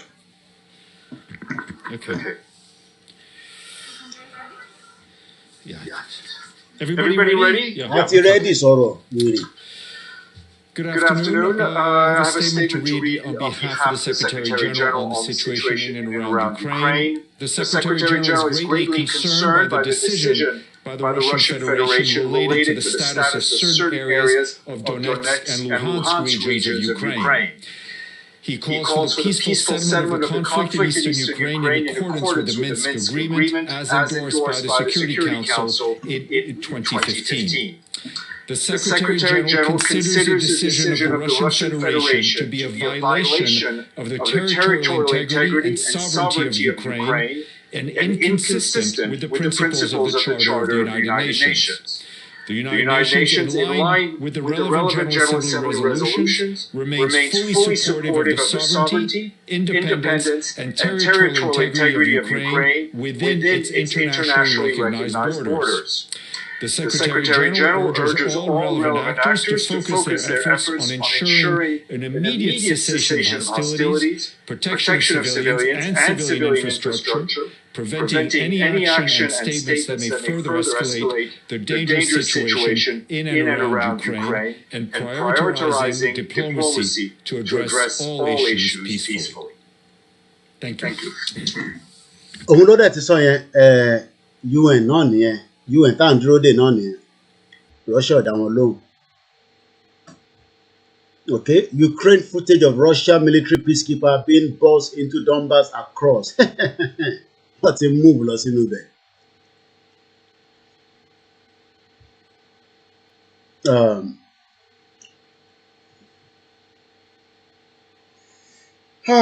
Ọ̀gá o. Okay. Nǹkan náà tún pè wá. Ṣé ká mẹ́tọ̀ yẹn wálẹ̀ àbí báwo? Àti dé pẹ̀lú kọ́ọ̀lù Nàìjíríà o.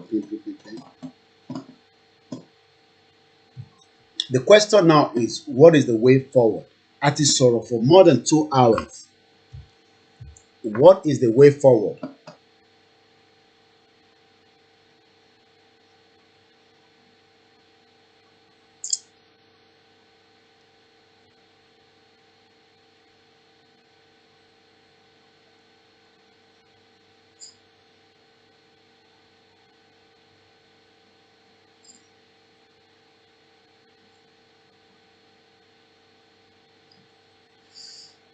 Ọ̀gá o, orí ìjókòó la wà látàárọ̀, àbèsì Ọlọ́run. Hello caller. Gbogbo nọ́mbà Nàìjíríà kàn cut out ni kò wọlé. MTN àti Glo ti gba nọ́mbà yín, kò jẹ́ kẹ́ ráyè wọlé.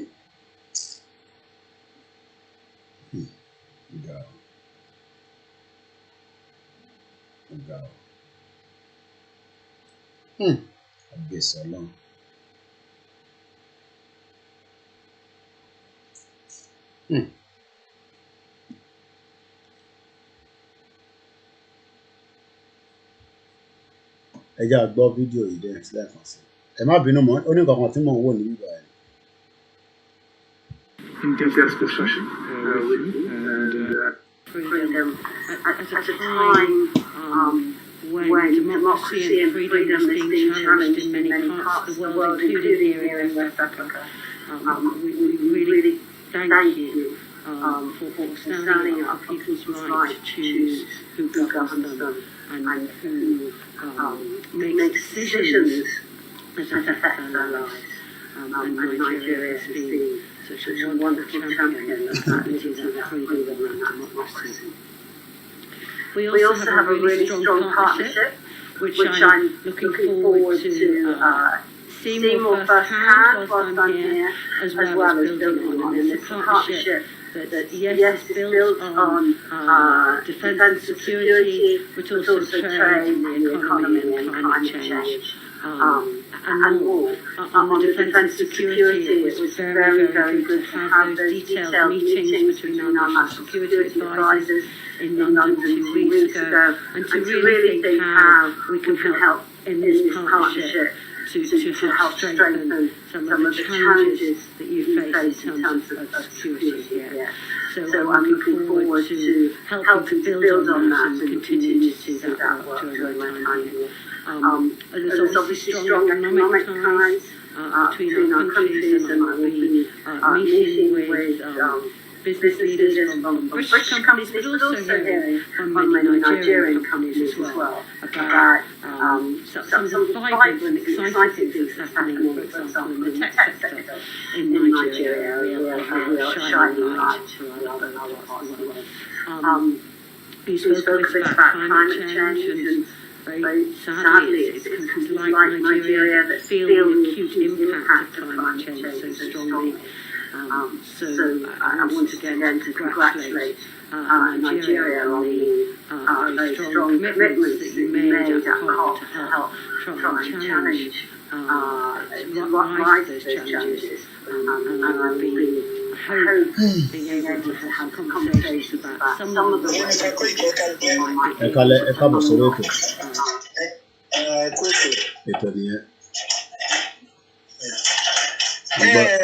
ọ̀rọ̀ tí kọ́là tó pè láìpẹ́ tó sọ èmi support if there is way tí bàbá fi lè ṣe ẹ̀yin àti máyégún bí àti dádì grandpa dádì bá ṣègùn àti ẹni ọ̀dà bíá from US if tó bá lè get àwọn èèyàn bẹ̀rẹ̀ yẹn náà then pẹ̀lú àwọn some people that trust in Biafra land. Ká ṣe pọ̀ bí ẹ máa raise fund anyhow tó bá ṣe lè ṣe to go down to Russia láti lọ ṣe same thing táwọn people náà ṣe láti help wa out because I can't wait tẹ bá mọ eré breaking news yẹn lálẹ́ yìí other program tí wọ́n wò gan mọ́sáré sápò ń bẹ̀ ní pé breaking news mi ò lè wait láti rírú nǹkan tó ṣẹlẹ̀ ní bẹ̀yẹn lálẹ́ yìí kó ṣẹlẹ̀ lọ́dọ̀ tiwa náà. If there is way tẹ bá ṣe lè ṣe láti meet bàbá ẹ̀sùn mọ́ bàbá ẹ̀yin máyégún pẹ̀lú dádì bá ṣe gun àti wú any other person tẹ bá lè join together àtàwọn ọmọ Igbo tẹ bá trust kẹ́ńtò gbèsè because we are inside this thing together ṣe gbogbo àwọn kan lọ àwọn kan lọ àjọ wà nínú mess yìí ni and we need to get out of this thing the earlier the better for us. Kọ́lá tó sọ̀rọ̀ lẹ́ẹ̀kan yẹn ń fa ó ti sọ most of nǹkan tí mo fẹ́ sọ pátápátá. Ẹjọ́ náà fún wa ṣe àṣìṣe lágbára Ọlọ́run. Thank you very much. Mo kí gbogbo ẹ̀yin ọmọ Oòduà. Mo kí gbogbo wa nílé lóko.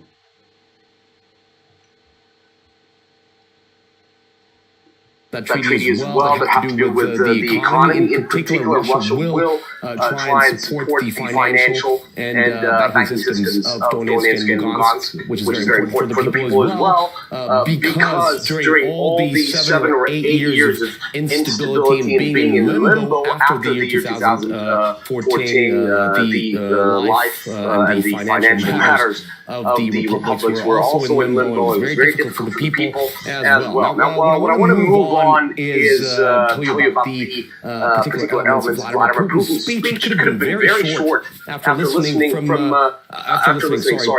most important political figures, senior government officials of the Russian Federation said, yes, this recognition is something that's required at this point. Putin could have just come out and said, okay, we made this decision, there you have it. But instead, his speech was almost... Sherry, just for me to narrate back, full screen. Let's now use our full screen. Because I feel ọ̀rọ̀ lójú wà, àbí nǹkan tí Yorùbá máa ń sọ kọ́ nìyẹn, wá ní ojú lọ̀rọ̀ wà, mo ní ọ̀rọ̀ lójú wà, Yorùbá mi gan sẹ̀, get as e be ni, nǹkan lọ́n kó ṣàánú.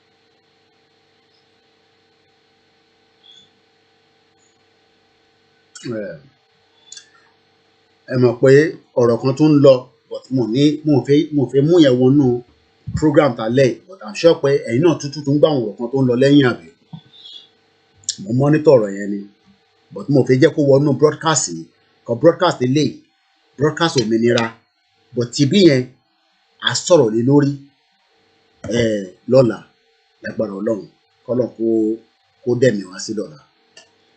Ṣé rí ẹ jẹ́ n bọ́ glass mi glass yẹn wọ́n ní kò dáa kí n kò máa fi wo screen so that kí ojú yẹn kò ṣe pé nǹkan ràn pẹ̀lú ojú mi but in the long run tí yẹn bá ń jókòó tó ń jókòó à ń jókòó how many hours láti wà lórí broadcast yìí nísìn á ti máa lọ bí i 3 hours màá mọ̀ nísìn jẹ́ wo mix ẹ̀ làwọn yẹn máa sọ fún mi how many hours we've been on now for 3 hours 2 hours 50 minutes going to in another 10 minutes to 3 hours láti jókòó.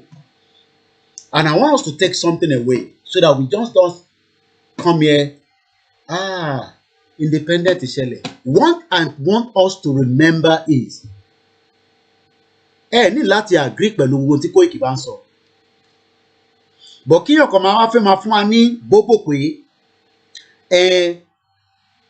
kìíní yẹn bákan lọ ṣe nígbà kan. Sí ní that generation yẹn mọ́. Mo sọ fún yín kò ń ṣe pé a fi ń disrespect ẹ̀yin bàbá wa ẹ̀yin ọkọ mi èmi gan ti wà lára yín nísìn àwa 40 plus we are already a wasted generation ẹ má bínú tó bá dàbí ìgbà tí yàn ń sọ̀rọ̀ sí àgbàlagbà mo tó bẹ́ẹ̀ ẹjọ́ torí Ọlọ́run kò gbẹ́nu mi jáde èmi náà ti kóra mi mọ́ 40 lọ sókè Nàìjíríà ti waste wa àwa gan ti wà wasted. We are a wasted generation. Yes, I have to protect my eyes there. Ẹ má bínú lẹ́ẹ̀kan sí ẹ̀yin ìyá mi, ẹ̀yin bàbá mi, ẹ̀yin ẹ̀gbọ́n mi, ẹ̀yin ọkọ mi, ẹ̀yin tájọ jẹ́ age mate. Nígbà táwọn yẹn náà ń jàjà Nàìjíríà, they were in their 40s, I mean in their 30s, in their 20s. Just as my brother bó ṣe sọ lẹ́ẹ̀kan, èmi àti wọn á jókòó. Àmọ́ tó yẹ ká ṣe. But à ń deny it because tẹ bá kúrò lórí program ilé nísìn ẹ tún lọ sórí program míì ẹ̀gbọ́n tó sọ awádàbà tẹ pé à ń confuse ara wa and immediately sọ tẹ́lẹ̀ kó tẹ̀ tó di pé ariwo ta báyìí nígbà tèmi ń pariwo tèmi tí mo tẹ ìdá kankan mọ̀ pé àwọn kan tó ẹ̀ tún èmi ò tẹ̀ mọ̀ pé àwọn kan sọ̀rọ̀ Yorùbá nation nípò mi tẹ́lẹ̀ mo ní elephant ńlá ní Nàìjíríà mo náà máa jagun ni. àwọn kan ní wèrè màá ní bọ̀bọ̀ ìkẹ́ ogun ló fi ń pariwo báyìí wọ́n ti gbàgbé pé kò dàbí ogun jọ́ náà lọ́hùn tábánà máa ja ogun ẹ má fi máa ṣe àpèjúwe ogun tó jà ní Biafra ṣé gbà Biafra ṣé communication wà báyìí ẹ jẹ́ káwa náà ló làákàyè náà so èmi tí mò ń náà máa ja ogun èmi mọ̀ pé tá bá tẹ̀ bẹ̀rẹ̀ pé a fẹ́ jà yẹn ẹ ti understand nísìn kò lè dàbí pé gọ́ọ̀mẹ̀ntì máa gbé plane á wá máa ju bomb sí wa lórí ìlú kọ̀ọ̀kan rẹ̀ ní dìde láti sọ̀rọ̀ against it even if they cannot want us to break away. But in the ni pé ẹ fẹ́ fracas làwọn kan fẹ́ ká máa ṣe lórí Yorùbá nation ibi tí fracas bá wà nínú ọ̀rọ̀ Yorùbá nation ní sí ẹ rérò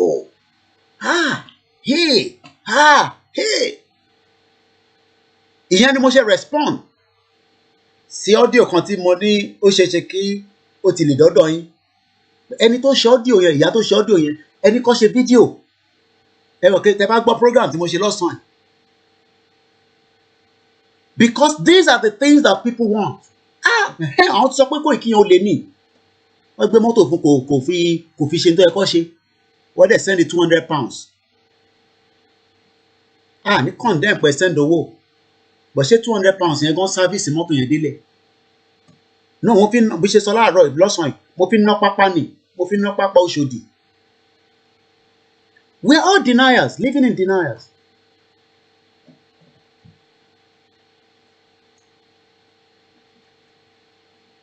ẹ ń compare pé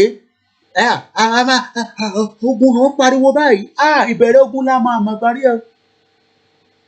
ta ló lè sọ fún ẹ̀yin pé lẹ́nìí àtẹ̀mí pé ìlú kan máa kódà bí àgbáyé ò tí accept wọn they are already independent wọ́n ti ń ju àsíá wọn wọ́n ti ń jù lẹ́lẹ́ ni ó máa fẹ́ ṣé lórí Zoom náà ni ká ti máa ní lẹ́lẹ́ àbí nínú rally lẹ́lẹ́ ni yóò máa fẹ́ lẹ́lẹ́ ni yóò máa fẹ́ àsíá o Yorùbá nation lẹ́lẹ́ ni yóò máa fẹ́. àbí ká gbọ́n gbogbo flag ya dànù gbogbo flag tó ń ṣe tiwa ká gbọ́n dànù ká yọ́ dànù ká rí flag tiwa mọ́lẹ̀ ká máa threaten wọn. má ṣe yẹn o lè lọ sí route yẹn o. ẹ lọ wo broadcast mo ṣe ní 20th lọ́pọ̀ àwọn ọmọ yẹn ní Lekki toll gate was it on the 20th of October 2020 right? ẹ lọ Google ẹ kẹ search ẹ bá lè wá mọ̀ kí ni mo fi ṣe headline broadcast yẹn lọ́sùn pọ̀sùn ni máa ń ṣe pé broadcast méjì ni máa ń ṣe léraléra tó dàbí ìgbà míì mò ń ṣe mẹ́ta continuously ni mò ń ṣe broadcast because èmi mọ̀ pé wọ́n pe kinní kan ní media war yẹn a máa pariwo bá ṣe wá ń pariwo yẹn a máa make a reality náà láàrin méjì October 20 ẹ lọ wo broadcast mo ṣe I declare war at the afternoon broadcast gbogbo àwọn media pè mí ó lè má declare ogun that was October 2020 ni mo ń sọ all the media had a meeting with me pé o ṣe lè máa lọ jáde kó n sọ pé ogun ò ń declare war àwọn òfin wà láàrin ibi tá a bá ti ń lọ ń declare war ṣé ogun ìwánú lé nísìn nígbà tó lẹ̀ máa ṣú báyìí nìkan bíi 7 mo kàn bẹ̀rẹ̀ sí ń gba kọ́ọ̀lù mi kí ló ń ṣẹlẹ̀ àwọn ní sójà ti lọ pa àwọn èèyàn ní Lekki toll gate mo ní àdẹ̀jáde abẹ̀rẹ̀ sí ń pariwo àwọn èèyàn bẹ̀rẹ̀ sí ń sunkún ẹkún lọ nígbà tó máa dijọ́ kẹta báyìí àwọn èèyàn ti gbàgbé wọ́n ti gbàgbé pọ̀ kúkú but the world pinpoint that there was a massacre because the satellite image was able to pick it. Nigerian government paná but satellite image ò ní paná. Kí lẹ rò pé mo fi ń jáde léraléra? Kí lẹ rò pé mo fi ń jáde léraléra? It's called media war. Ìbọ̀yẹ̀ kí n lọ máa sùn nísìnyí. We've been on for 3 hours. But it doesn't seem to me that every one of us wants to go. That sometimes I just feel like that way. That's why I said I cannot share anything with anybody. Lẹ́yìn Ìgbòho, lẹ́yìn mi àti Ìgbòho. And I had to go to Nigeria to tell him some of what I have in my head because I can put my trust in him. Nítorí pé mi lọ Nigeria wà lára ẹ̀. Nígbà tó wá gbọ́ àwọn nǹkan tí mò ń sọ, oníwèrè ni bọ̀bọ́ yìí. Ó ń jókòó sí Ìbàdàn pẹ̀lú mi. Don't go anywhere yet.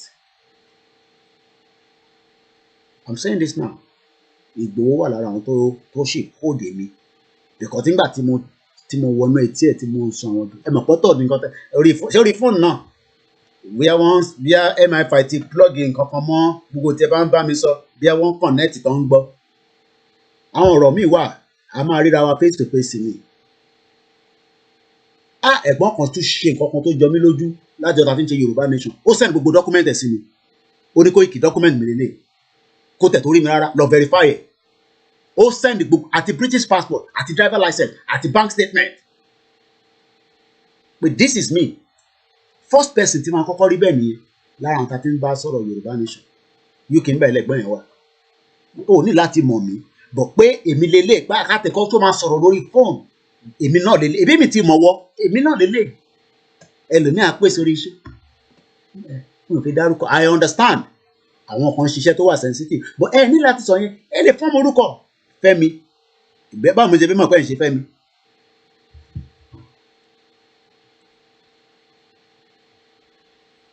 That's why I traveled down to Nigeria. Because I saw Igboho as somebody I could share some few things with. But not on the phone. So that's when people are now wondering in a relationship to Alari Igboho. Because some of us do not have the balls. I say it all the time. Especially the men. Not all of us, but some of us. We don't have the balls. Senator Adeleye. But this constitution cannot give us progress. Only in the Senate, they don't have the spine. As usual. Koiki, tonight's show is brilliant. You are truly a white lion. Bravo to you and to everyone on this platform. Thank you very much for the super chat. So what I'm just trying to bring out here is, ẹ má jẹ́ ká ní bẹ̀rù pé má sọ báyìí, ẹ sọ báyìí. It doesn't make any difference. Okay, ọ̀rọ̀ tó ń sọ yẹn ó ti wà too heavy jù. Kí ló wà too heavy?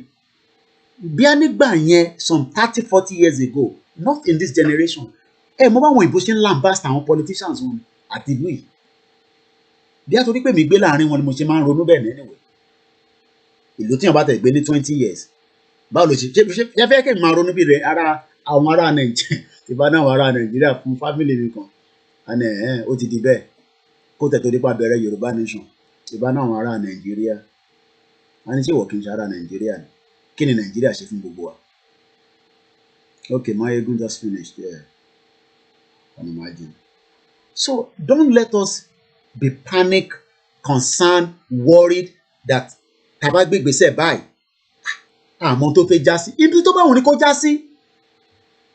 Àwọn èèyàn máa lọ sùn lálẹ́ with a country that has now become independent. Whether UN agree or not. Whether America kọ̀ máa forí yes, kí ni Biden máa sọ? Don't do business with them and they say what? Okay, wá penalize, wá ṣe kinní kan fún Russia and then so what? It's not the end of the world. I say you there, cite you just in reason. I knew the first thing on this movement was what they call the media war. Because if it made more, Alistair Campbell, mo follow that Danny. What cookie gbogbo ẹ̀, what pack gbogbo ẹ̀, Saddam, he has everything. He has nígbà tó lọ jagun yẹn tó dé báyìí tá bẹ̀rẹ̀ sí rí report ní kúure. So for us moving forward, everybody, including myself, èmi mọ̀ tẹ́mi fẹ́ ṣe, but it's not something I can discuss on the air. I know it is not. Oh my God, I mean, we are not doing it. Kò ń ṣe moving in one shoot now. Wàá fẹ́ gba Yorùbá nation. Oh yes, àwọn kan mi wà. Màá mọ bí ṣe máa tone ẹ̀, màá mọ bí ṣe fẹ́ gbé. If you go and even look at now, ẹ rí pé mo ti tone down a little bit. Not because of anything. Because some people were more even concerned. Àbúrò, táwọn ẹ̀gbọ́n mi kan bá pè mí. And I listen. àbúrò wọ́n ṣe yẹn. Yeah, I tell sọ̀rọ̀ lórí ẹ̀ látẹ̀ nǹkan to the breaking news the donation link somebody was just asking now. I don't even know where we are, and I'm sure Maigo. So let's go and look at the link. Yes, the IGBOHO link. Then also there's a rally coming up because Pastor Ologunluwa pè mí. Well, I hope you are still helping us to promote their upcoming again reduce camera and gallery link and other. So at the moment, wow, it's going very well. 17,000. Káwa náà lè pa ojú ẹ̀ dé kó wọ 18 àbí lórí programming. So we're going to share the link for those of you. It's voluntary. It's voluntary, and I'm sure you all know that. Because oríṣiríṣi analysis làwọn èèyàn ti ṣe lórí ọ̀rọ̀ owó yìí. Owó yẹn gan àwọn kan ń wò báyìí. Àwọn monitoring spirit kan bọ́ ṣe ń wò nìyẹn pé èlò ló ti dì. Ìgbòho wà ń bẹ̀. A fẹ́ raise 50,000 fún Ìgbòho.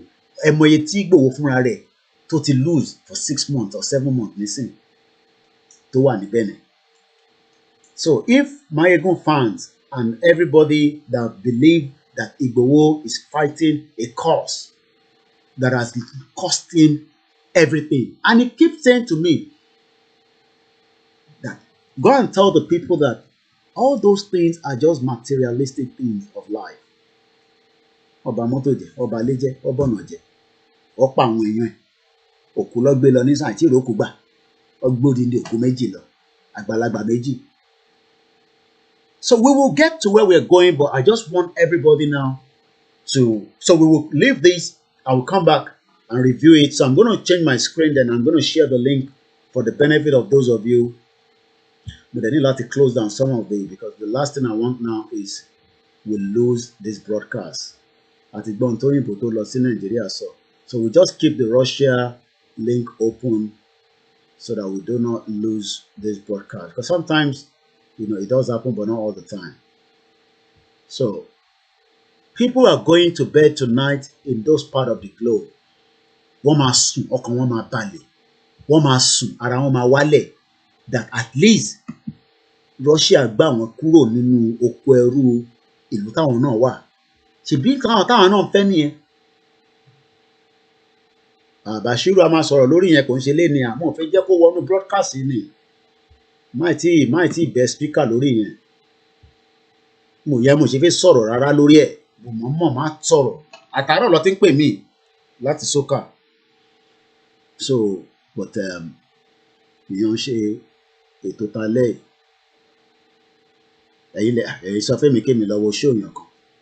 Ẹ mọ̀ gbogbo tó ẹ má sọ ẹ rà pé ẹ má sọ fún mi pé gbogbo tó ń lọ ní location 9 especially ní kan tó máa lọ nílé olóyè Ìgbòho. Ẹ mọ̀ pé mi ni spokesman ni. Ṣé o sọ fún mi pé mo ń ṣe spokesman mọ́ ni? Ẹlòmíì gan ẹ dà pé ṣe ní doubt gọ̀sẹ̀. Ẹ ń béèrè lọ́wọ́ spokesman pé ṣó ti wo program kan, ṣó ti gbọ́n kankan. Spokesman ẹ ń béèrè lọ́wọ́ ẹ̀. Nígbà tí spokesman ti sọ̀rọ̀ tẹ́lẹ̀. Ibi tí sọ̀rọ̀ ìbá ti sọ̀rọ̀ mi ti ẹ̀yin lẹ̀ fẹ́ believe ẹlòmíì ṣì ní doubt lẹ́yìn tẹ́ ń wo wa gan sẹ̀. Ṣé tòótọ́ torí ẹ̀ tí gbọ́ kí Ìgbòho tún sọ pé èmi ni spokesman.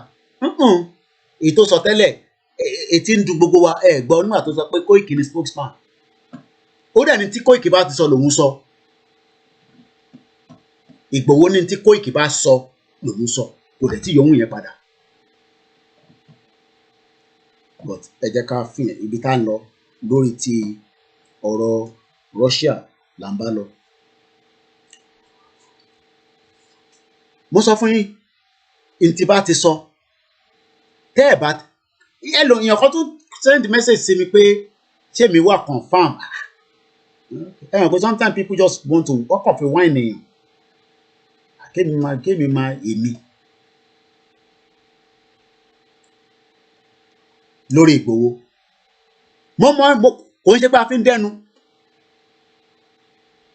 Tí bá sọ pé ntí Ìgbòho fẹ́ jẹ́ kí n sọ òun ni mo sọ yẹn. Ìtí rẹ̀ fẹ́ kí n sọ mo ní láti sọ̀nà àní láti máa reveal ẹ̀ nígbà tó ń ṣe pé kinní ni mò ń ṣe fíìmù ni mò ń ṣe. Ẹ̀yin mọ̀ tèmi náà sọ fún òun tí mo sọ fún chief nígbà tèmi lọ́lé. Ẹ̀bẹ̀ yín ò mọ̀. So tí Ìgbòho bá wá sọ pé he tí mo jáde tí mo ní he yẹn ó ní ká máa báṣẹ́ lọ ó níyàn kankan gbọ́dọ̀ lọ bá àwọn bẹ̀bẹ̀ pẹ̀lú federal government kí la fẹ́ bá bẹ̀bẹ̀ fún. But so many people are still in doubt because ẹ bá ti lọ sí program ẹlòmíì ẹ lọ gbọ́ nǹkan tó ń sọ ṣe Koiki ìṣàṣẹ òun ṣe ní ṣe spokesman Ìgbòho tí bá dákẹ́ mo kàn dákẹ́ ni. Yeah, let's just ìyẹn kan tí comment kan tí mo kàn tún kà mẹ́rin ló tún fẹ́ gbé mi ọmọ rẹ̀ fẹ́ wọnú àárín yẹn Bàṣírù sórí kan tó dálẹ̀ nísìn ìwọ ló tún jẹ́ kí n tún fẹ́ máa wọ àárín ẹlòmíì àìwọ àti Jésù lọ́ba ẹ̀ má yọ mí lẹ́nu lálẹ́ yìí. So let us go back on our drawing board and start asking the question àrí British government wọ́n pe kinní kan ní menace kí ló ń mean by menace àwọn lọ sign MOU menace àwọn fẹ́ máa bá wa train ọlọ́pàá wọ́n train ọlọ́pàá o wọ́n prepare pé tó bá di gbàásgbòs káwọn èèyàn lè mọ tó máa ṣe pẹ̀lú wa. And I'll keep saying it. Èmi gbé pẹ̀lú wọn ni èmi ò bẹ̀rù wọn. Ẹni tó tíyàn bá ti ń bẹ̀rù èèyàn then kí wá láǹfààní pé o ní ẹ̀sìn tó bá tẹ̀ wá sọ pé ò tẹ̀ wá lẹ́sìn ẹ kí láǹfààní. Ọ̀nà méjì ni òun ni bàbá yìí nísìn òun ń jà ó ń jà kìkìkì fún wa ìyẹn Ìgbòho Òòṣà ìmọ́lẹ̀ Yorùbá ṣá máa fi sílẹ̀ bẹ́ẹ̀ ni.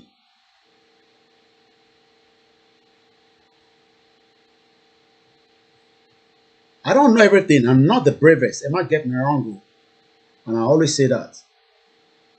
But on this struggle, we have in active work at the end of the day, at least ibikíbi tó bá fẹ́ já sí ẹ máa rántí orúkọ ẹ ẹ máa oríṣiríṣi lẹ́kọ̀ọ́ máa rántí èèyàn whether negative or positive, because you will never forget this guy bọ̀bọ̀ tó ń jókòó nígbàgbé ẹ̀ láyé, not this generation, thousands of years tá bá ti lọ.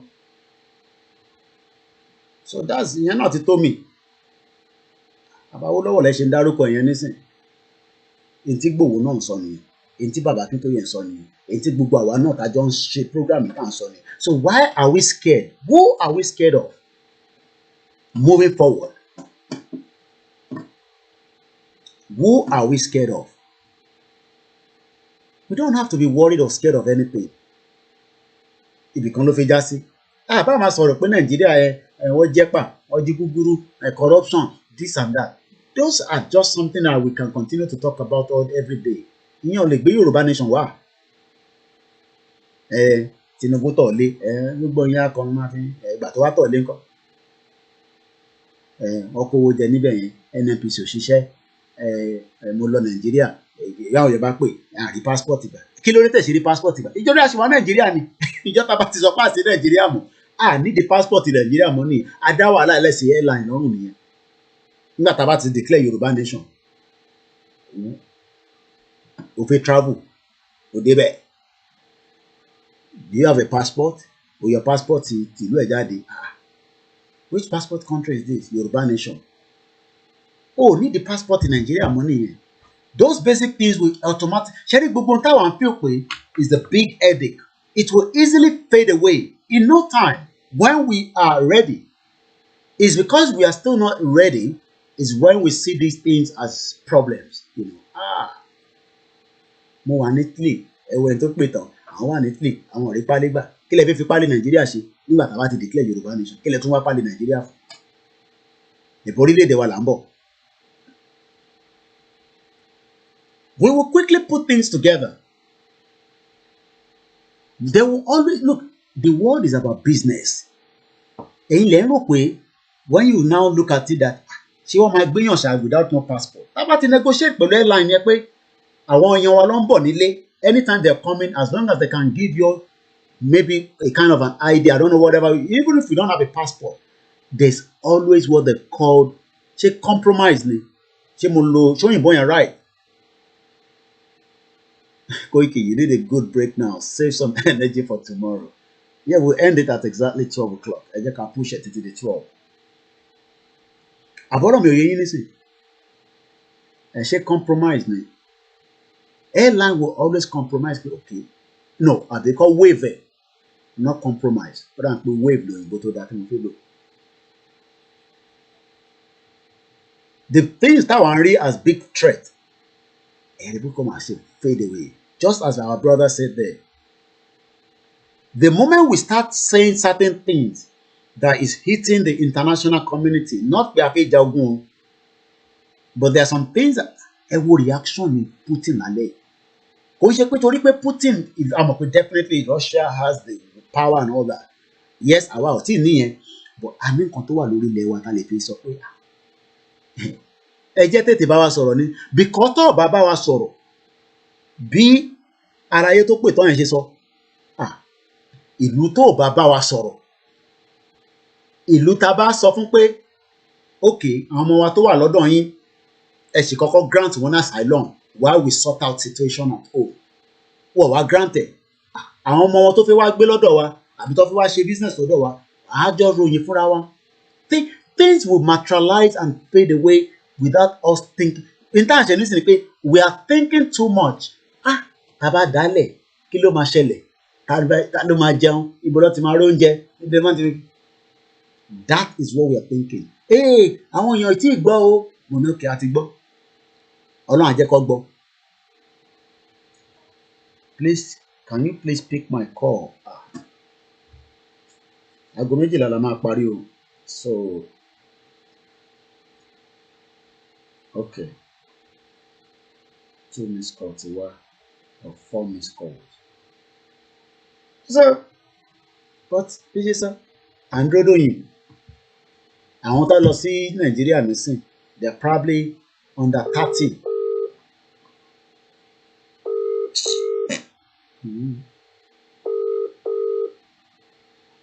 So let us all go back and sleep tonight and ask ourselves that question. Sharing taba reaction taba Shenita, thank you very much. Yami Lara Olabode for the super chat. Egbon's okay, man. Thank you very much once again for the super chat. Egbon's okay. For moral support because I pray I want to have my link here. I'm I want distractors seriously. So I want to learn what I teach we have to start giving each other moral support. Then the only person our Nigerians here, in fact, my solution because rule of engagement is for us to get the leader. In every engagement, anyway, we need a nucleus point. So look at it. Point here, immediately IGBOHO stood up, everybody ran to him because we need that nucleus point. So, see that on the moon, CSI, then the only other option is to big bang. You know what I mean by big bang? We need, as we are not going to be discussing it because I won't call free, but wọ́n fi ìbẹ̀rù ṣe wọ́n ní àbí orí wọn kò tiẹ̀ ẹ̀yẹ mi. So tó bá jẹ́ ọ̀bá lọ sí gbogbo àwọn nǹkan tó ń káwọn èèyàn sọ àwọn òfófó nobody can bẹ̀bẹ̀ fógun. But tí nǹkan ò bá ṣẹlẹ̀ it does not even have to be ogun. But there must be some. Yeah, there has to be a big noise, massive noise, like massive.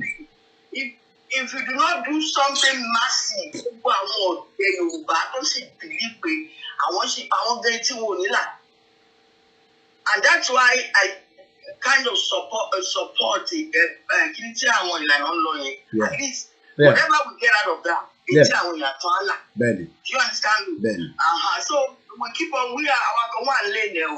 Keep on keeping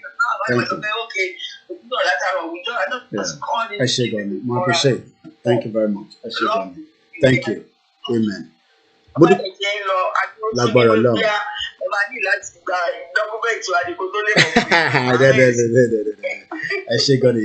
you very much. I love all my big aunties, my big mom, you know. Mote sight mom similarly. She must have been so busy. I can't cite her. I'll go make you end broadcast, so we're just about 26 minutes, you know. Definitely I need to go to sleep. But ẹ bá ṣe ní kíákíá ẹ bá wọn mute background please. Ẹ mute the background here. Ṣẹ̀rí ìtẹ̀ fi ń gbọ́ mi yẹn the other one yẹn ẹ panú ẹ̀ ẹ pa yẹn tẹ̀ fi ń gbọ́ mi the other one. Ẹ mọ̀ pé ẹ̀ ń fi kan pè mí ẹ̀ ń fi kan gbọ́ mi ẹ̀ ló ẹ̀ ń gbọ́ yín nísìn. Ẹ lè máa gbọ́ra yín nínú broadcast à ń gbọ́ yín nísìn go ahead. Ẹ yọ ṣe rí èmi fẹ́ ọmọ wọlé abáni o èmi fẹ́ kí gbogbo ẹgbẹ́ tí ó wà ní Yorùbá nation kí gbogbo wọn jẹ́ yọ̀kan tá a bá tí ì fọ́ọ̀mù ẹ máa gbọ́ mi ẹ máa gbọ́ mi ẹ máa gbọ́ mi tá a bá tí ì fọ́ọ̀mù interim government àti níbi kankan tá à ń lọ. Interim government àwọn ló máa dúró fún wa pé ibẹ̀ nǹkan báyìí fẹ́ ṣe nǹkan báyìí fẹ́ ṣe nǹkan báyìí. Yorùbá nation ní ìdí kí wọ́n dáwó owó ti wà nílẹ̀.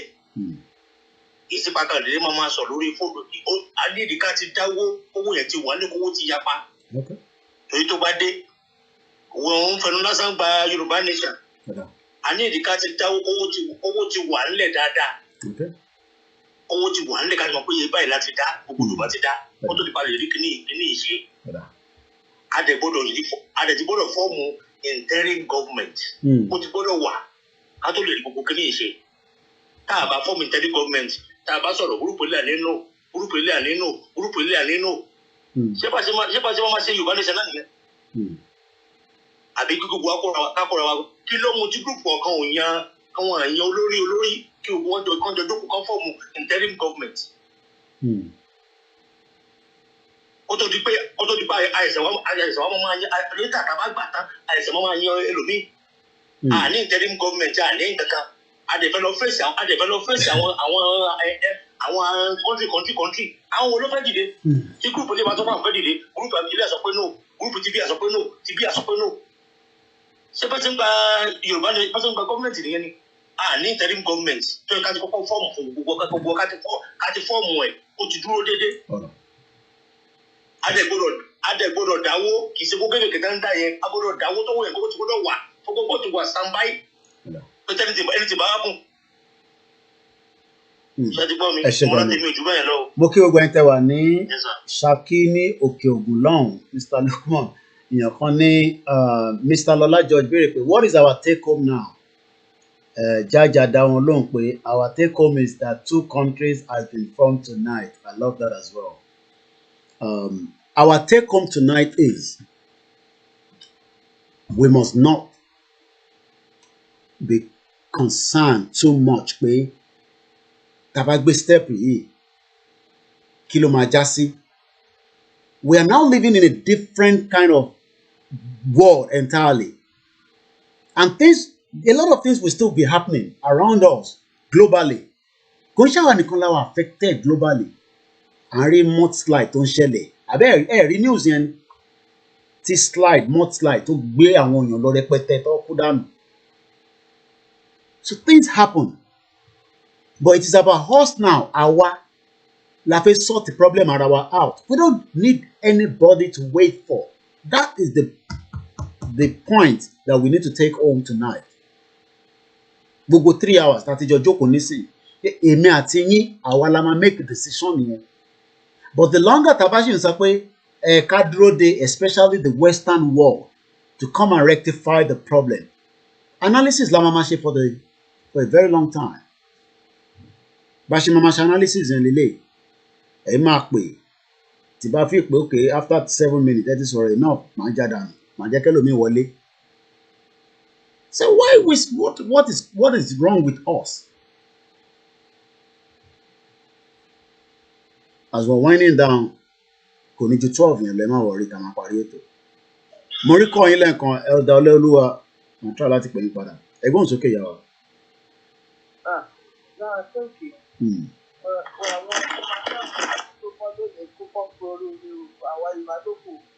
We talk too much anyway. Mo kàn bí Ọlọ́run kó fún wa lórí ọ̀fẹ́ láti ti ṣe kan tó yẹ ká ṣe. Àmín. Àmín. Mo gbọ́ nǹkan lórí ẹ̀ nìyẹn. A ti sọ kí nìyẹn la jẹ́ pé bóyá káwọn kan àti bàbá kan máa lọ káàkiri gbogbo tó bá rántí. Bàbá ṣé bàbá máa ní that strength láti rántí pé. ó lè bẹ̀rẹ̀ ìgbẹ́ láti sọ̀rọ̀ pé ká máa dáwó sínú ibì kankan ní one post ká máa dáwó síbẹ̀ títí bí òní wọn ní pọ̀ á lè dúró de àwọn pípò nítorí wọn ò ní lọ wọn ọ̀dẹ̀ ní jẹ́ káwọn tó fẹ́ lọ kó lọ. nígbà táwọn British ti ń kó àmì wá sórílẹ̀-èdè wa ní sí kí wọ́n fẹ́ ká ṣe.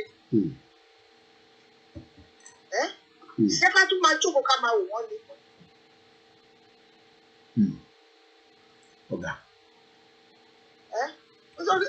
We just need to get something to back up. Ẹ̀rọ tí pé gbà kan wọn kílẹ̀ pé wọ́n àwọn directorate wọn làwọn fẹ́ ṣe government in exile. Àní kò possible bá lè ṣe máa ṣe government in exile nígbà tí ló dàrú. Láti gbà ẹ̀wọ̀n àwọn náà gbé gbèsè àbí kọ́ máa ṣe Zoom meeting. There's nothing to talk about.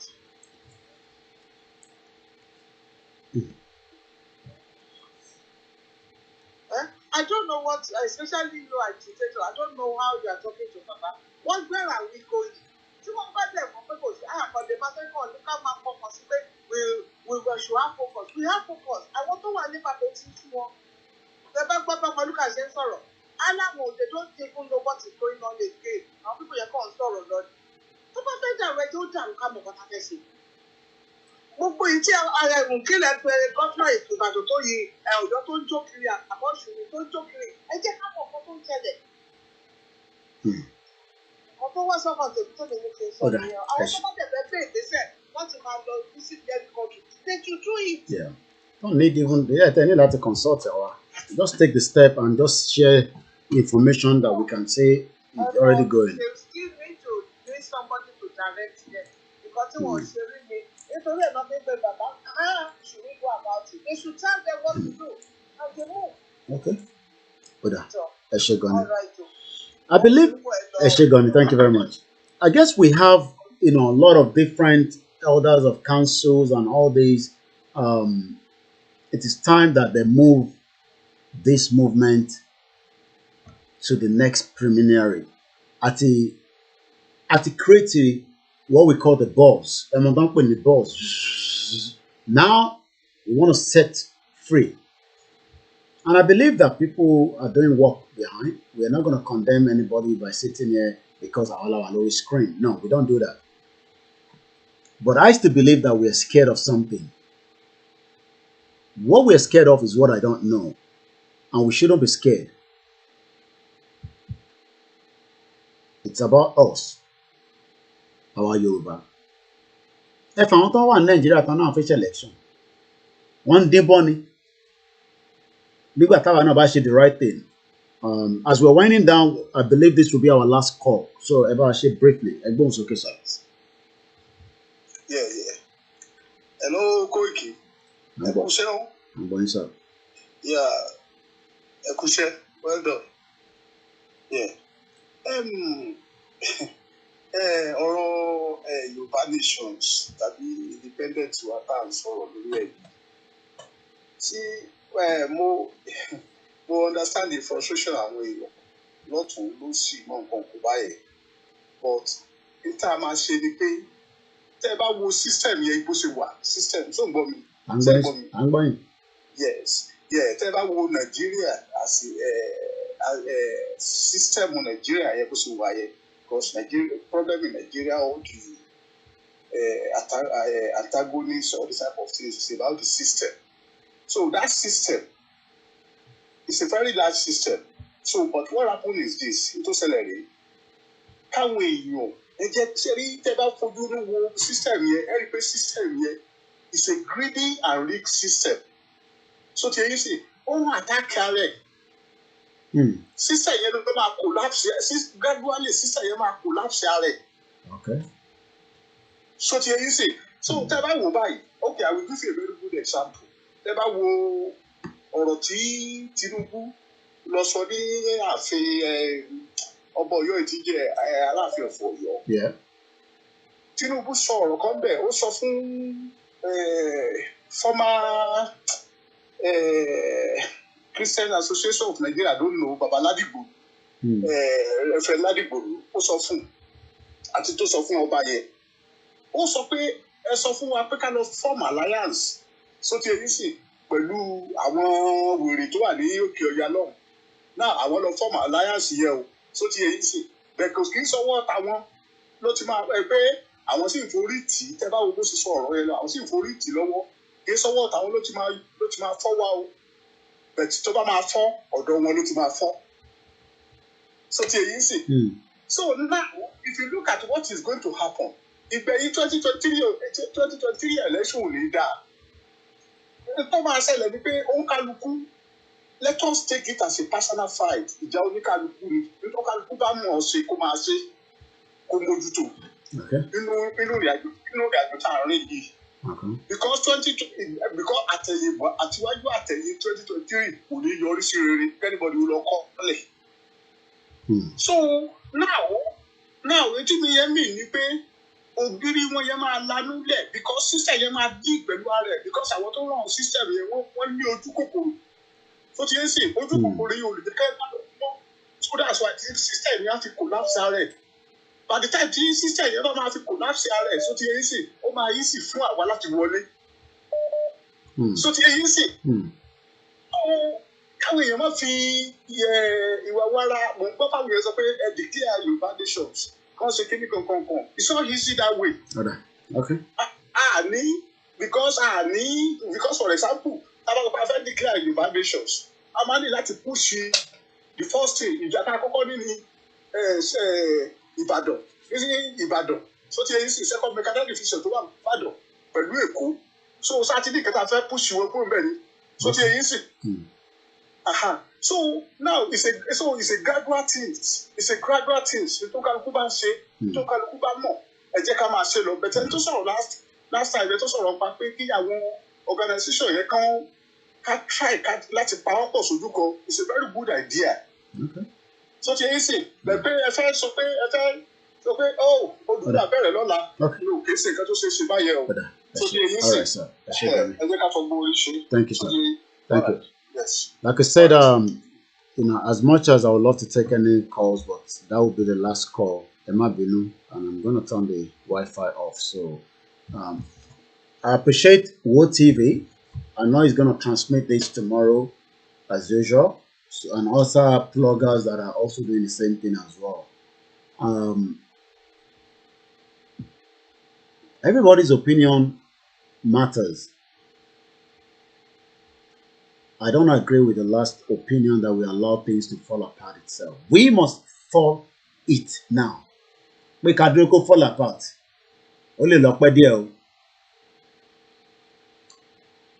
Nigeria is so strong that Taba no ne kumo gidi koni fall apart. Over fall apart, but it's taking time. But Taba no le gbata from different angle, diplomacy, legal aid, M1, this, that, without being scared of anything. Shani kini kan ta ma fi ṣe dandan barracks àbí bó lọ́sàn nísìn. Bíyàn 500,000 bá wà níwájú dandan barracks. Bó ṣe pé Kwame jáde láti inú Buhari.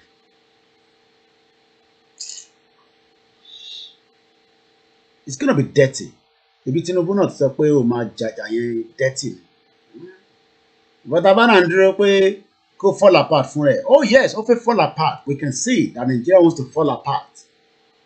But the British government is still trying to hold it. Unpatch. Àwa dẹ̀ ń gé. Báwa ṣe ń gé. Can you imagine that the British government that could not respond after the EndSARS? Wọ́n ṣe wà ń sọ fún àwọn fẹ́ lọ train ọlọ́pàá nígbà tí Yorùbá ń pariwo, Igbo ń pariwo pọ́ fẹ́ lọ. Àbọ̀rọ̀ mi ò yé yín, we're just about 12 minutes away.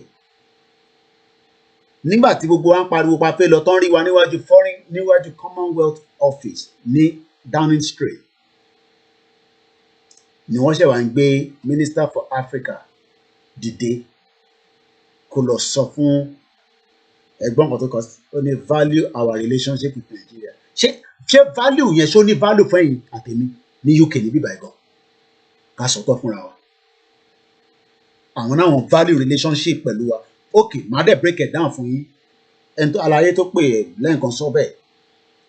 Try to bring one of your family to UK. Like my mother that called last now. She has a very good job. If she wants to put an application for one of our family members to call for our king of holiday,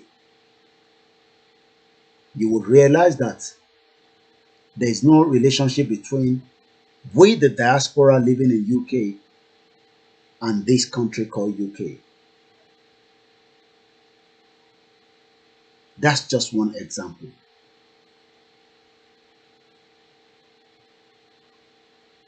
They said respect for freedom. Do we have respect for freedom in Nigeria? The representative of the British government went to Nigeria and she's talking about respect for freedom. Do you think our family have respect for freedom in that contraction that was created by the same British government in 1914?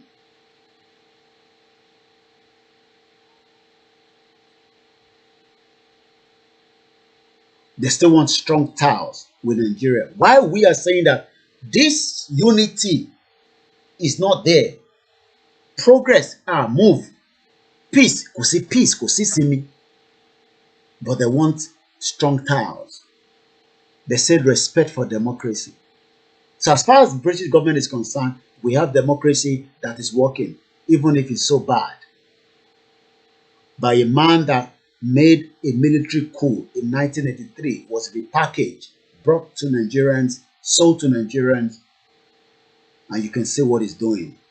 Dead or alive, it doesn't make any difference.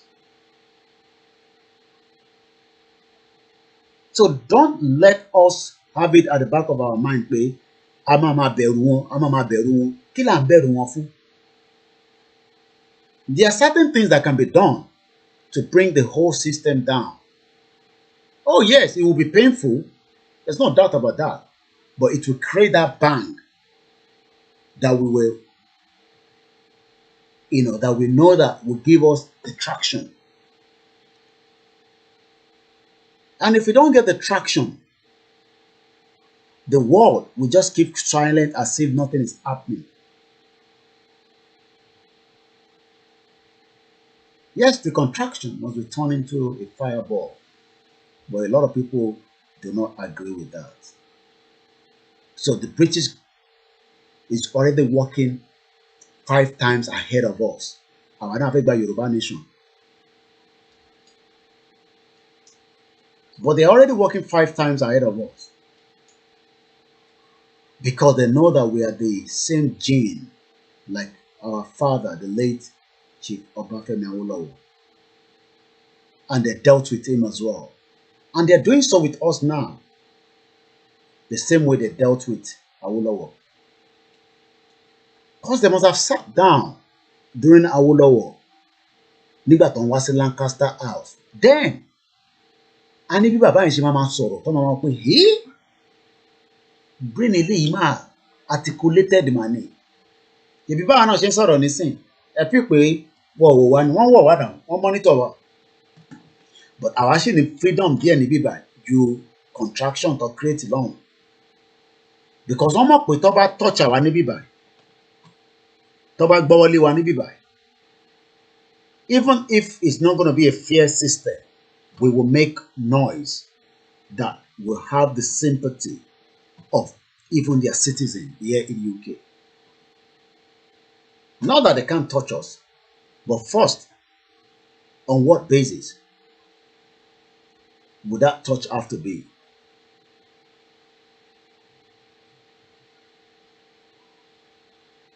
Thank you very much, Mr. Fatai Musbah. Those are people that are spending a lot of money, spending like 5,000 naira every 2 weeks, not to miss programs like this and Mayogun and the rest. So, as we're winding down, our take home tonight is, do we in Japan law? I'm sure some of you have seen those. How was it? Shemo tried load on short video Timo share and make sure they're not up to 2 minutes here take for you enter one Nigeria. Check and drop it down. I'll be over in 2 minutes because I'm planning to do more of those videos. not more than 2 minutes. Discuss different things and just circulate it. Share 2 minutes and well, okay. Those not concerned that were abroad or in internet is for those in Nigeria. I'm sure some of you have seen those putting circulate across different groups. If you see it, share it. Okay, Ahmed Bishiru is okay. Alright. But make sure we need to 2 minutes here, so that I easy for you know let it download it, upload it, send it, hello me. And I'll be doing more of that. I plan to do more of that. Discuss different things. We will fight them with everything that we have. We don't have AK-47, we don't have AK-49, but this media, I will use it to fight them, to enlighten those at all. Anyone who will go, what it go abi? Okay.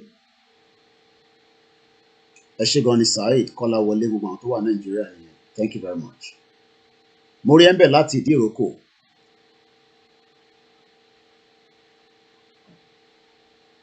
The 2 minutes is okay. I've posted. Wow, TikTok. Okay, you're going to post it also with TikTok.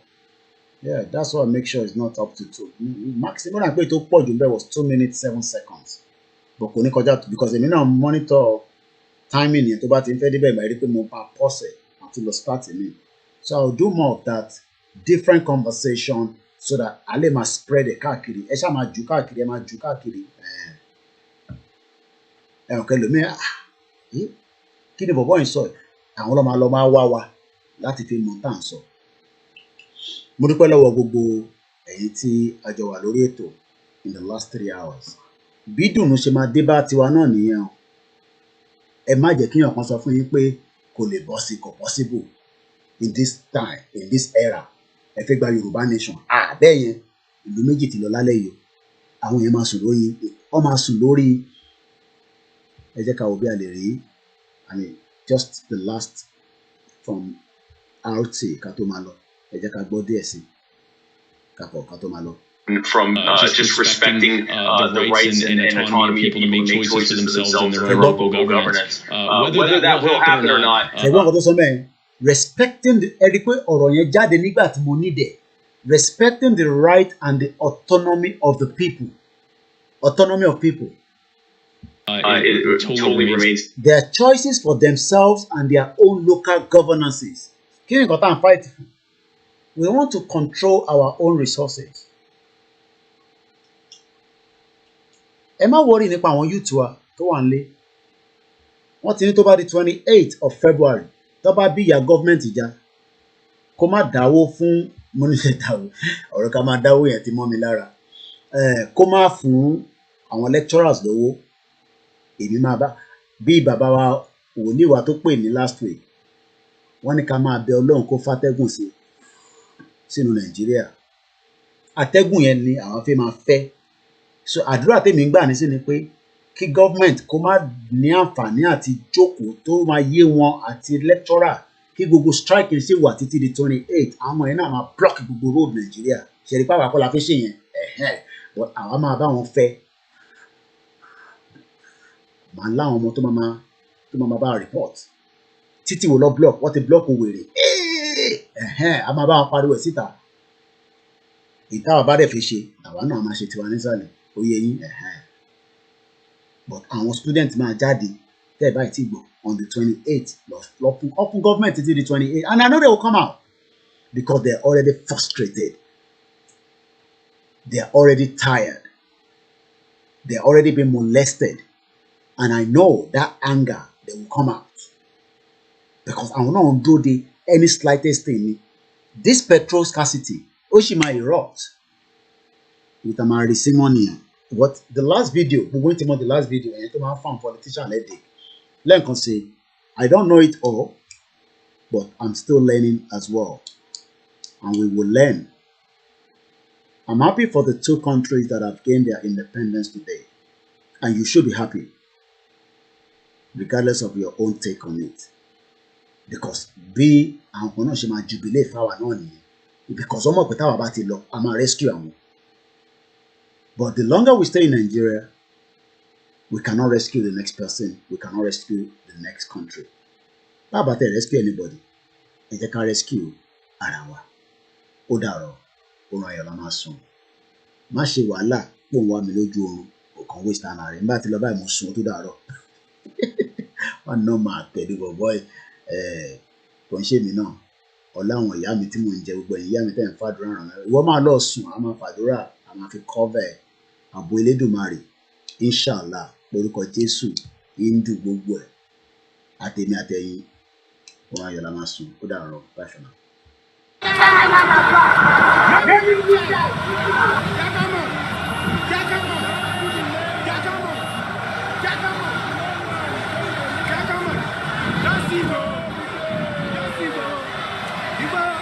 Tẹ̀síwájú.